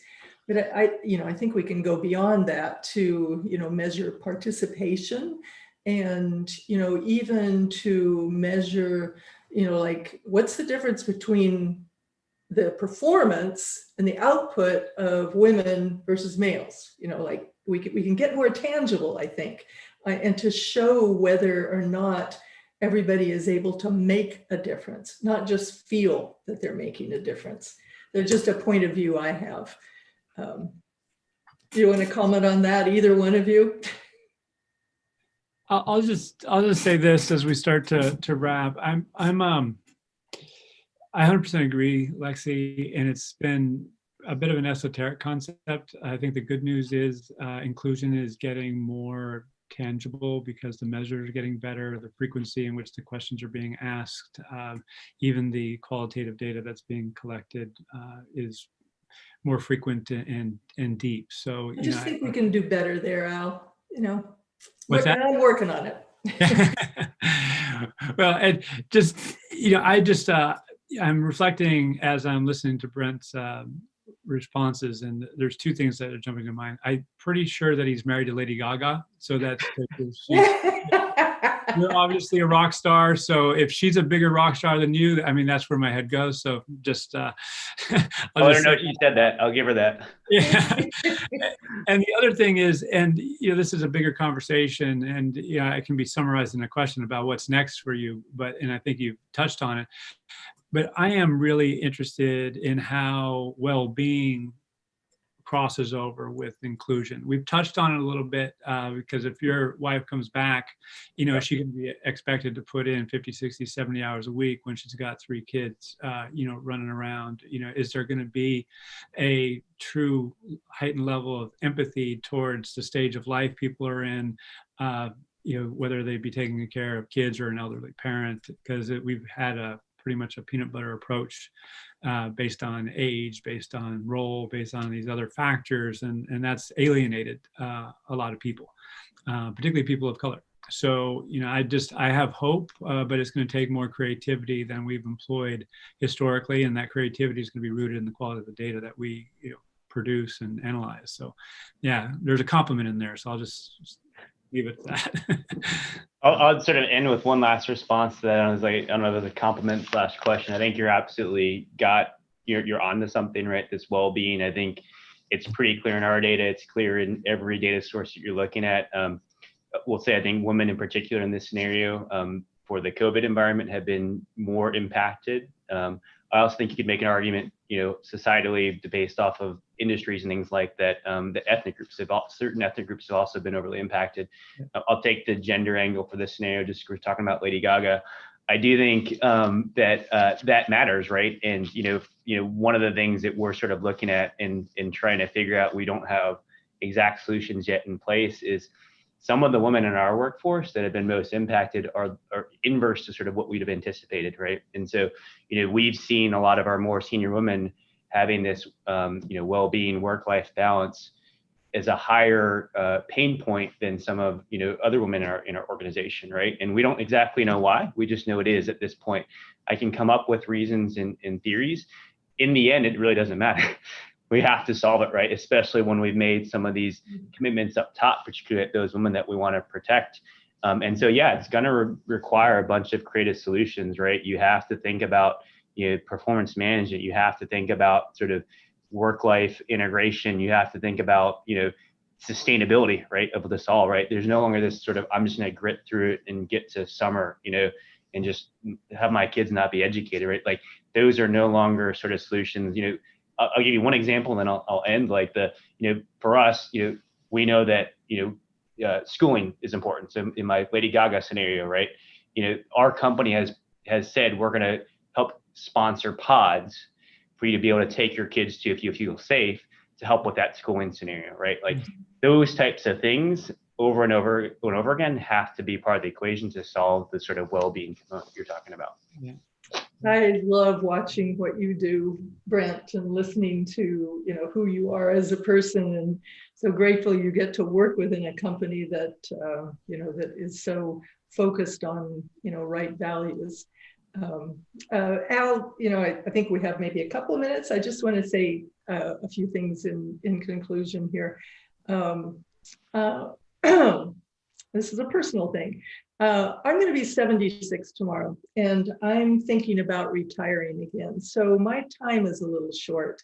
And, I think we just need to do so much better about improving diversity and inclusion and equity. I am really proud of that Vizier is being used by our customers to improve diversity.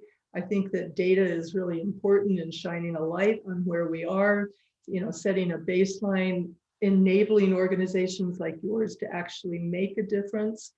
But I think we need to do better. I have a couple of offers for the community. One is that if you'd like to see how you stack up on your diversity maturity, particularly your data-driven diversity maturity, we have a strategy assessment so you can see where you are on your journey and see the steps that you might take next. And then also, this year has done something new recently. I'm not even sure you know about this, Al. It's the People Intelligence Alliance to connect to the wisdom of many and make people count.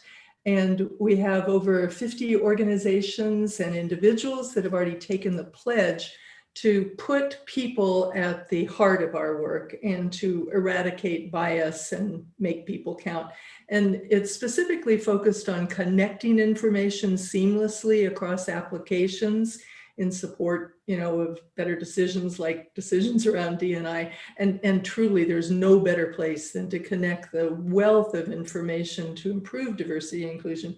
You've talked about it, there's intersections with well-being, with engagement, with pay equity, et cetera. So please take a look at the People Intelligence Alliance that we have front and center on the Vizier.com website. And thanks. Well, thank you, Lexi, for all you are doing and have done. And yeah, I'm familiar with the People Intelligence Alliance. I put my hand on the book right before HR Tech on that. So yeah, high five to you. I'm on board, and yeah, we'll be sure to share those links and amplify that. So, thanks to you both. You're both awesome. Brent, thanks for sharing. Lexi, thanks for being your awesome self as well. And you all be well. Yeah. Yeah. Thanks, Al. You take care. See you, Lexi. Bye bye. Bye.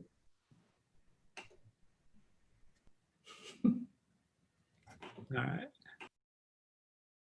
All right, what we're going to do now is going to take a short break, and we'll be back at the top of the hour with Nick Garbus, and I think he's going to have a guest at the top of the hour. So talk to you soon. Thanks, bye.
are most engaged when they're able to bring their full selves to work.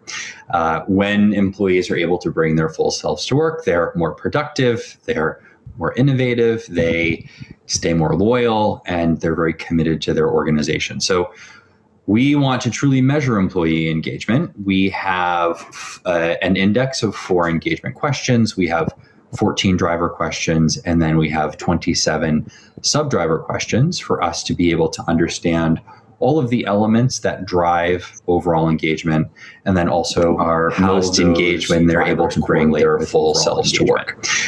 When employees are able to bring their full selves to work, they're more productive, they're more innovative, they stay more loyal, and they're very committed to their organization. So we want to truly measure employee engagement. How we measured the impact of COVID-19 on employee engagement. As I mentioned earlier, we took this sample of 10 million employee surveys that were analyzed, and we took the scores from individual employees in January of 2020, and then we looked at the same individuals in July, and we analyzed the questions or the answers to the same questions that they were asked in January to being asked in July.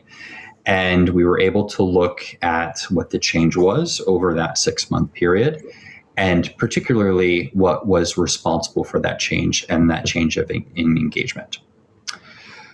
So here are the initial results. Our customers saw an employee engagement increase of 2% during COVID-19, which is pretty amazing and significant. At the time when the pandemic hit, organizations were looked at by their employees because these employees needed support from their organizations. The world was changing at an incredibly fast rate, so much that was uncertain, and organizations really needed to provide that support for their employees. And this data is showing that it looks like organizations did a pretty good job here, actually did a great job here, because overall employee engagement in this data set that we looked at increased by 2% over that 6-month period. Employees needed to know that their jobs were safe. They wanted to know not only that their jobs were safe, but that they were safe. And they also needed information on what they should do next. So our findings do suggest that the Peakon users that responded positively to this demand, because this increase of 2% is very clear that this is very much associated with the connection that they have to their organization and their work environment. And the other thing that we found is, looking at this increase, we looked at it from a regional perspective, and we also looked at it from an industry perspective. And every continent across the world enjoyed a rise in employee engagement. Specifically in Oceania, Australia and New Zealand, they actually saw an increase of engagement of 4%, which is quite impressive. And that is double the global average.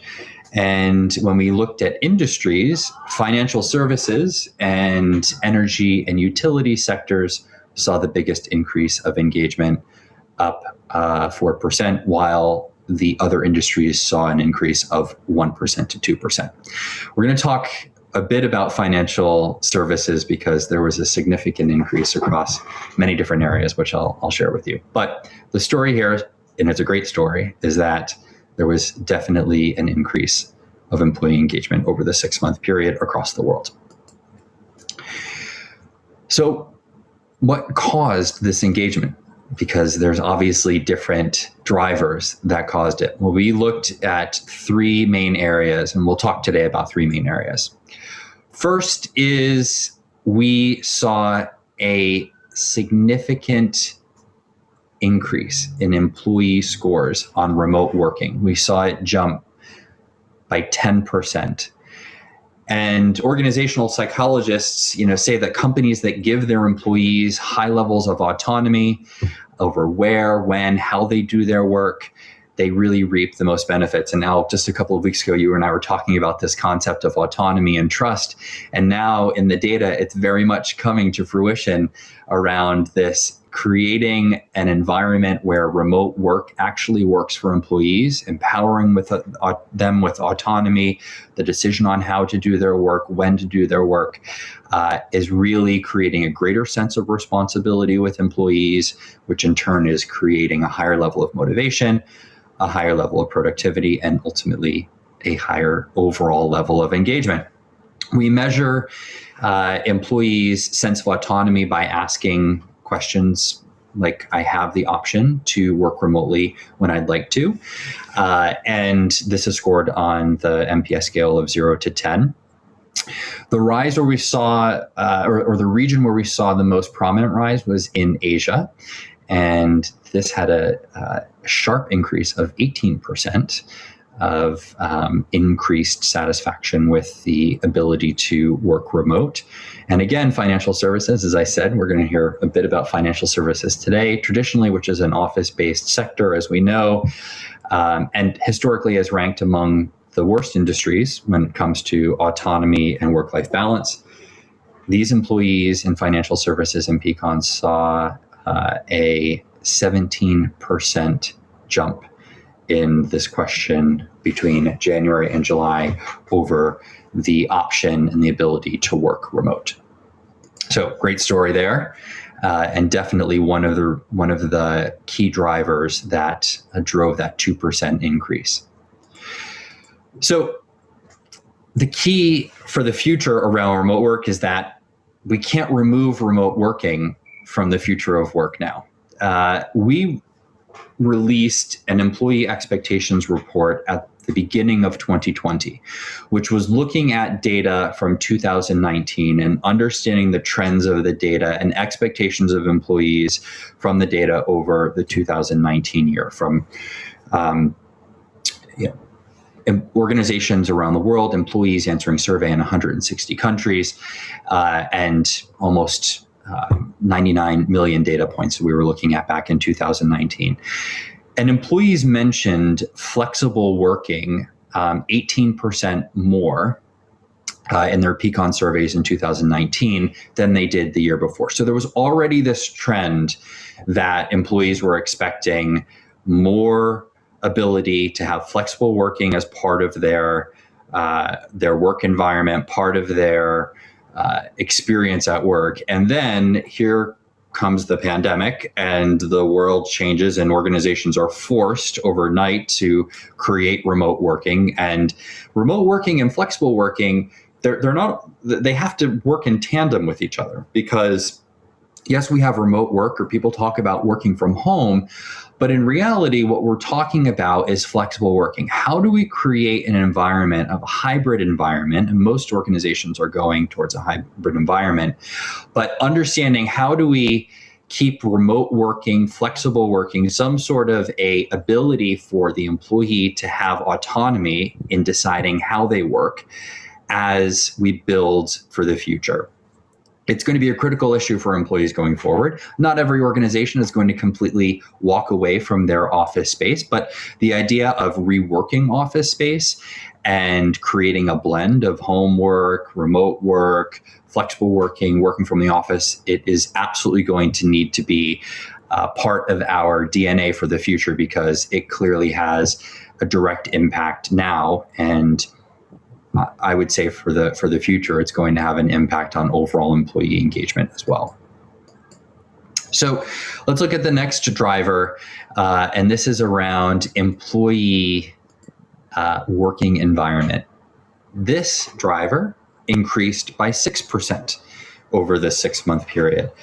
We know from our research that we feel positive when we feel positive about our working environment. It has a positive impact on how we work and how engaged we are. I don't think that's a shock, but the fact that we have data to correlate with it during a very difficult time for employees, that they are happy about their working environment, that this flexible working environment is actually working for them, and that the question, my physical work environment contributes positively to my ability to do my job, we definitely saw a significant increase here of 6%. We go back to those regional looks. Environment scores in Oceania, again, in Australia and New Zealand, increased by 8%. Interestingly, in North America, there was not really any improvement between January and July.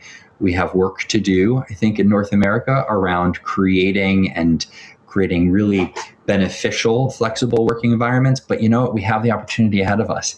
There's a whole wide road ahead of us for us to be able to build out these flexible working environments and listening to our employees and working with our employees to build that out in the most effective way.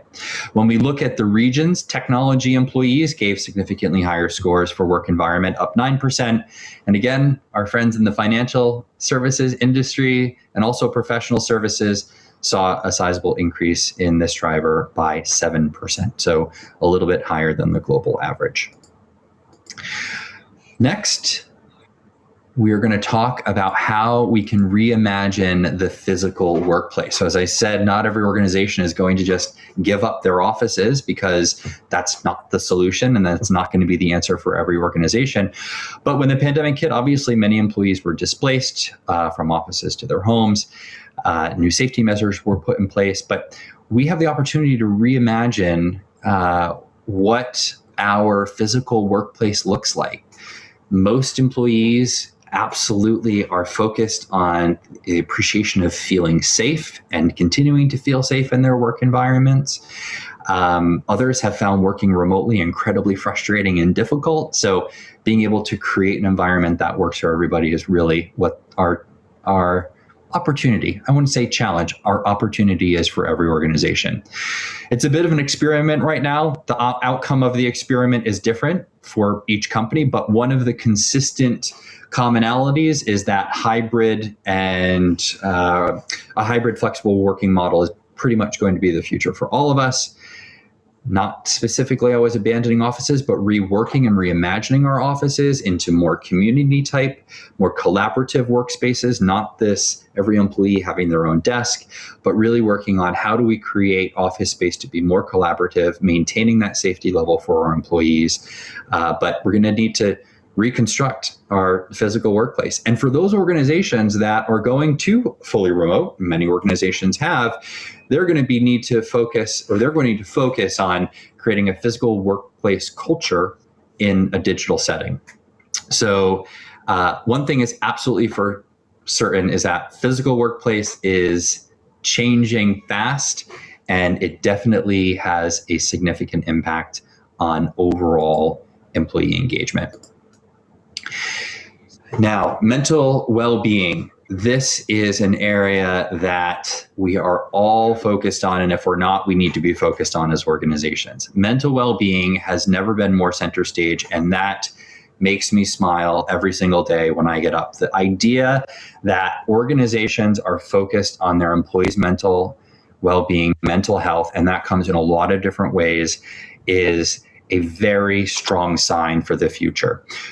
The WHO, and many people know this, but if you don't, the WHO put out a couple of years ago a report around estimating depression, anxiety cost, that affects the global economy roughly $1 trillion every year. That's significant, and in lost productivity. And in May 2020, the WHO advocated that there need to be a substantial investment in global mental health crisis, which was caused by the pandemic. Our organizational fit driver measures the degree to which employees feel that the culture and values of their organization match their own personal values and their own personal culture. We include a specific question on mental health. We ask very specifically, your company really cares about my mental well-being. Between January and July, the employee scores increased in this area by 5%, which is great. That means that organizations are focused and employees are feeling that, but we need to continue that. We need to continue working on this. We need to continue this to be a focus, because this absolutely has a specific impact on increasing employee engagement. We know that, and now we can very much tie data just over a 6-month period that there was a 5% increase for employees feeling that their employers really care about their mental well-being. And again, we're talking about industries, financial services over the 6-month period, A lot of positive increases in financial services. In general, financial services has had one of the highest rates of employee absence due to poor mental health. They saw a 9% rise in their score, or we saw a 9% rise in the financial services score around employees feeling that their companies really care about their mental well-being, which was the largest out of all sectors. So a lot of really positive stories coming out of the financial services sector. Mental well-being is good for business. We know that the past few months have absolutely been a test of the resilience of organizations and their employees. Increased risks of isolation, burnout, stress, obviously frustration has been a part of our everyday life.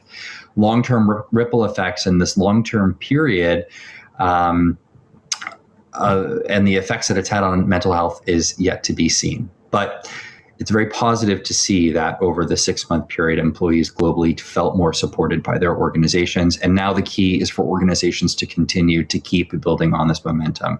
Whether hybrid, remote, office-based, we have to develop the right framework that supports this goal for the long term. And long term is not 6 months, 12 months, 18 months. It is for the next several years down the road. And now is our opportunity to do it. And now is the opportunity to work with our employees to build out what's going to work best for them, because ultimately we know that it is going to directly impact their experience and ultimately impact their overall level of employee engagement. Growth was the only driver that did not increase over the 6-month period. And maybe not surprising, because many organizations have probably reduced budgets, have been focused on business resiliency. They haven't really been focusing on growth. But organizations, we need to get back on track with focusing on individual growth plans, especially with Gen Z. We looked at this from a generational perspective. Gen Z employees had the largest drop in this question by 3.5%.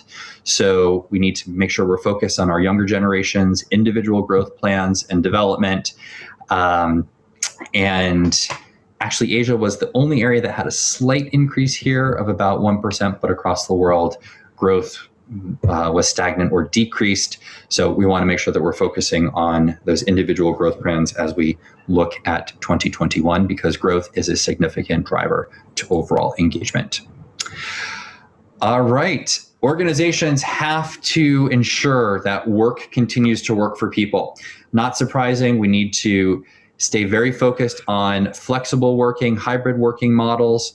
We need to really double down our focus on mental health, make sure that we're building those right programs for the future. They have a direct impact, correlated impact from the data on overall engagement. Our working environments, we need to figure out how those are going to continue working for our employees, and understand that working environments are different for everybody, and we kind of have to be everything for everybody right now in a lot of ways, but let's figure that out together with our employees, because if we continue to get all of these things right, we should still continue to see an increase of employee engagement. And just a quick note on that, a 2% increase of employee engagement over a 6-month period is a statistically extremely significant increase. So it's we're very happy to see those numbers. So Al, I am going to hold here. If you'd like to read the report, it's on peakon.com. There's a lot of insights in it, but that is the highlights of our newest Harpy report about the impact of COVID-19.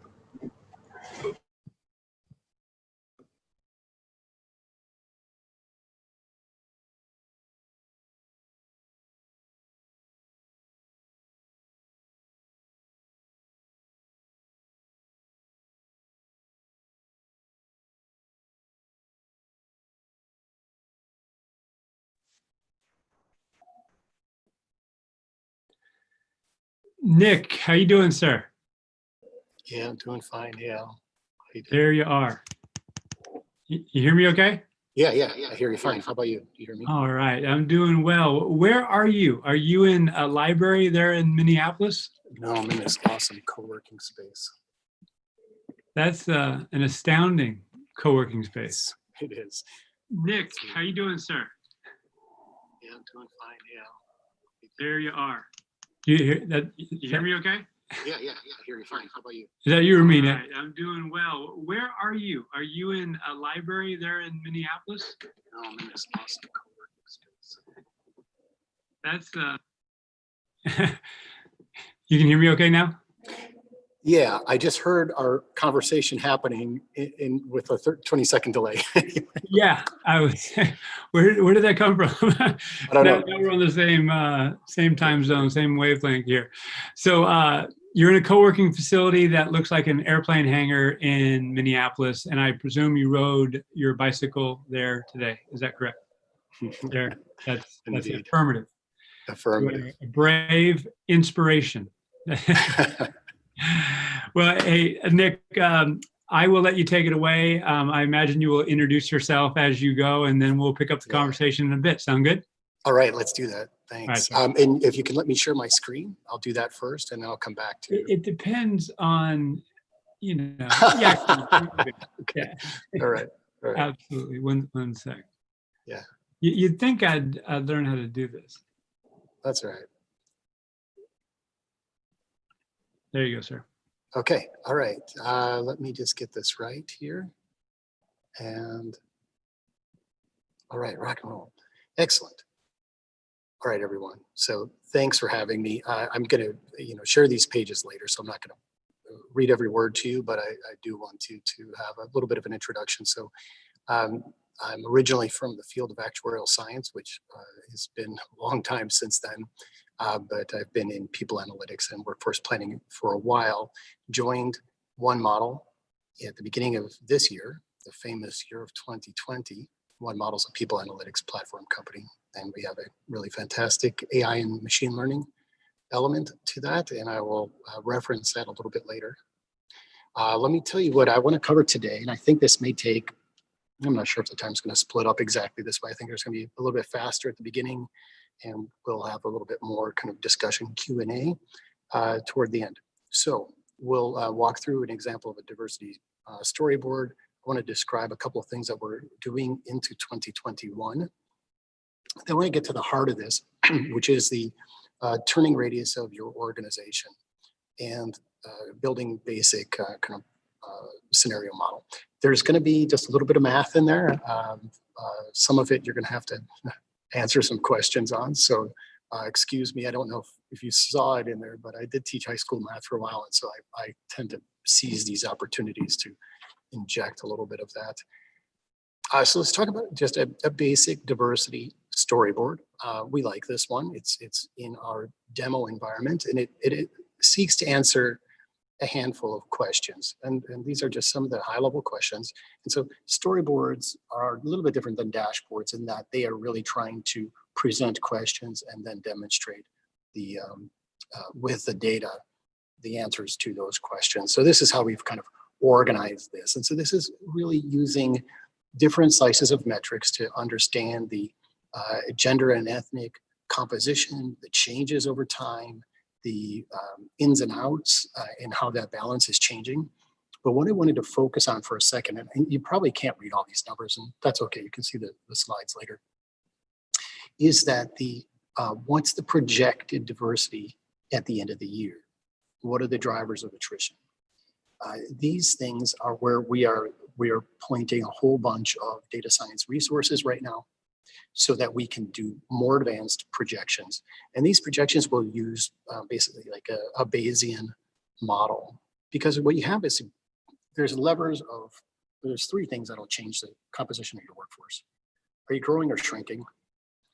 What is the mix of the outbound flows?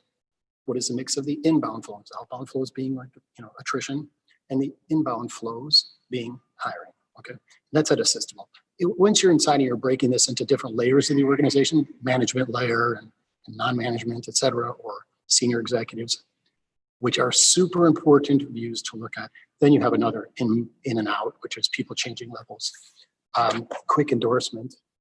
This book called Thinking in Systems, with this fancy thing, is super good. Talking about stocks and flows really helps to get kind of a good orientation around this stuff.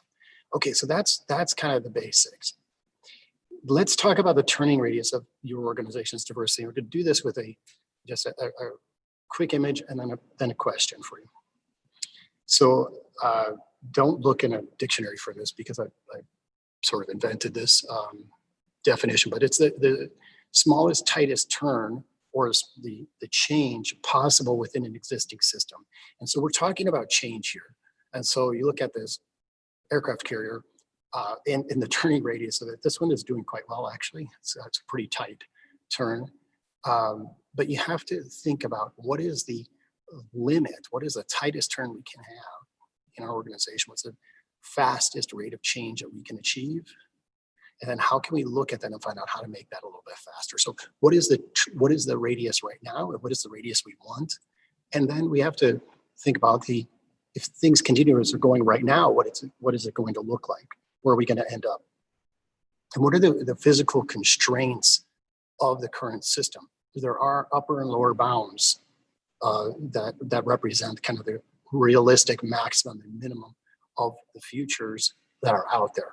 And we need to know this stuff. And there's some reasons that we need to know this as people analytics professionals, because the organizations are looking to us to help them evaluate if a target setting is realistic. We sometimes have to intervene where people say unrealistic things. I have some examples in my past where people have said things like, we're going to have 20,000 women in engineering by 2020. Okay, it didn't happen. And the math would have shown that was like really not exactly in the cards. And it's not to say that we want to hold back on these initiatives. We just need to have the analytical fortitude to say, where can we move the organization and how can we tighten that up? What is our best chance of doing it? So I'm going to test your math here. I told you this is going to be a little bit of a classroom environment, and the whiteboard's coming out next. So picture an organization that's 30% female. Maybe it's an entire company, it's a tech company, or it's an industrial or something. And there's no difference in the attrition rate between male and female. Very good, it's low for both, it's 5%. So there's no discrepancies there. And we're hiring 50% of our hires are females, okay? Which is 20 clicks above current composition. So it's a pretty significant thing for an organization to have a 30-70 in the workforce and hiring 50% females going forward. So well done. Maybe it might be something that's taken them a lot of effort to get to, and here we go. Now, in 3 years, I don't know if I can't see the chat window, I don't think, but I want you to kind of write this down on a piece of paper, or just take your hand and put your letter down there. What's the diversity going to be in the future? Okay, is it going to go down? No, because the incoming mix is higher than the current mix. Is it going to stay flat? No, for the same reason. So it's either C, D, or E. And this is in 3 years. So it's a bit of time to hold this change in place, to keep that lever pulled at 50%. The answer is really difficult to accept. And organizations that are saying, look, we're 50-50 and we're working our butts off to get there, and you're telling me that we're only going to get 3 points higher than we are now over that period of time? The answer is yes. That's the turning radius of the organization at work. And again, it doesn't matter what the size of the organization is, these numbers work out. So now I don't want to be like a big downer on everyone, but I do think it is important for us to be, as people analytics professionals, to ensure that the organization understands the math, understands what's happening, what's behind the numbers. And then there's layers beneath that, which we'll come to in a second. But this surprised me. And I've run these kinds of numbers a whole bunch of times. And I still, it hurts me to see that much effort just doesn't move things that much. Of course, if the organization's growing, you have a whole bunch more opportunities and things can move faster. All right, so I'm gonna stop sharing for a second because I wanna show you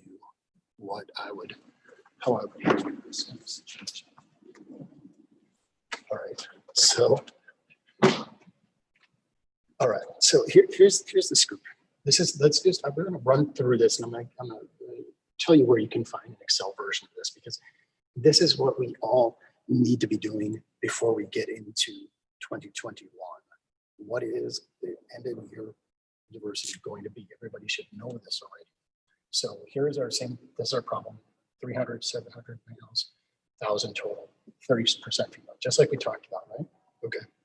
And then there's 5% attrition rate for males and females. So I'm going to call it negative, so that because this is going to be negative 15, 5% of that is 35.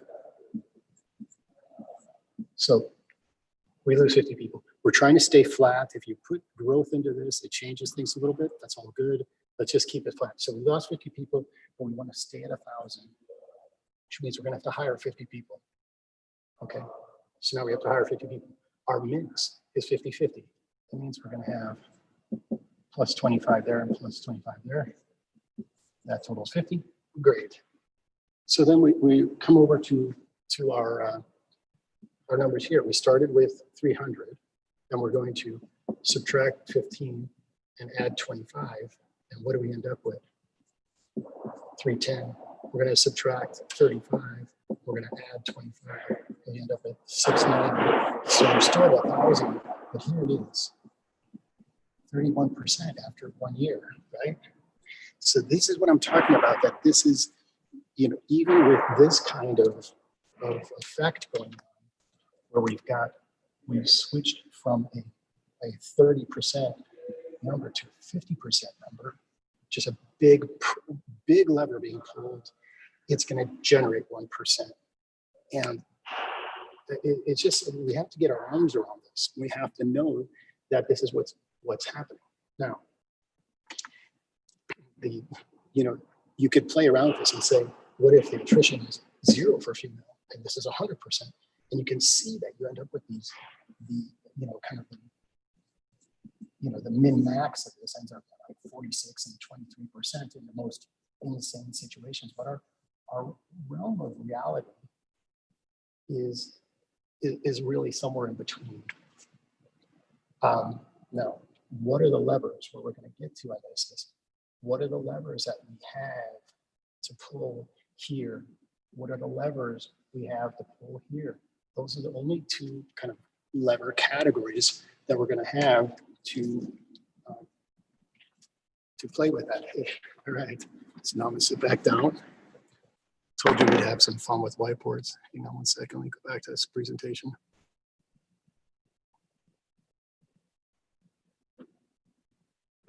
Dale's a great sport for humoring me. Okay, so when we talk about increasing retention or decreasing attrition, what are the drivers? So what are the drivers inside our model? Like, what's driving this number? If this were 10%, we'd have a lot more problem going on here. The diversity would probably be dropping. What are the drivers of that number? Okay. And which ones can we change? So if we know which drivers are there, we have some idea, we can probably change this driver more than we can change this driver. Those are strategic conversations. They're grounded in math, but about how much do we think we can change them? So we have to have some idea to run scenarios using basic model, run a scenario on this, and then how would those changes be made? Who would own the actions? And what impact might it have? Okay. Shifting the hiring mix. What's the diversity of this is to shift this, to pull the lever on hiring. What's the applicant pool look like? How does it compare to external markets? And are there pinch points? Do we lose diverse talent somewhere in the talent acquisition process? So again, same questions, that's why they're not bolded, but how would we make the changes? Who's going to own them? What impact can we expect to have? I remember, just my friend Brent, who was speaking just a couple of people before this, talked about who's going to own the actions. This is a tough question. I don't think people analytics owns the actions, but when we have, and prior to that, someone talking about design thinking, we've got to be helping to design some of those things. We have to be involved in saying, look, here is a suggestion on this. Let's do some analysis on what might happen if we do these different things. And I want to, before I move on to the next page, I want to remind you that we're doing this. It's really the simple example is doing this on male, female, just because there's only 2 flavors. You can do this for ethnic diversity. It's the same thing. In fact, the way that I've done it in a large enough organization is to say male, white, male, Hispanic, male, African American, male, Asian, male, Native, male, other, female, and then you have all those slices, and you kind of play with that whole mix going forward. And then you can get all the different cuts and look at how is that going to pan out. Moving on. Summarizing this. Know the system you're in. This is the system we're in that I made up. Know the system you're in and share it. Make sure your key partners understand the system you're in, take the time to explain it.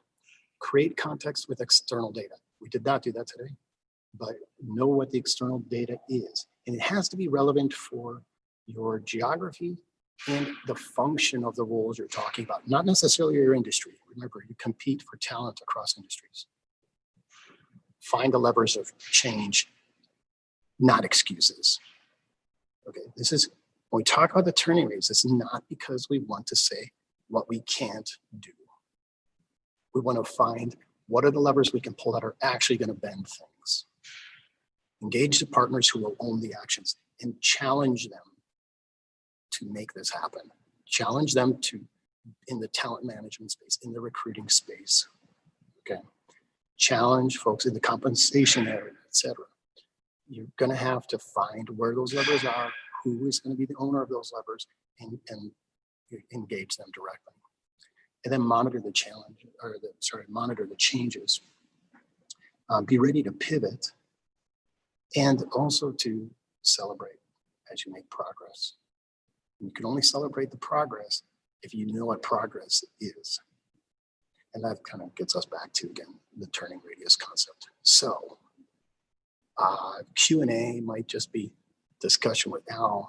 And then I'm gonna just show one more page. Hang on, Al. And this is the solution, so just as a good teacher will give you the answers after you've already got the question wrong. Al, I'm gonna ask you what your answer was in a second. And, but the solution is we'll put a blog and video of this stuff out on our site this week. And you'll be able to just download this thing. And then you can play with all the numbers and you can see the kind of the what happens. And just, put your own numbers in there if you want, but it's going to be an Excel thing. We're building all of this kind of capability right into our tool set at the beginning of next year. Okay, and I will stop sharing now.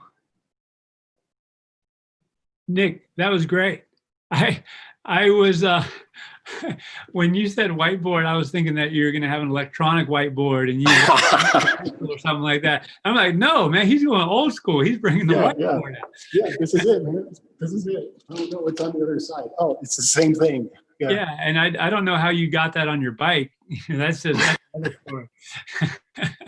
But hey, thank you for sharing like you did, and also, thank you for bringing up a variety of topics. Doing the math, oftentimes it's just like, oh, how refreshing it is just to see the simple math behind it, so you understand some of the constraints in moving forward. So, I mean, that was a great narrative that you put together.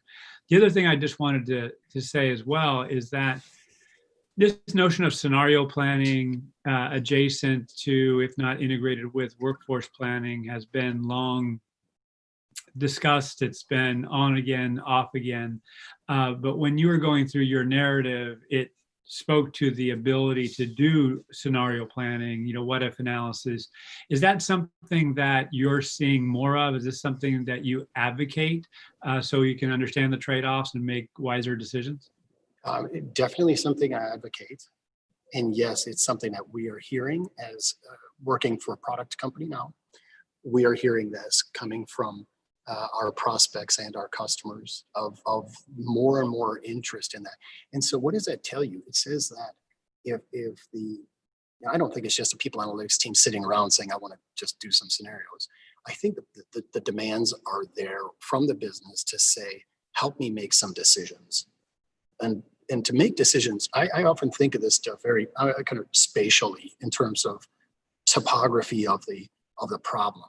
So that includes things like the turning radius, or what is the learning curve, or kind of, so where are the challenges? So when we say scenarios where we're going to like run a few different things, we're basically putting different flags on there and finding out which ones are easier, tougher, more or less likely. What happens if we go into this area? What kind of terrain should we expect from a talent landscape?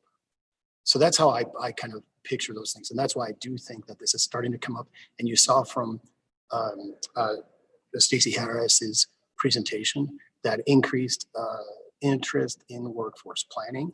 Yeah. And we're hearing that as well. I think that comes from the sudden need for agility that wasn't really, on the menu before the pandemic. Well, hey, a couple of things, because we do have some time, and I want to make sure we land the plane, with you. So no rush, Nick. But there's a gentleman who also just joined us who has a thing or two to say about workforce planning. Have you met Dan George? Yes, I think so. Hi, hello there, Daniel. Hey, Nick, how's it going? Good. So, I'm shuddering about, flashback to Nashville when pre-COVID times. Yes. We'll save that for another story, another day. But what I want to do is really sink into something, because I think it would be a good transition to what Dan is going to be talking about today. This idea that progress has come up several times a day, particularly with regards to diversity. And then it invites the question, what does progress look like? And you just highlighted that you might be doing a heck of a lot. You might be thinking that, you're rocking it, yet the outcome measures are incremental. And, if somebody sees that or is even held accountable to that, then they could be, unfairly, what's the word I'm looking for? Evaluated. Unfairly persecuted. You get the idea. Yeah. What do you have to say, about that dynamic, about setting reasonable goals? And, it would be great if we waved a wand and everything would be, equitable and, but that's not going to happen. So we do have to make things. So what are your thoughts there? Yeah, well, I mean, look, for any other goal setting activity, when unrealistic goals lead to kind of abandonment or forfeiture. People just say, well, I can't get that, so I'll stop. I'm going to have to earn my performance review points somewhere else, because that one's done, and then they stop. So you do have to have stretch and also be attainable. You have to provide the tools to go with it. And so we're looking at what this thing is, just a kind of a macro example of a small company, 1,000 people. I think that the nuance of the levels of the organization and the upward movement is of equal need for analytics. Is what is our upward flow inside the organization? Mm-hmm. And so that's also something that you can run through scenarios and things. The idea that scenarios is to say, how can I unpack this system to identify the levers and sub-levers so that I know what am I pulling, why, how, and how can I measure it? And that's why we want to do these scenarios, because we want to decompose the system into the pieces to understand how we can affect it. So progress to me is seeing things moving at a tightening turning radius from what they were. Okay? So if you're already on a decent trajectory, you've got tailwinds. Look at the renewable energy sector. You can't take credit for the fact that wind is growing by so much, because it's already kind of got its own tailwinds. Right. But if you want to claim progress there, you've got to be bending the stuff faster than what it was already naturally going to do. Mm-hmm. That's progress. Progress is not just riding tailwinds. I like it. That's a very clear mental model, and I think a healthy one at that, particularly if you, as a leader, you aspire to be an organization who's perceived, rightly so, to be an advocate for diversity and inclusion, and in fact, in outcompete your competitors. Actually, just put more effort and energy, have success towards that end. So, yeah, I really like it. One more question before we segue over to Dan. Yeah, and we've talked about this in some cases before, but it's really with COVID, all these tiger teams got spun up and crisis management teams, and they've been diverse insofar as that they've had facilities and legal and HR and a variety of other functions that formerly did not meet with the same level of frequency, with the same mandate. And so when we talk about workforce planning, which relates to the scenario that you just shared around hiring, it also involves obviously retention and performance and workload management, all that.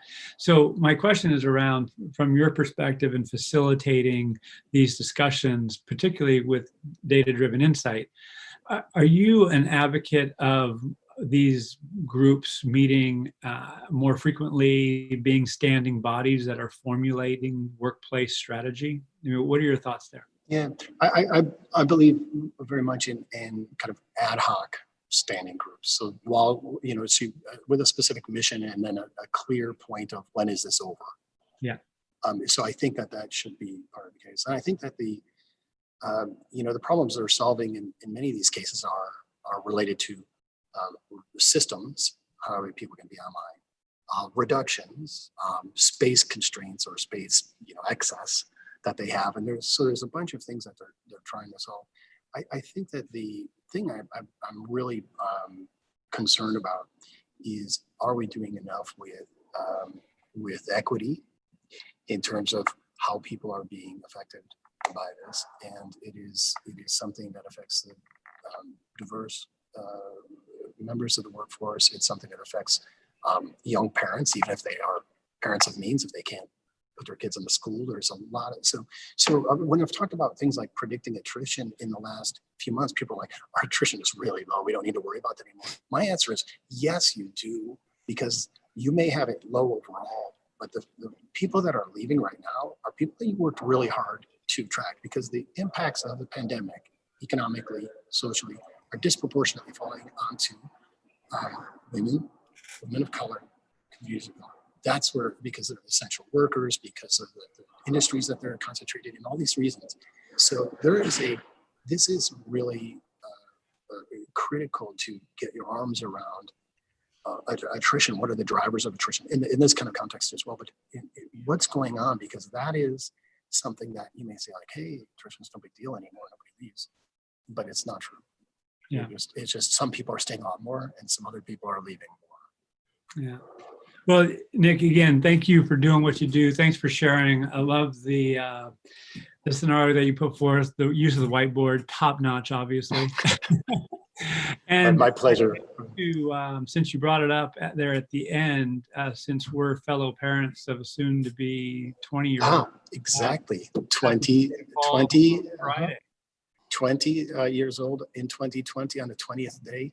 And that's it for the warm-up act. I'm going to turn it over now that I've warmed up the stage for Mr. Dan George, my buddy. All right. Thanks again. Great to see you. Yeah, you will. Take care, buddy. All right. Okay, cheers. You will. Bye. Yeah, bye. So Dan, how are you? Thanks for joining. Thanks for you getting in there at the end, saying hi to Nick. So for those who, that was an added bonus. Yeah, I'm doing well. Great to be here. Thanks for having me. And we're going to carry on that conversation around workforce planning. So for those who haven't met you before, you want to share a little bit about yourself and your background? Sure. Yeah. So I think first and foremost, I've known Al for, now almost a number of uncountable years here. So it's great to be a part of everything that you're doing. And certainly want to say that, you've been an inspiration to me for a long time. So one of the reasons why I started my own company called Piper Key, we're essentially a small boutique people analytics, workforce planning, and org network analysis consulting firm out of Nashville, Tennessee. I'm CEO and founder, and again, happy to share on this topic of business case and winning budget.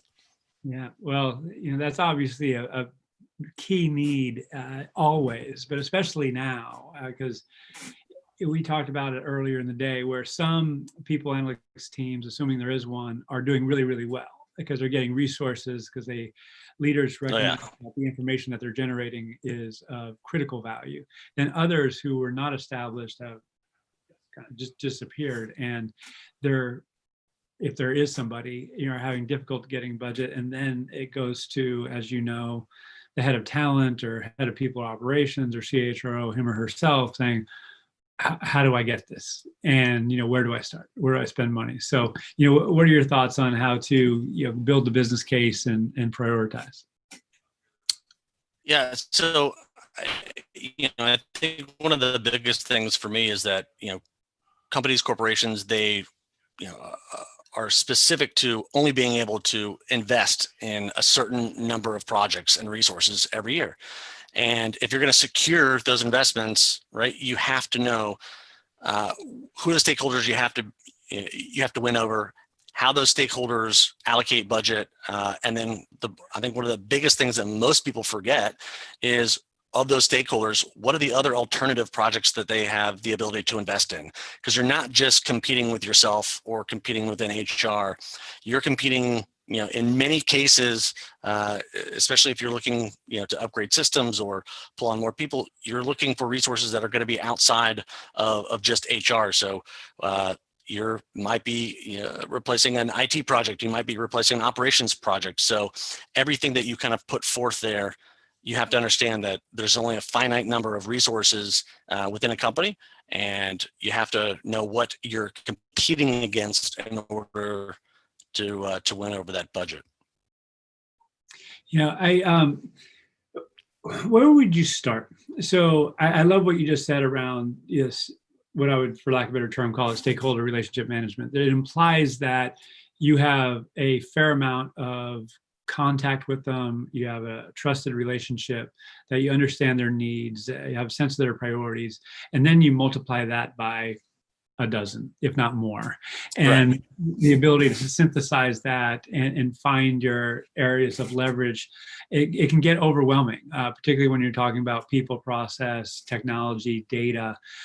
So, in terms of wrangling all this, how do you unbundle it and organize the work to actually get to a place where, okay, here's what I'm proposing, and let's secure the budget and move forward? Yeah, such a great question, and it's so complex, and I think overwhelming for a lot of people when they start this process to really think about how to do that.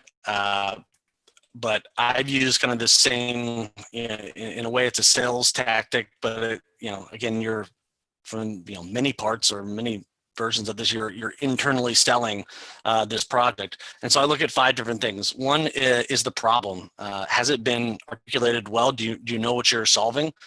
Is the solution, number 2, can it be solved right now? Should it be solved? Is it a priority to be solved? Essentially, how is the way you're solving it something that makes sense? Is it logical?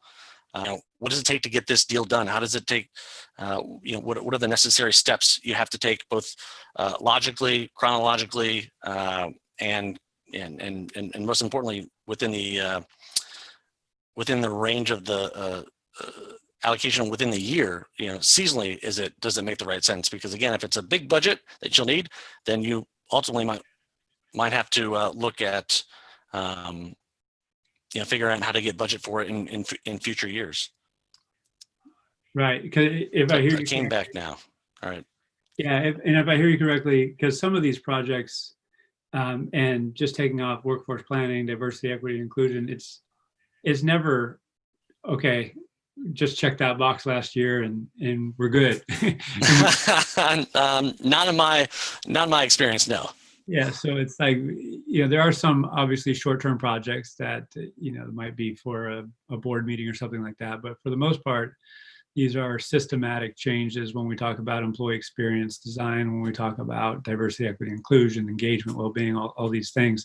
So, with that in mind, do you employ surveys? Do you have one-on-one interviews? Do you conduct focus groups? I mean, how do you actually collect the perspectives and ideas of key stakeholders?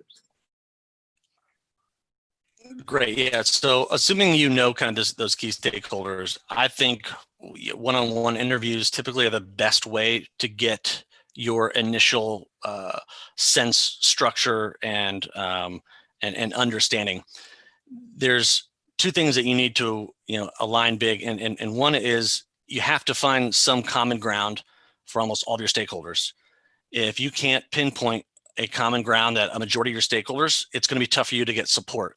Now, each one of them might have a reason for why they like that common ground per se. And let's talk about systems implementation, right? So if you're looking to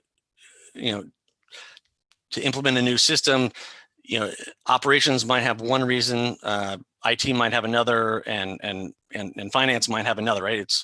And if you're say, okay, we're a go on this, and these are the reasons, and these are kind of the common ground that fit, you have to understand how each of those plays, but then also why.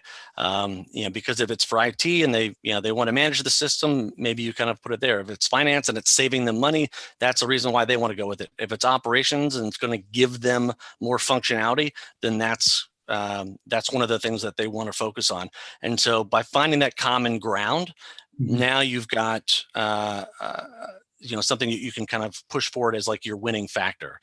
And then the second biggest thing is finding a true supporter, stakeholder, primary stakeholder in the beginning, someone that's almost willing to, we'll say, fall on the sword, if you will. They've got to be a proponent. It's got to make sense for them in such a fashion, especially if it's a big project, that it's going to be a career-changing aspect for them. And maybe that stakeholder is you, maybe it's someone else, but partnering up with someone that is a large stakeholder decision maker is kind of the other big factor. Because once you kind of have that momentum going, then you can really start to apply the other kind of business case, or figuring out which kind of business case would work well, and in most situations, so that you can get a yes. Because even if your project is, let's say, for all intents and purposes, is a fast break even, has a great return on investment, saves hours, is innovative, all these things, if you simply cannot articulate how it would beat out its competition, you're always going to kind of run up against certain headwinds that just might be difficult to overcome. I appreciate you saying that for two reasons, principally. Because it's almost cliche to say, oh, just do a project, take baby steps, and then you get a little bit more and a little bit more. That incremental approach oftentimes hasn't worked, right? Because the insights and impact are underwhelming. It's like, well, yeah, you did all that for that, and so. I guess there's a balance, correct me if I'm wrong, between, go big or go home, and swinging for the fences, and because obviously boiling the ocean with limited budget and resources is not smart either. But at the same time, finding and calibrating, what is a bit of a stretch project that's actually going to show visible impact that people are going to want more of. Is that, what you're advocating? So yes, and there's always a caveat, right? And I love kind of what you did there, because I think that's where so many people either get frustrated with or kind of either meet a bottleneck or kind of a bigger hurdle, is they've got their idea with which what is going to be a great idea and a great return, or just a great investment. Getting there is either this big jump with a big investment, or a bunch of little steps. And I think in both cases, you've got to have something somewhat of a bigger vision and objective in mind, simply because if you're in no way inspiring or are not aspiring to do or be something bigger or better, most of the time the stakeholders that are in the position to make those decisions have had careers or are in the process of having a career that is big, right? They're in that spot because they've they either had a great vision or have been able to execute on certain things. And so if you don't have that bigger vision aspiration, it's going to be tough to get there, whether it's a big one-time investment or a bunch of smaller investments. And it doesn't make sense without a little bit of a story. And one of the things I did at kind of a past employer is when we started a people analytics practice, we did everything in Excel first. But overall, we had this picture of we're going to save essentially $1 million for every 10,000 people over the next 36 months. And in doing so, we said, okay, if we make plans to build some of these models in Excel, we're going to save $600,000 there, and then we'll save $1.2 million here. And then we're going to, jump up to Tableau and scale Tableau for, I think we're looking at 18 to 24 months. And then after that, it was something where we were like, okay, great. We've shown ROI there. We've shown that we've been able to deliver. Now let's go bigger. If we're going to scale this to the much larger size, we'll need something that is much more appropriate for 50, 60,000 people. In which case, so you've gone incremental to get to the bigger picture, but each of those steps required an investment. And I'll say hiring your first additional resource, and then hiring your fifth additional resource, and then paying for Tableau licenses and servers, right? All these are thousands of hundreds of if not hundreds of thousands of dollars investment each way, but you have to lead a way to get there. And if your vision is always to save money or to make money, whatever it is, top line, bottom line, however you can kind of craft that story, the impetus has to be, we're going somewhere great. You want to be on this journey with me, and we're going to get there by doing these things.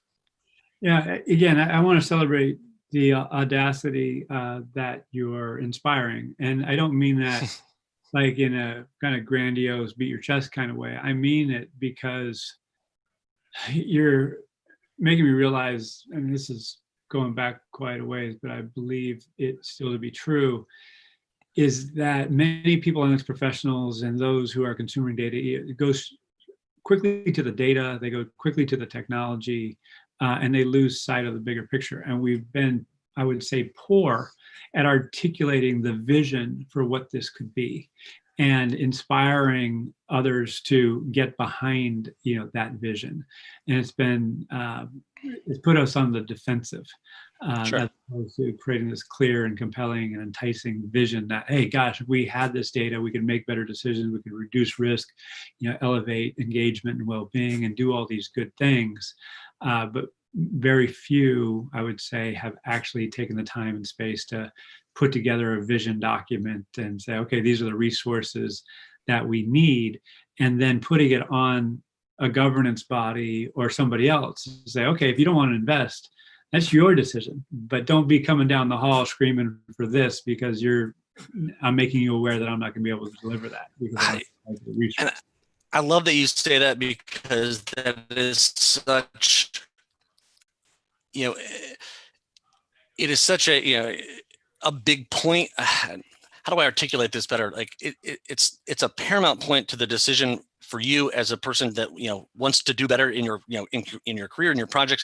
You've got to make this switch, especially on some of these certain investments, that you're going to be able to leverage everything that you have, everything that you believe, to do this, to do this work, and especially in organizations that are either hesitant to invest, reluctant because they don't understand the value. The amount of effort and time it takes to pull, let's say, even a workforce planning project together, can take months and months. And a lot of that just isn't putting the business case together.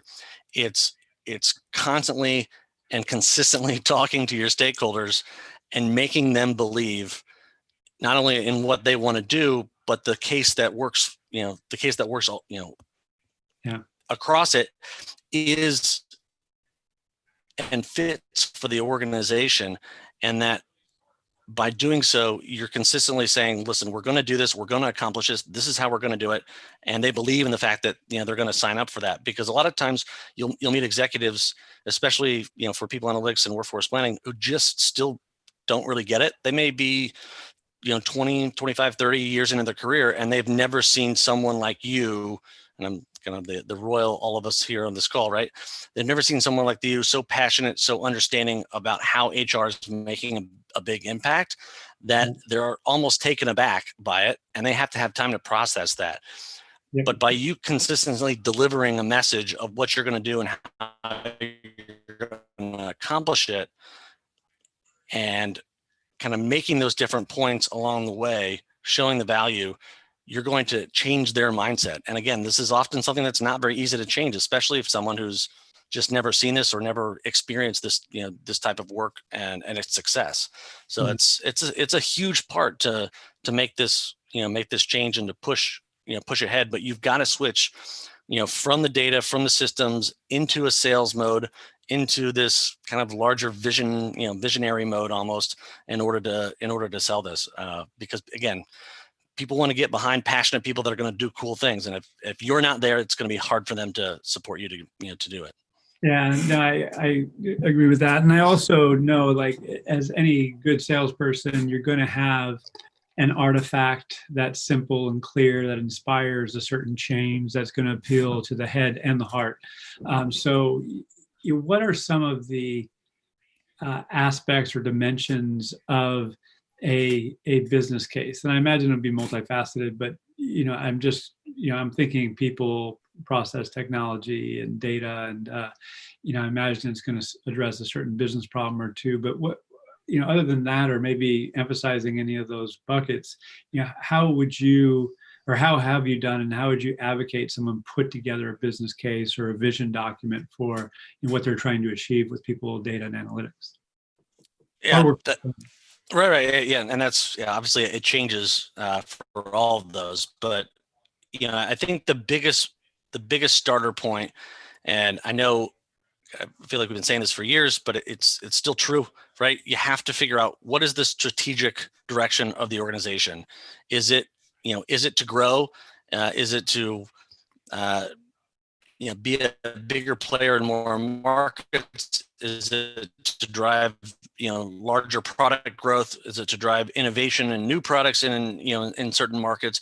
What are the aspects that of the business that are its biggest drivers in the next couple of years? Yeah. If you're not typically on in or around that course, whatever you do is typically just going to fall flat, simply because it's not a priority. People aren't excited about it. The executives aren't excited about it, and a lot of times they just won't want to make the investment in both time and resources to support that. So once you know that, the next biggest thing is to simply understand, what are the 3 or 4 different types of cases I can make? And again, my biggest 3 are return on investment, break even, and time study. I think those are by far the 3 easiest to understand. Risk reduction is great, I think, for kind of labor laws, and some of the other stuff, but it's not as inspiring. And innovation can be tough.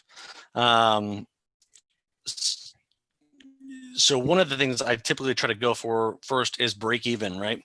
So understanding what the cycles are of what happens, within that aspect of the business. I'll always say, I was working for a retail company, and 20,000 plus retail stores, and one of the things that they wanted to do was drive a more efficient margin, within each of the stores, right? Especially the ones that were struggling. So how do we, essentially take the revenue that we have and reduce the amount of costs? And skip forward to the very end, a lot of the biggest part was 2 things. One was a break even on labor. Of the labor that they hired, which ones were actually becoming productive within a certain amount of time? And we found out that essentially the bottom most entry level position, which was thought to kind of fill the holes or fill the gaps, was actually for how much we paid to acquire them, train them, and get them into the stores, and then give them tasks, valuable tasks to do, they actually never produced any revenue or any profit, for those stores. So ultimately, we just decided to get rid of most of them. And so there's your aspect on kind of labor capacity at that point. And another one was how many days should we be open? Should we be open on Saturdays and Sundays? Does it matter for different markets? Because if people are sitting in the store and they're not working, that's not good. But on the flip side, if the store has customers out the door, yet you're only open from 9 to 5, is that a problem too? Because you're leaving money on the table. And so by understanding those different aspects of the business, mixing that together with labor and costs and your business cases, now you've got two really strong cases for combining not only your operations data but your people data in order to whether it's a systems investment or just an overall process efficiency aspect or scheduling, whatever that is. You've now got two strong cases that you can run with to gain or garner that investment or support for that investment.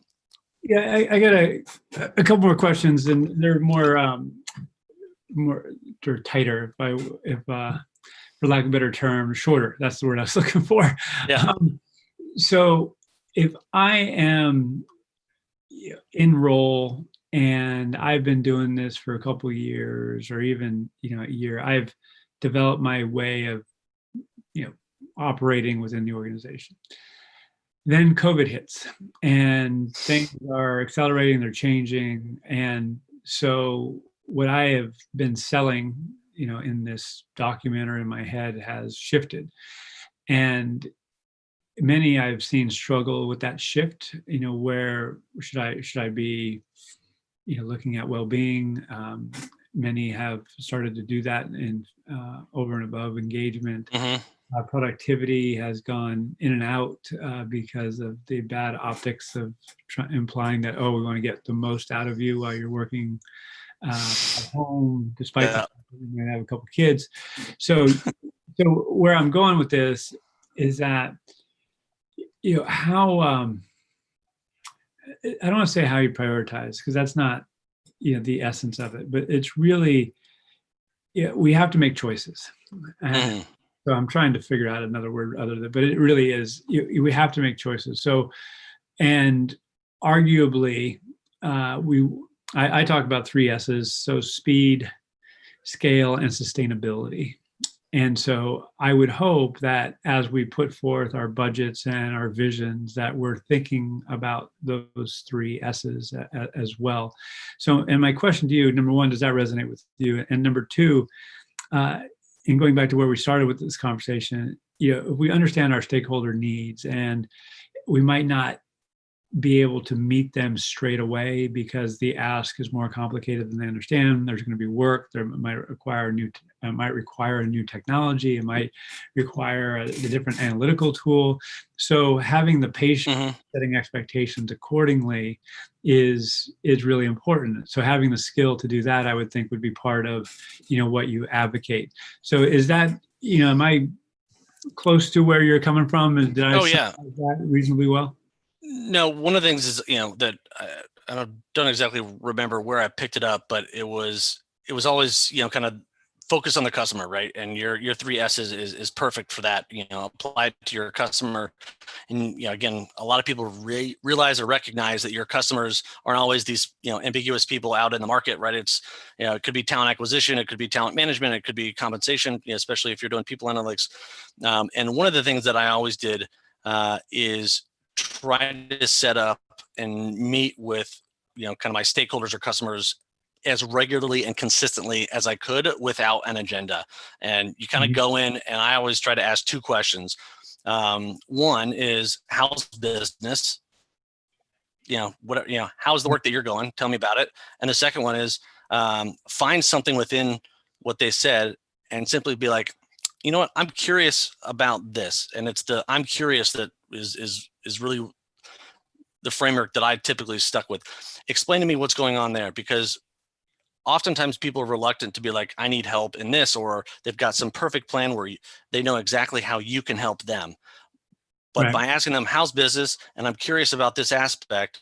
Now you can connect the dots. And again, you're doing this in a consistent manner so that you're never kind of approaching this massive pivot of, well, we were heading in this direction. And now that I know that, after months and months that everyone's switching over here, now I need to switch, right? It's this kind of constant, like, you always know it's a big sailor, right? If you're sailing in one direction, well, tacking or just, tacking back and forth. You can't go too far, as we call bang the corners. You don't want to go too far outside the course because it takes a lot longer to get there. And if you are constantly understanding the wind shifts and essentially tweaking your sails for the best pathway forward for what you have, now you've begun to align with your customers, stakeholders on a regular basis. And I think that's just such a key aspect to delivering back to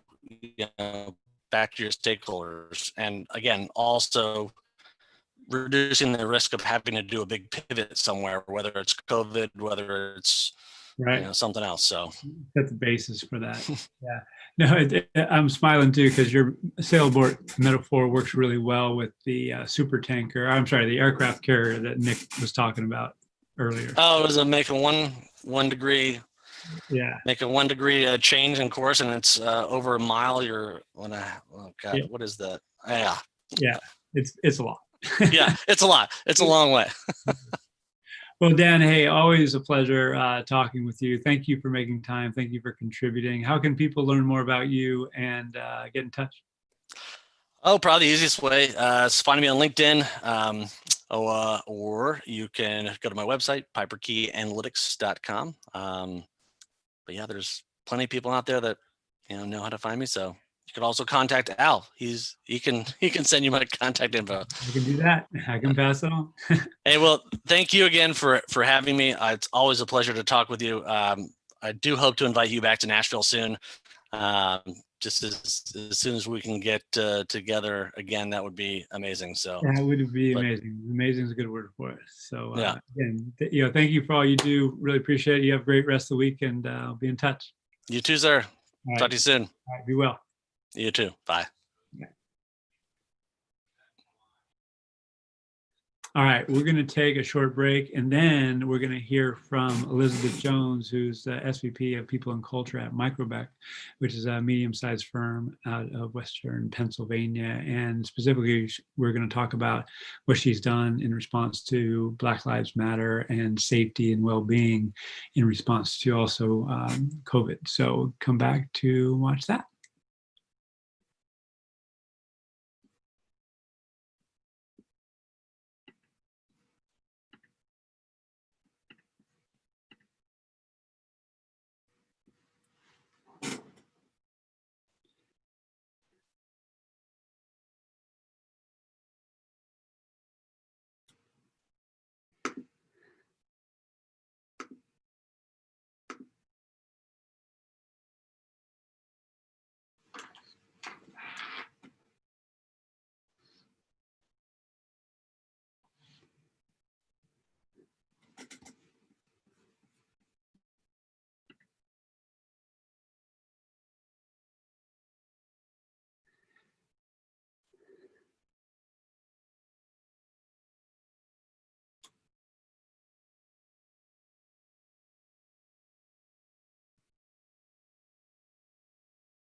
keeping people safe and just really being a leader and consciously creating culture and customer connection. So for those who don't know you, would you please just introduce yourself and a little bit about your background? Sure. So again, Elizabeth Jones, and I work for Microbac Laboratories. I am the SVP of People and Culture there, and People and Culture for our group is safety, it is human resources, all the things that go with that, and some communications. And I've been in HR for many, many years, and more than I care to count or communicate right now, but in all pieces of it. So. Well, again, yeah, I really appreciate you being here, and I appreciate that you have taken what I would call a very virtuous stance around people's safety, their well-being, their psychological safety, their emotional safety, their emotional safety. I mean, you have, you're obviously an HR professional. I don't want to say easy. It's easier to take this people first approach because arguably that's our job. That being said, you are also a business leader, and I spoke earlier about optimizing the people experience versus the business outcome. So can you speak right out of the gate here about how you look at the people experience or employee experience vis-a-vis these other maybe tensions to drive productivity and business outcomes?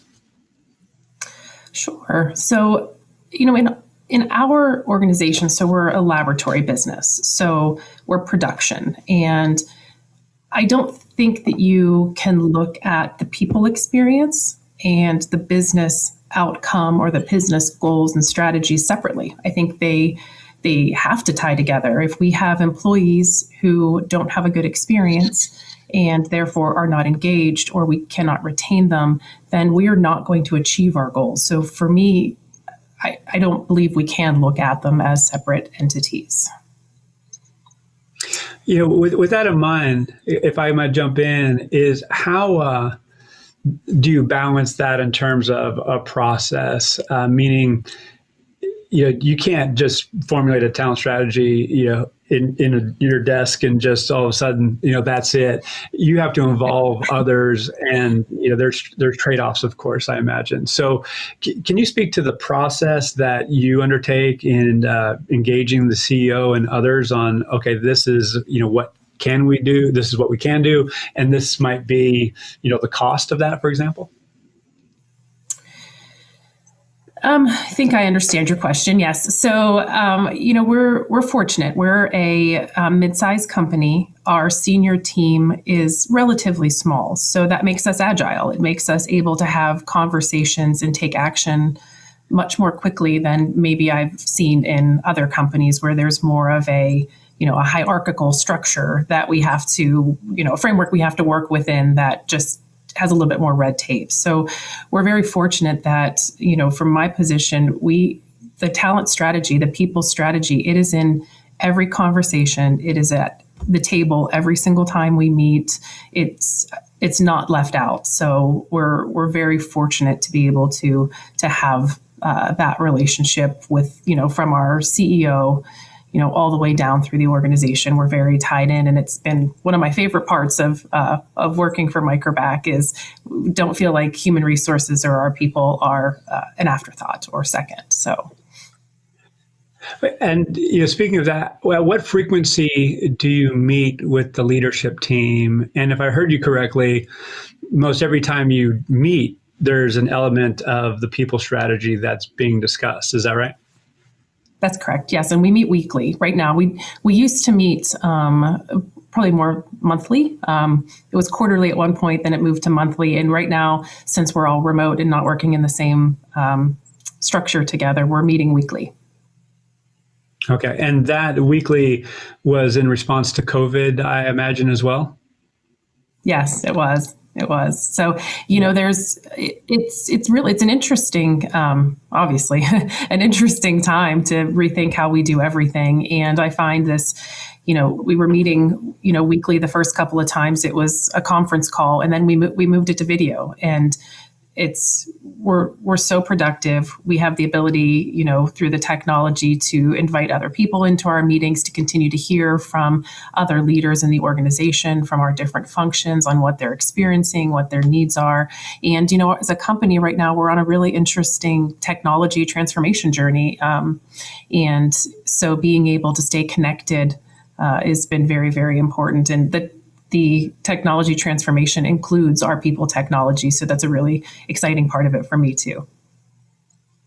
Well, can you speak more to that? Because was that always the case, or is it really more true given that we're in this remote work reality with COVID, and you're in this situation, given that your labs, correct me if I'm wrong, where people are actually coming back in the workplace. So there has to be some disciplines and protocols in place for that. Is that right? Oh yeah, we have. So we have been an essential business since the pandemic started. So our workers on the bench at all of our labs and locations have been going into the lab every day since this started, and we're fortunate in a way for that. Obviously, as a business and being able to preserve jobs and all of that, but it produces an amount of risk for our employees that we have done our very best. We work every day.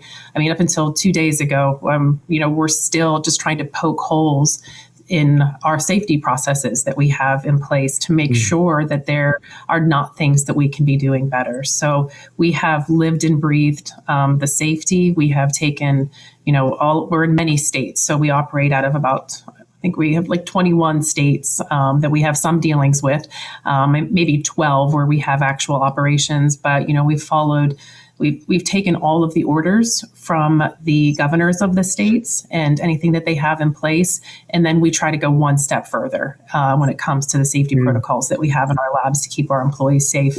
And as I said, always reviewing that and looking to see if there's something more we can or should be doing. Well, I mean, good for you for taking that approach. And, that actually, if I might, segue. So if I understand correctly, you meet quarterly. You want me to mumble that again? You're meeting quarterly as a leadership team, and then you went to monthly, and now you're meeting weekly. And that was in the wake of a response to COVID. Meanwhile, there's social unrest. Black Lives Matter becomes an elevated movement because it's been around for a number of years, and you had to take action on that front. And you were you had, just full disclosure, you and I talked during that period, and it was the case where you had some personal feelings and what was going to be kind of the boundary that the organization would have to create a safe place for Black people as well as potentially other marginalized groups. So can you speak to the experience that you had, the processes that you went through to land on the approach that you eventually adopted? Sure. Yeah. So you're right. It was a journey for me, both personally and professionally, and it challenged me and it pushed me outside of my comfort zones in many ways, and it had to. And I'm grateful for it. It wasn't always easy. It wasn't always well done, perhaps, or as well done as it could have been on my part. But I learned from it, and I appreciate every time I've been able to interact with somebody through this period where I've gotten feedback given to me in a very, caring and supportive way about what I can do better. And if I've said something wrong, what it's been. But there came a point, you're right, Black Lives Matter elevated during this time. It wasn't new. It's been around. I was aware of it. I considered myself an ally for, the Black community, for all of the, as you said, marginalized groups. And there was a moment for me personally in this most recent, elevation of it where I really had to stop and I had to challenge. It was a hard moment that was given to me by my 5-year-old son that really just brought, my privilege to my face. And there was no way for me to ignore it anymore. And as you said, you and I spoke about it, and I appreciate that conversation that we had every day, and just helped me find my own courage and to bring, to use the platform that I have, the position that I have, to let our employees know we know what's going on. We hear it, we see you, and we support you. And diversity, inclusion, belonging have always been important to me. We are a company that, we're government contractors, so we track our diversity statistics. We talk about them. We take action to make sure that we're hitting numbers. But as you mentioned earlier, it felt like a check the box exercise. And it was always on my radar since I started working for the company to focus on it, focus more on the strategy of it, the belonging, the inclusion piece of it. Other things kept coming up for me. And this was the moment where nothing else could come up. Nothing else could get in the way, and we needed to take action. So I went to leadership and drafted a communication from my heart, and took it to them, not really knowing what the response was, but feeling confident, knowing the people that I work with and for, that the conversation would be real and it would be healthy. And it was received far better than I could have even imagined. There wasn't a moment of hesitation from a single member of the company or of leadership that, yes, this is what we need to do and this is what we need to focus on. And so we were able to start our own internal journey. Well, I'm just share my feelings. I'm getting emotional as you're telling the story, because, what I see there is that you created space for others to move. And that's what leaders do. It is the case where if I am a junior or middle manager and I am going to have to really buck against the machine, and, my efforts might be perceived as futile right out of the gate. And I might be marginalized in my efforts to do a virtuous thing. However, as a leader, if you put yourself out there, make yourself vulnerable, and others resonate, they galvanize around that, then there's room to maneuver. So my question to you is that what you experienced in the wake of that communication, and also, what are you doing now? What has happened over the several months that has transpired that you believe that this is, a healthy, constructive process or way of being for the organization to create a more safe workplace for Black people and others? Yeah. So, the response from employees after the communication went out was wonderful. Like you said, it was a vulnerable moment for me, and sending that. But the employee response, our ownership calls our company and all of the employees family. It's a family-owned company, and they look at our employees as family. That's how we speak about each other, and the response demonstrated that.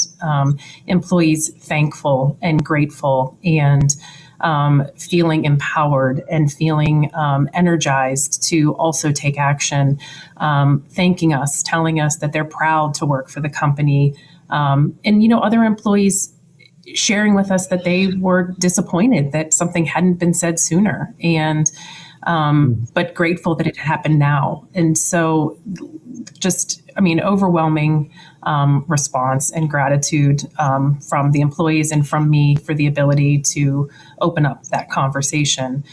And since then, what we've done is we have formalized. So we had some employee councils in place already, but we hadn't really formalized them as a network of councils. So we already had a safety council, we had a wellness council, and we had a community relations council that were working independently on their different areas of focus. And what we've done is we have added an employee inclusion and belonging council, and we have now connected all four of those councils together under one umbrella, where we are, we are utilizing, each other's, expertise, their volunteer bases, their the activities they're doing, to be able to maximize the impact that we can have both internally in our company and then externally as well, where it's appropriate. And we're in the early stages of it still. As you said, it's been a few months, but we have established the councils. We have mission statements in place. We have goals that have been set at least out for the next few months. And we're preparing to run campaigns over the next 6 months in each of these councils to be able to generate more interest, more visibility. The councils are also utilizing our company newsletter. And so each month they are able to, write an article on a topic that is important to the council. And so we have an inclusion and belonging section now where we focus on, diverse holidays that might have happened that month, or acknowledge important, milestones that have been reached, spotlight employees who have either volunteered or are part of a group that they want to educate the organization about. And so we've been able to do some really cool things through that and through the efforts of our employees who have volunteered. Wow. I mean, that's inspiring. It's also,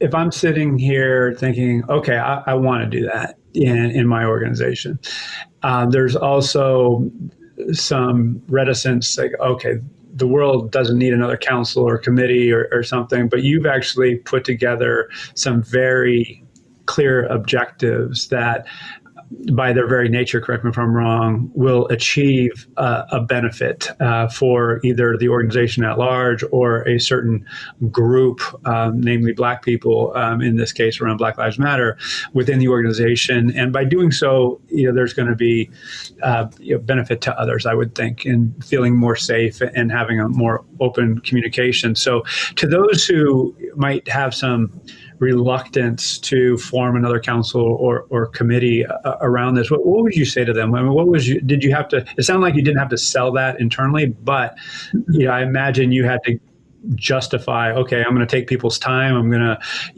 put this out, and it better deliver something, or else it's all for naught. So, what would you say to those who are a little skeptical about doing like a committee or council? I think you're right. I was very fortunate. I didn't have to sell it very much. I mean, the heart and of the company was there. So the sell wasn't difficult for me. But I will say that there were employees who put their hands up right away. Like, yes, I want on this council. I want in. But what I have found is there are people who have come forward since then, after the fact, who they weren't sure, right? They were hesitant. They were unsure about whether this was a sort of fly-by-night initiative that the company was putting in place in response to what was happening. And I think that they wanted to see where we were going to go with this, and if we were going to stick with this, if this was, a one-time post, or if this was going to be meaningful. And so I think people needed time.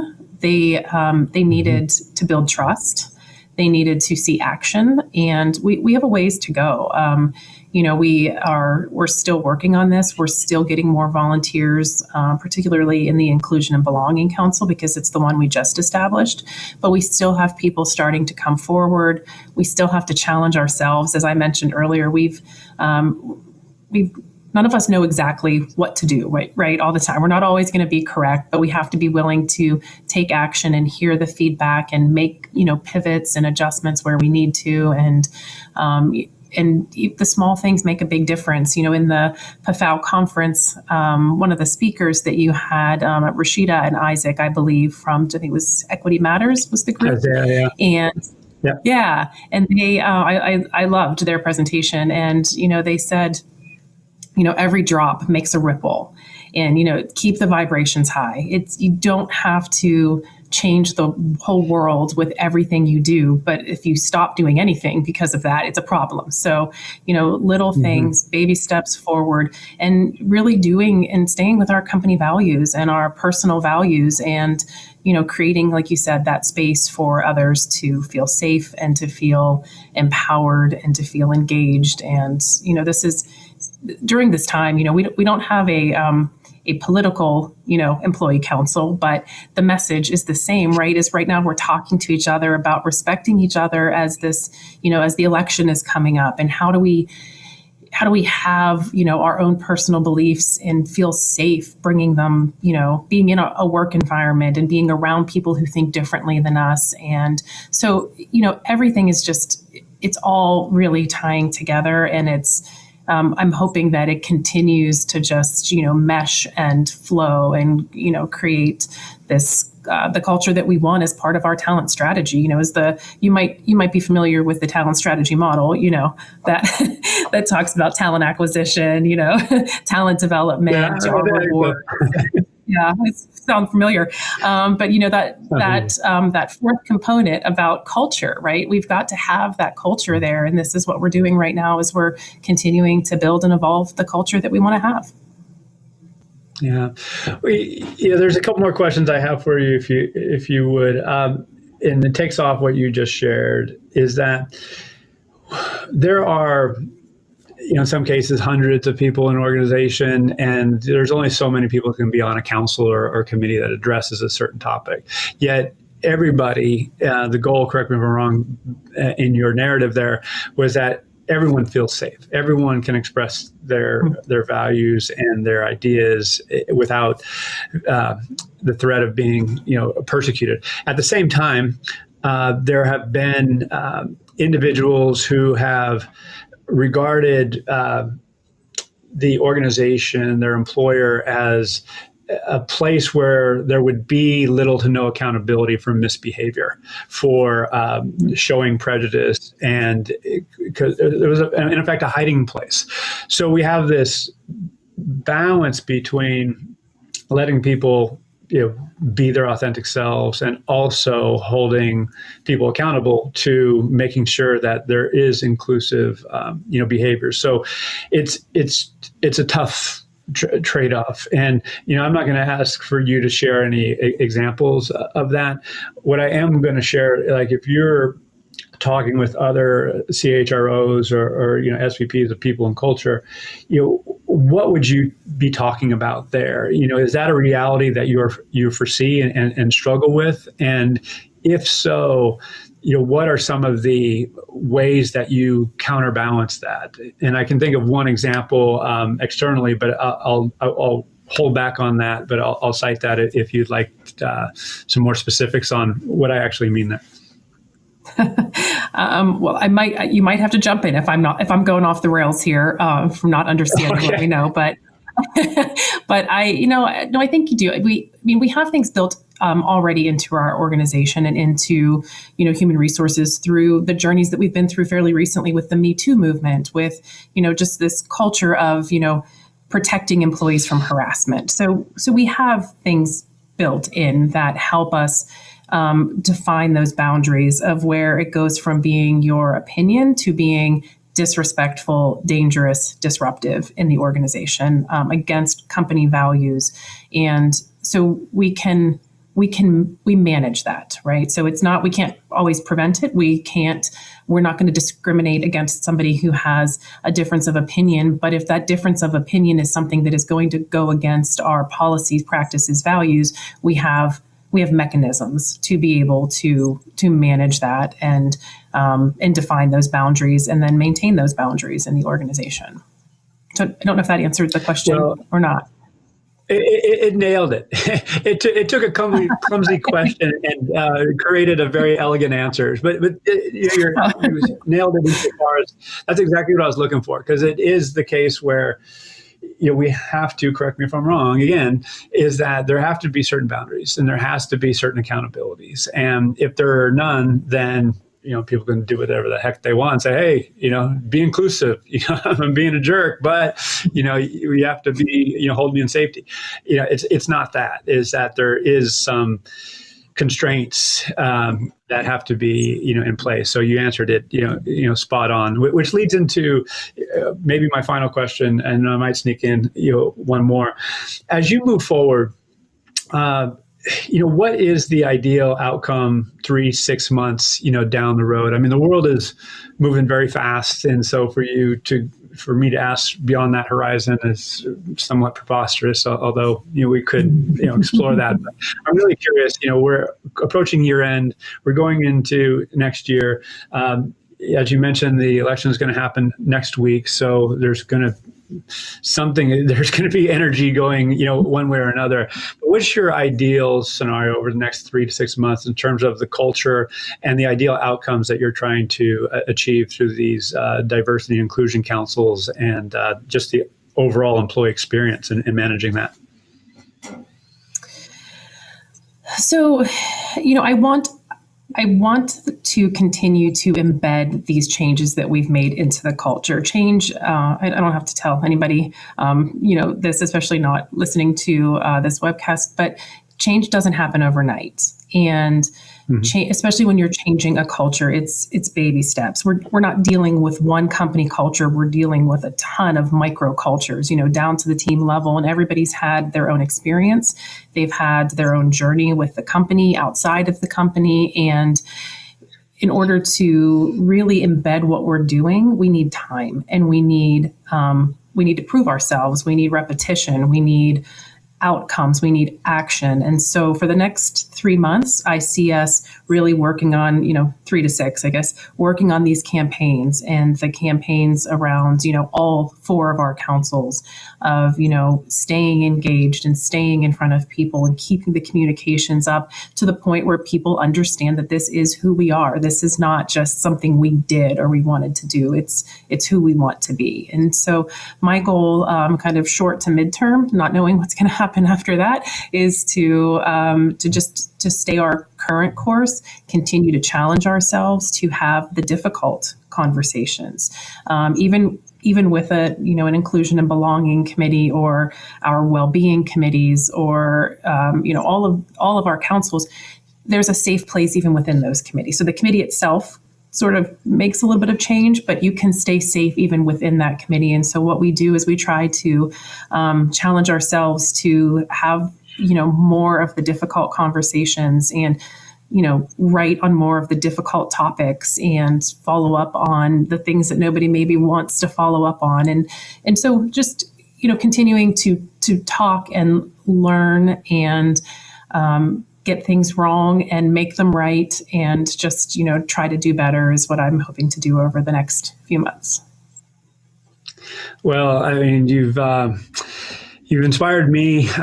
Sounds like you've inspired the people there at Microbac, and so congratulations for what you've achieved. And I know you have a lot more to do there. So just know you have a supporter and fan in me as you proceed. So and I'll just comment too, real quick. I mean, the fact that you're doing this with a 5-year-old, and I often talk about kids running around behind, and the remote classes, and we're wearing all these hats, and you got 2 daughters as well. So just the fact that you're able to do all this with that reality behind you is truly remarkable. So thank you for being you. Thank you for doing what you do, and I really, really appreciate it. Likewise to you, friend. Thank you.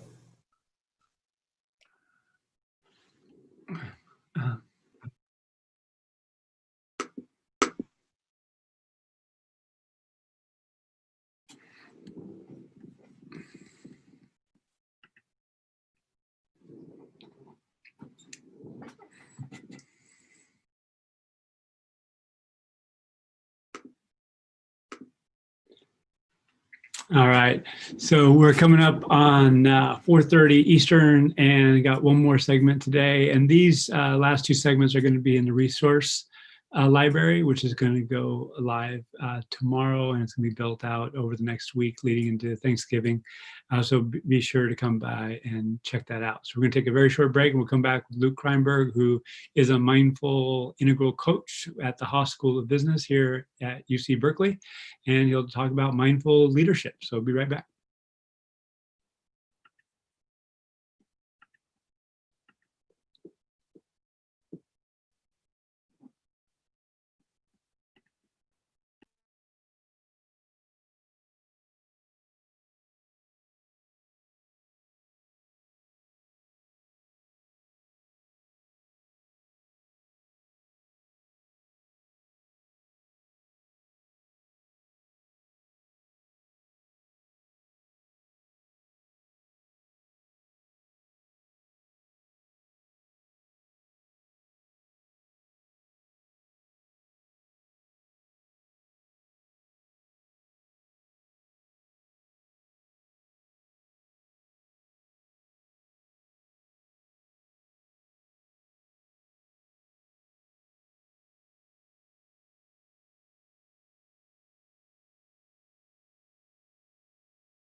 who you are, what you do, and where you do it. So most importantly, I'm uncle to Al's children, Cash and Ave. That's what makes me most proud. Currently, I got a couple sweet gigs. I'm really, really fortunate to do a lot of leadership development at a couple high-tech companies in the Bay Area, as well as been working at University of California, Berkeley MBA program, specifically the executive MBA program for about 10 years now. So it's a sweet mix of kind of in the academics and also in the trenches. Yeah.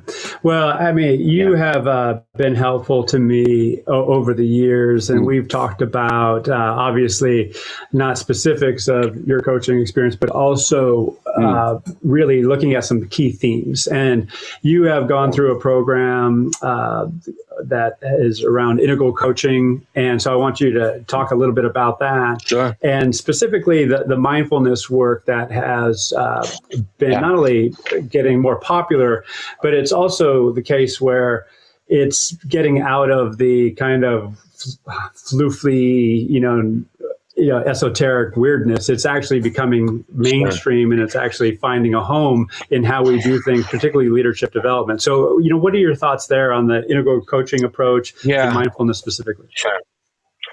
So my lineage of coaching is super interesting. Is head, heart, body. It's really kind of the alignment of all of that. And so really, and I'd love to talk, because you did sort of the preamble before all of this, in terms of kind of my take on mindfulness in the corporate environment, to say the least. And my sense is that there's almost like this mindfulness will give you this competitive advantage. It's like, I'm going to be more productive. I'm going to be more efficient. And we don't, we don't need to talk a lot about it, but just the whole movement of McMindfulness, right? Sort of the commodifying of that. And one of the things that myself and also a lot of folks that I surround myself with is actually trying to kind of move from the head center. And it was interesting, the visual image that you had was all head center. And I understand that from the cognitive, the data analytics. I was just trying to grab some of the words that you were using, and resiliency and stuff. Is that a lot of what I've been playing with, and also folks I think that are steeped in this more head, heart, body approach to staying awake, is actually beginning to quiet the inner voice. So how do we just turn the volume down a minute? And so a lot of one of my teachers, Wendy Palmer, taught me, it was almost like, it's almost like you're trying to kind of like stay, like stay in the heart, stay in the body, good dog, just stay. So no, it's funny because it really helps me move from kind of like monkey mind to like, okay, right. How am I feeling? Do I have empathy for this other human being across from me? Am I about to step into a room of 500 people and connect with them from a heart center, as opposed to be smarty pants and hit them over the head with a bunch of slides and numbers? And how do I actually embody that? Like, so how do I actually show up in a way that's no bullshit? That's the real deal, such that there's trust, all the stuff that all the stuff that you're trying to capture in the analytics, right? Is there trust? Is this someone that I want to follow? Is this somebody who am I safe? So I just want to throw that out there, that I think a lot of times mindfulness gets hijacked into this place of efficiency. And I guess the thing I keep saying is like competitive advantage. Like, how am I going to like be my best self kind of vibe? And I think a lot of from a head, heart, body is more of like, how can I stay open, present, and connected? And I know it sounds super duper Northern California. Let me just finish out. It sounds super duper Northern California woo woo, but I can claim that because I was basically born and raised in Berkeley. So, and I just want to say the fact that Oprah has been talking about this for the last 10 or 15 years makes our work a lot more accessible. Yeah.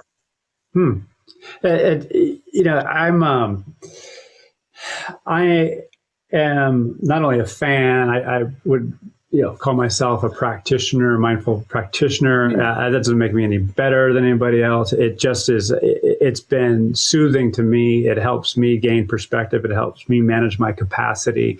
There's a host of benefits that it's provided me in my life. And I thank you and a group of others for not only introducing it to me, but helping me practice and get better and expressing self-compassion, which in turn enables me to be available to others. So my pointed question to you is, when many people hear mindfulness, they think about getting in a lotus position under a palm tree and, by a pond, and watching frogs jump. Yeah. So, how do we talk about accessibility? What does it actually look like as we're racing through our days? We used to be in cars, we used to be in all this, and we, in some cases, still are, but many of us are now remote work. So, what does mindfulness look like today?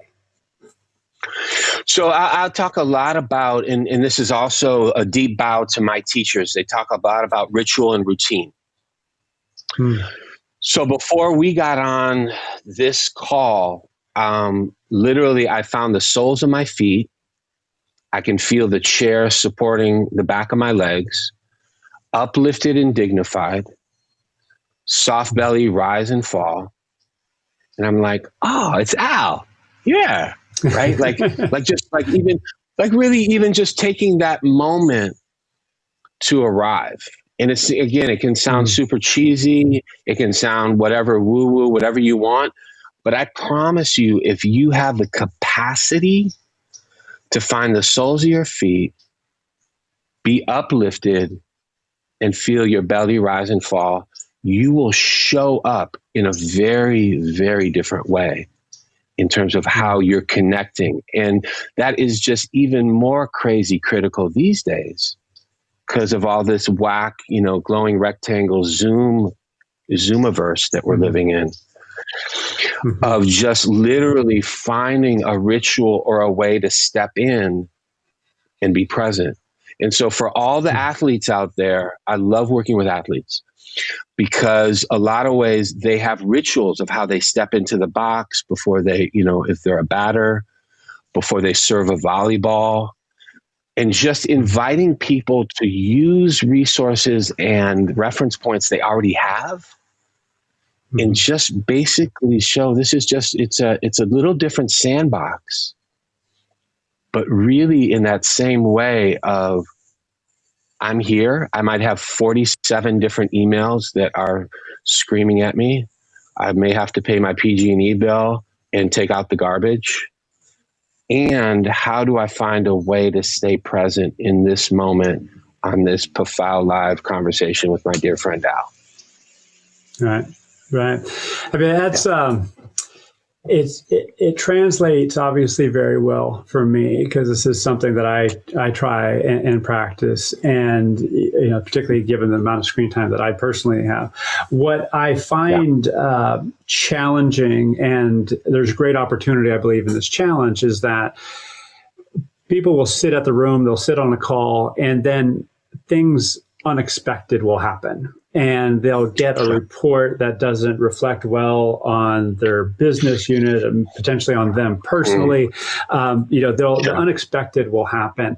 And as we teed up this session, I talked about intention and appropriate response. So as you talk about and coach others and provide ideas and practices for others to take on, what does dealing with the unexpected and intention and appropriate response mean to you?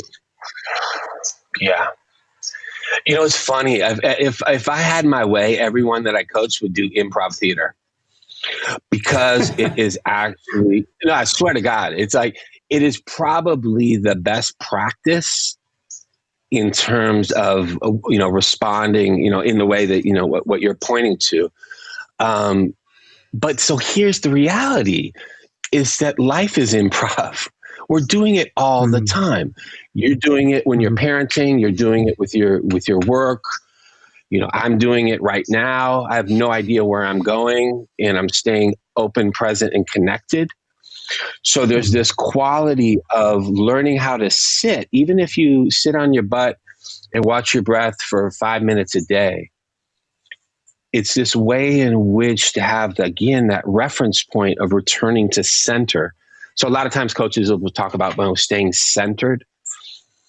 Again, from a body perspective, for me, that is so grounding. Soles of my feet, uplifted, belly rise and fall. It's my freaking mantra all day long. It's not sexy. There's no bling bling. To quote our beloved Allen Iverson, we're talking about practice. That's what we're talking about. That's what we're talking about. And so, I just want to put out there that I think the quality, the way in which you can be with what arises or turn and face with what arises is actually fundamentally one of the most skillful qualities of an evolved leader. And I noticed this a lot. So I do a lot of coaching at Google. And I do a lot of coaching. It's interesting. I've worked with a lot of folks up at the Berkeley MBA who are getting offers for new jobs, as wild as it sounds, right? They're onboarding with people they've never met. They're inheriting teams who they haven't been in the same room, so they don't have a spidey sense of how they're showing up.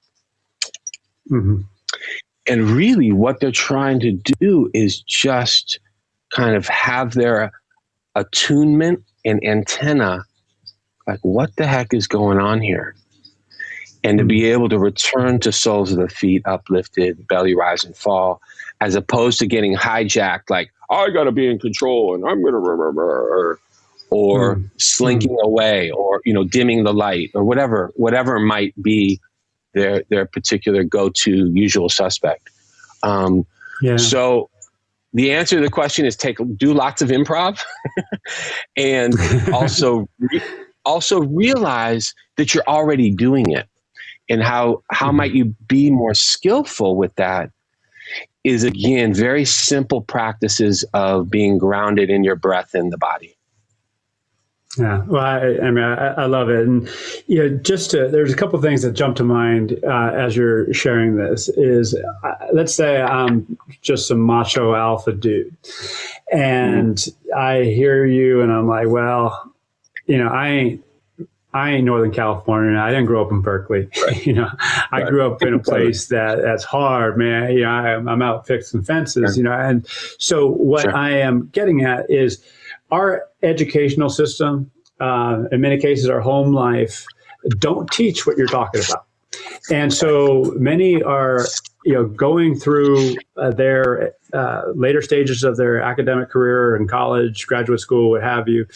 And now they're in the workforce, and now they have to hold space. They have to be self-aware, and they haven't had the education or practice to do this. So my question to you in this context is it an employer's responsibility to create the space to exercise this muscle and do the practice, or is it up on an individual? Is it both? I mean, what are your thoughts there? I mean, what would you see? Would you hope, even in smaller, less resourced organizations, what would you like to see done?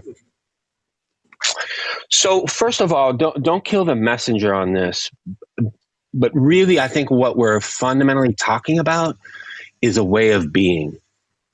So this is not like a technique. This is not like, add water and stir, connect the dots. This is actually what the invitation is to stay awake. It's a huge request, or it's a fairly large. This isn't like, let me go read some shelf help and let me go do a drive-by shot in the arm, workshop. It's not that kind of party. And I think fundamentally what I've noticed from a coaching perspective, and so Al, you and I are, I think we live in different realms. You deal definitely in the macro, in the larger ecosystem. I'm primarily just working with human beings one-on-one for the most part. So I have a different perspective. I don't really, to be honest, I don't think from that, like, what is the obligation or what is the role of an organization around that. So with that, I just want to come back to, if you want to stay awake, it's a lot of work.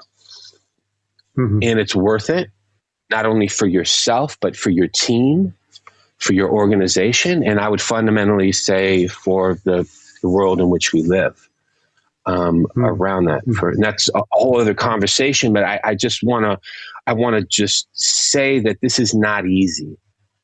And so I think fundamentally what I've seen with people who step in and are willing to really stay awake in a meaningful way, they need to have what's called in the East a sangha. You need to have a group. You need a community. You can't go it alone.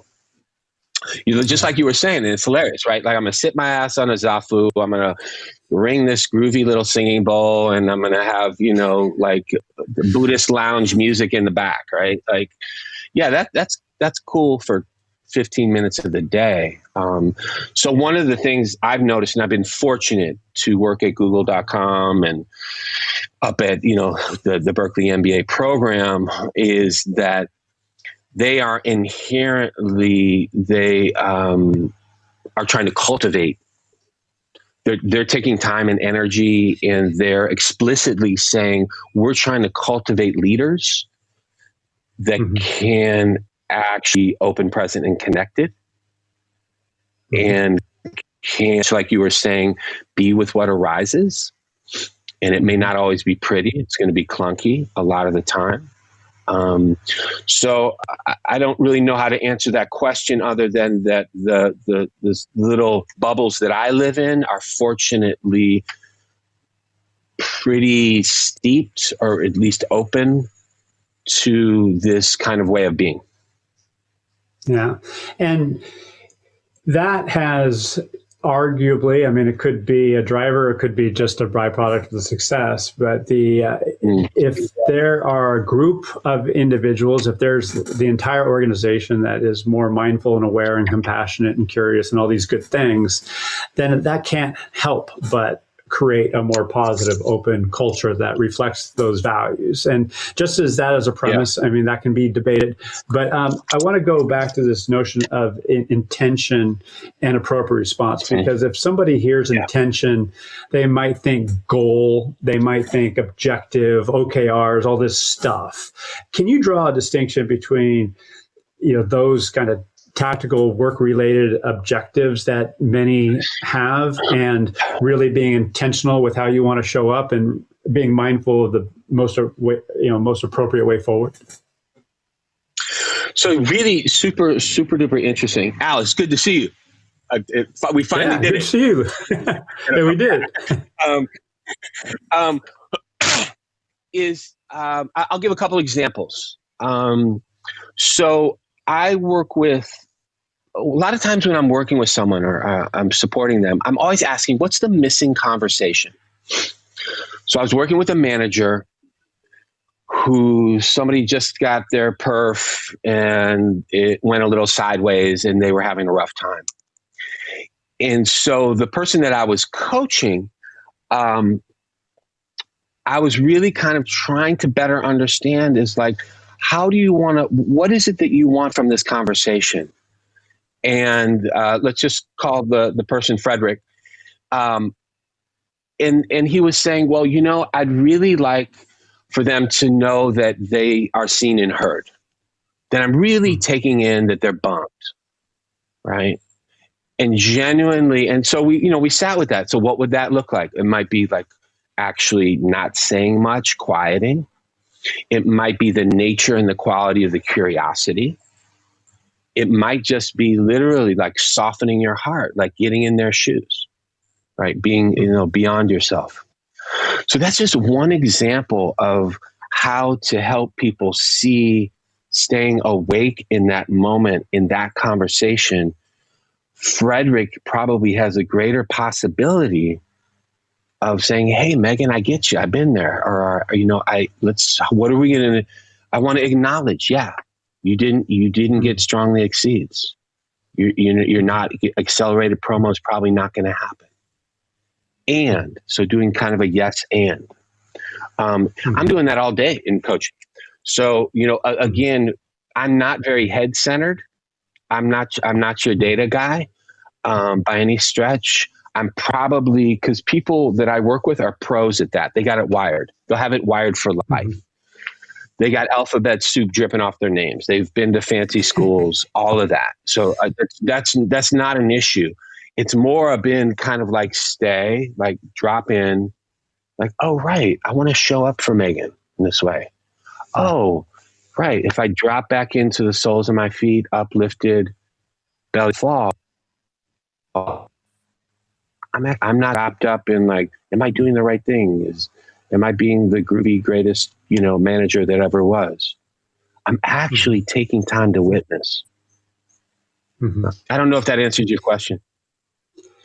No, it absolutely gets to it. And I'm like, I just see so much, particularly now that we're in remote work, what I heard and it gave me chills was, oh, we're concerned about productivity. People are now working from home, and are they going to stay productive? And I'm like, whoa, time out. And it was, what about the well-being of the individual? And gratefully, many, and I would say the great majority of organizations are focused on well-being of the individuals and teams, groups, and so forth. But really how to make it happen and make it stick has been, the challenge. And so I want to have that a bit as context setting, because as we come up on time, I want to ask this question. Everything that you're talking about, when you talk about awareness, curiosity, compassion, showing up, screams the fact that if we do that for all types of people, then there's going to be greater empathy, greater connectedness, and you probably know where I'm heading, is diversity, equity, and inclusion. There's so many resources and energy around it right now, yet when you talk about mindfulness practices, it's often over here and DE&I is over here. So without being overly prescriptive in your response, I mean, what do you see as the connection there, if at all, between a mindfulness aware approach and truly empathizing and making people feel seen, heard, and empowered? Yeah. So I want to kind of circle back to the intention and appropriate response. So my sense is that if you're stepping into a conversation or you're stepping into a situation, for you to have clarity of like, am I wanting to stay open? Am I wanting to actually be on to my unconscious bias? Am I actually stepping up in here and wanting to learn and potentially be schooled? Am I open to hearing some things that are going to make my body contract and potentially get defensive? Like really tapping into like, what is the intention in that situation? So that's huge. I can't tell you the amount of coaching I'm doing now around racism, around sexism. Primarily those two, I'd say, are just because now I think there's more of a permission to explicitly talk about things. And so from a coaching perspective, I'm getting my ass kicked for sure. And I got a long way to go as an entitled, middle-aged white male, 6'4". So I'm, there's a lot of, I got a long ways to go. And so just in talking about intentions of when we step into these conversations is important. Appropriate response, I think, is again coming from a place of not trying to be right, not trying to be perfect, not kind of quieting the head center and going like, do I want to be loving and caring? Do I want to come from a place where it's like, yeah, things are kind of effed up, and we need to really rethink about how we connect with each other, do this. And So just allowing that the response may not always be appropriate. It may be clunky. And that our intention, right, to return is steeped from of openness, and one is to be connected. So yeah, I love it. And because I have great hope, given that we're at an inflection point. I see, like you, the permission being granted to have these conversations.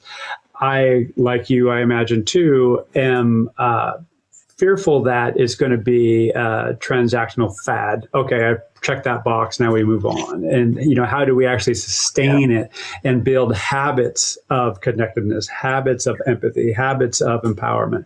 And I see mindfulness, as you're describing, as a way to do it. It then goes back to, are people willing to put in the work? Are they going to be willing to practice? And it's not something that, in many cases, their parents told them about. It's not something that they grew up through in their educational experience learning about. And so now here we are, you know, mid-20s, late 30s, wherever someone is in life, and now they're being asked to flex a new muscle and do something that's uncomfortable. So for those people, you know, what would be your starting point? You know, you talked about getting soles of your feet. You know, that doesn't take reading a book or watching videos to do. You know, what would you say to those who, hey, this sounds great.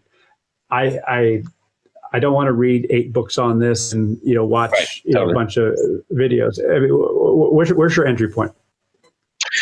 Yeah. So the first domino, I mean, if you want to create a ritual or routine, I mean, if you're interested in exploring that, I would say literally just sitting on your ass and breathing for 1 minute a day.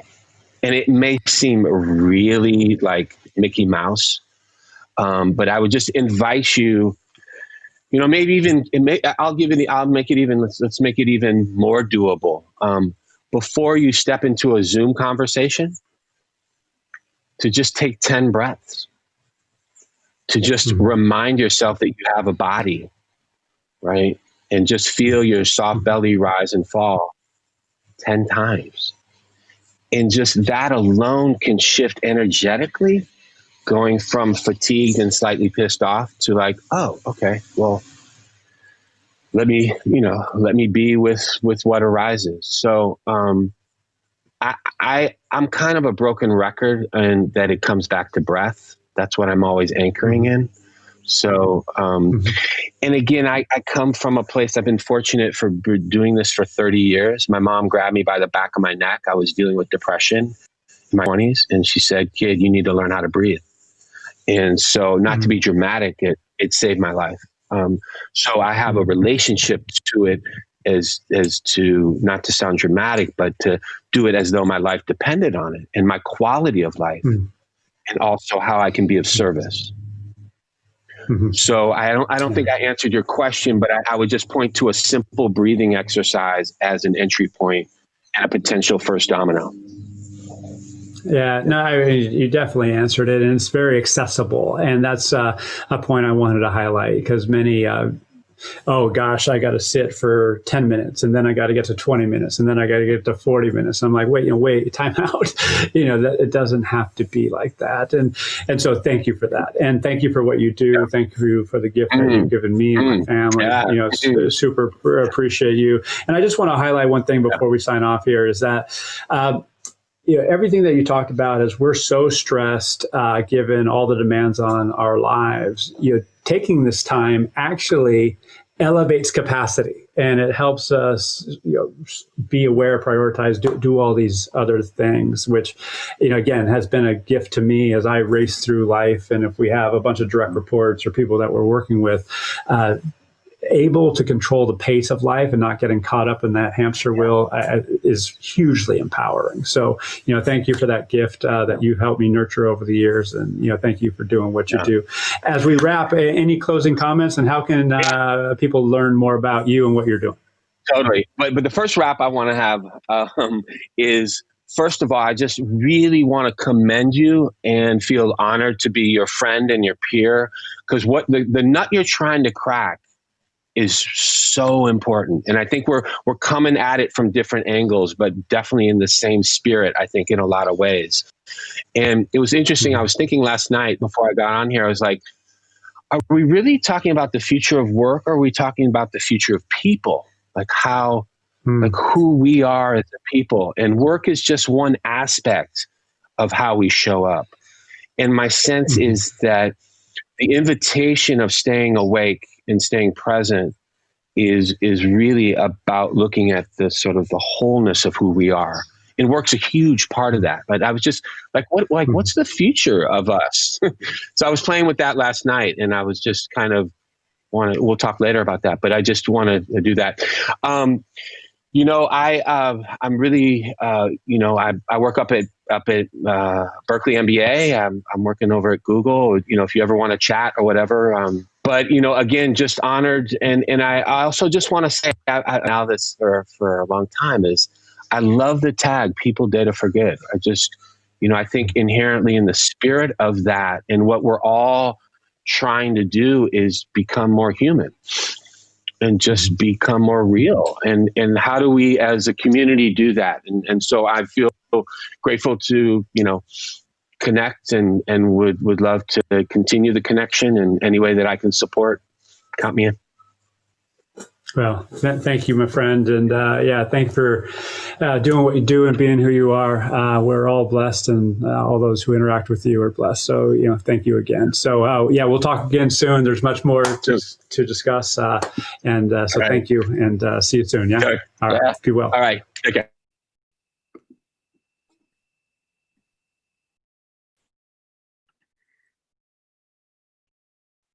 All right. Well, that's a wrap for today. And I really appreciate you all being here. We're going to start tomorrow at 9 a.m. with Aaron Hurst, who is the founder of the Taproot Foundation and Imperative. And he'll be talking about being connected in this remote work world that we're in. So look forward to seeing you tomorrow. Be well.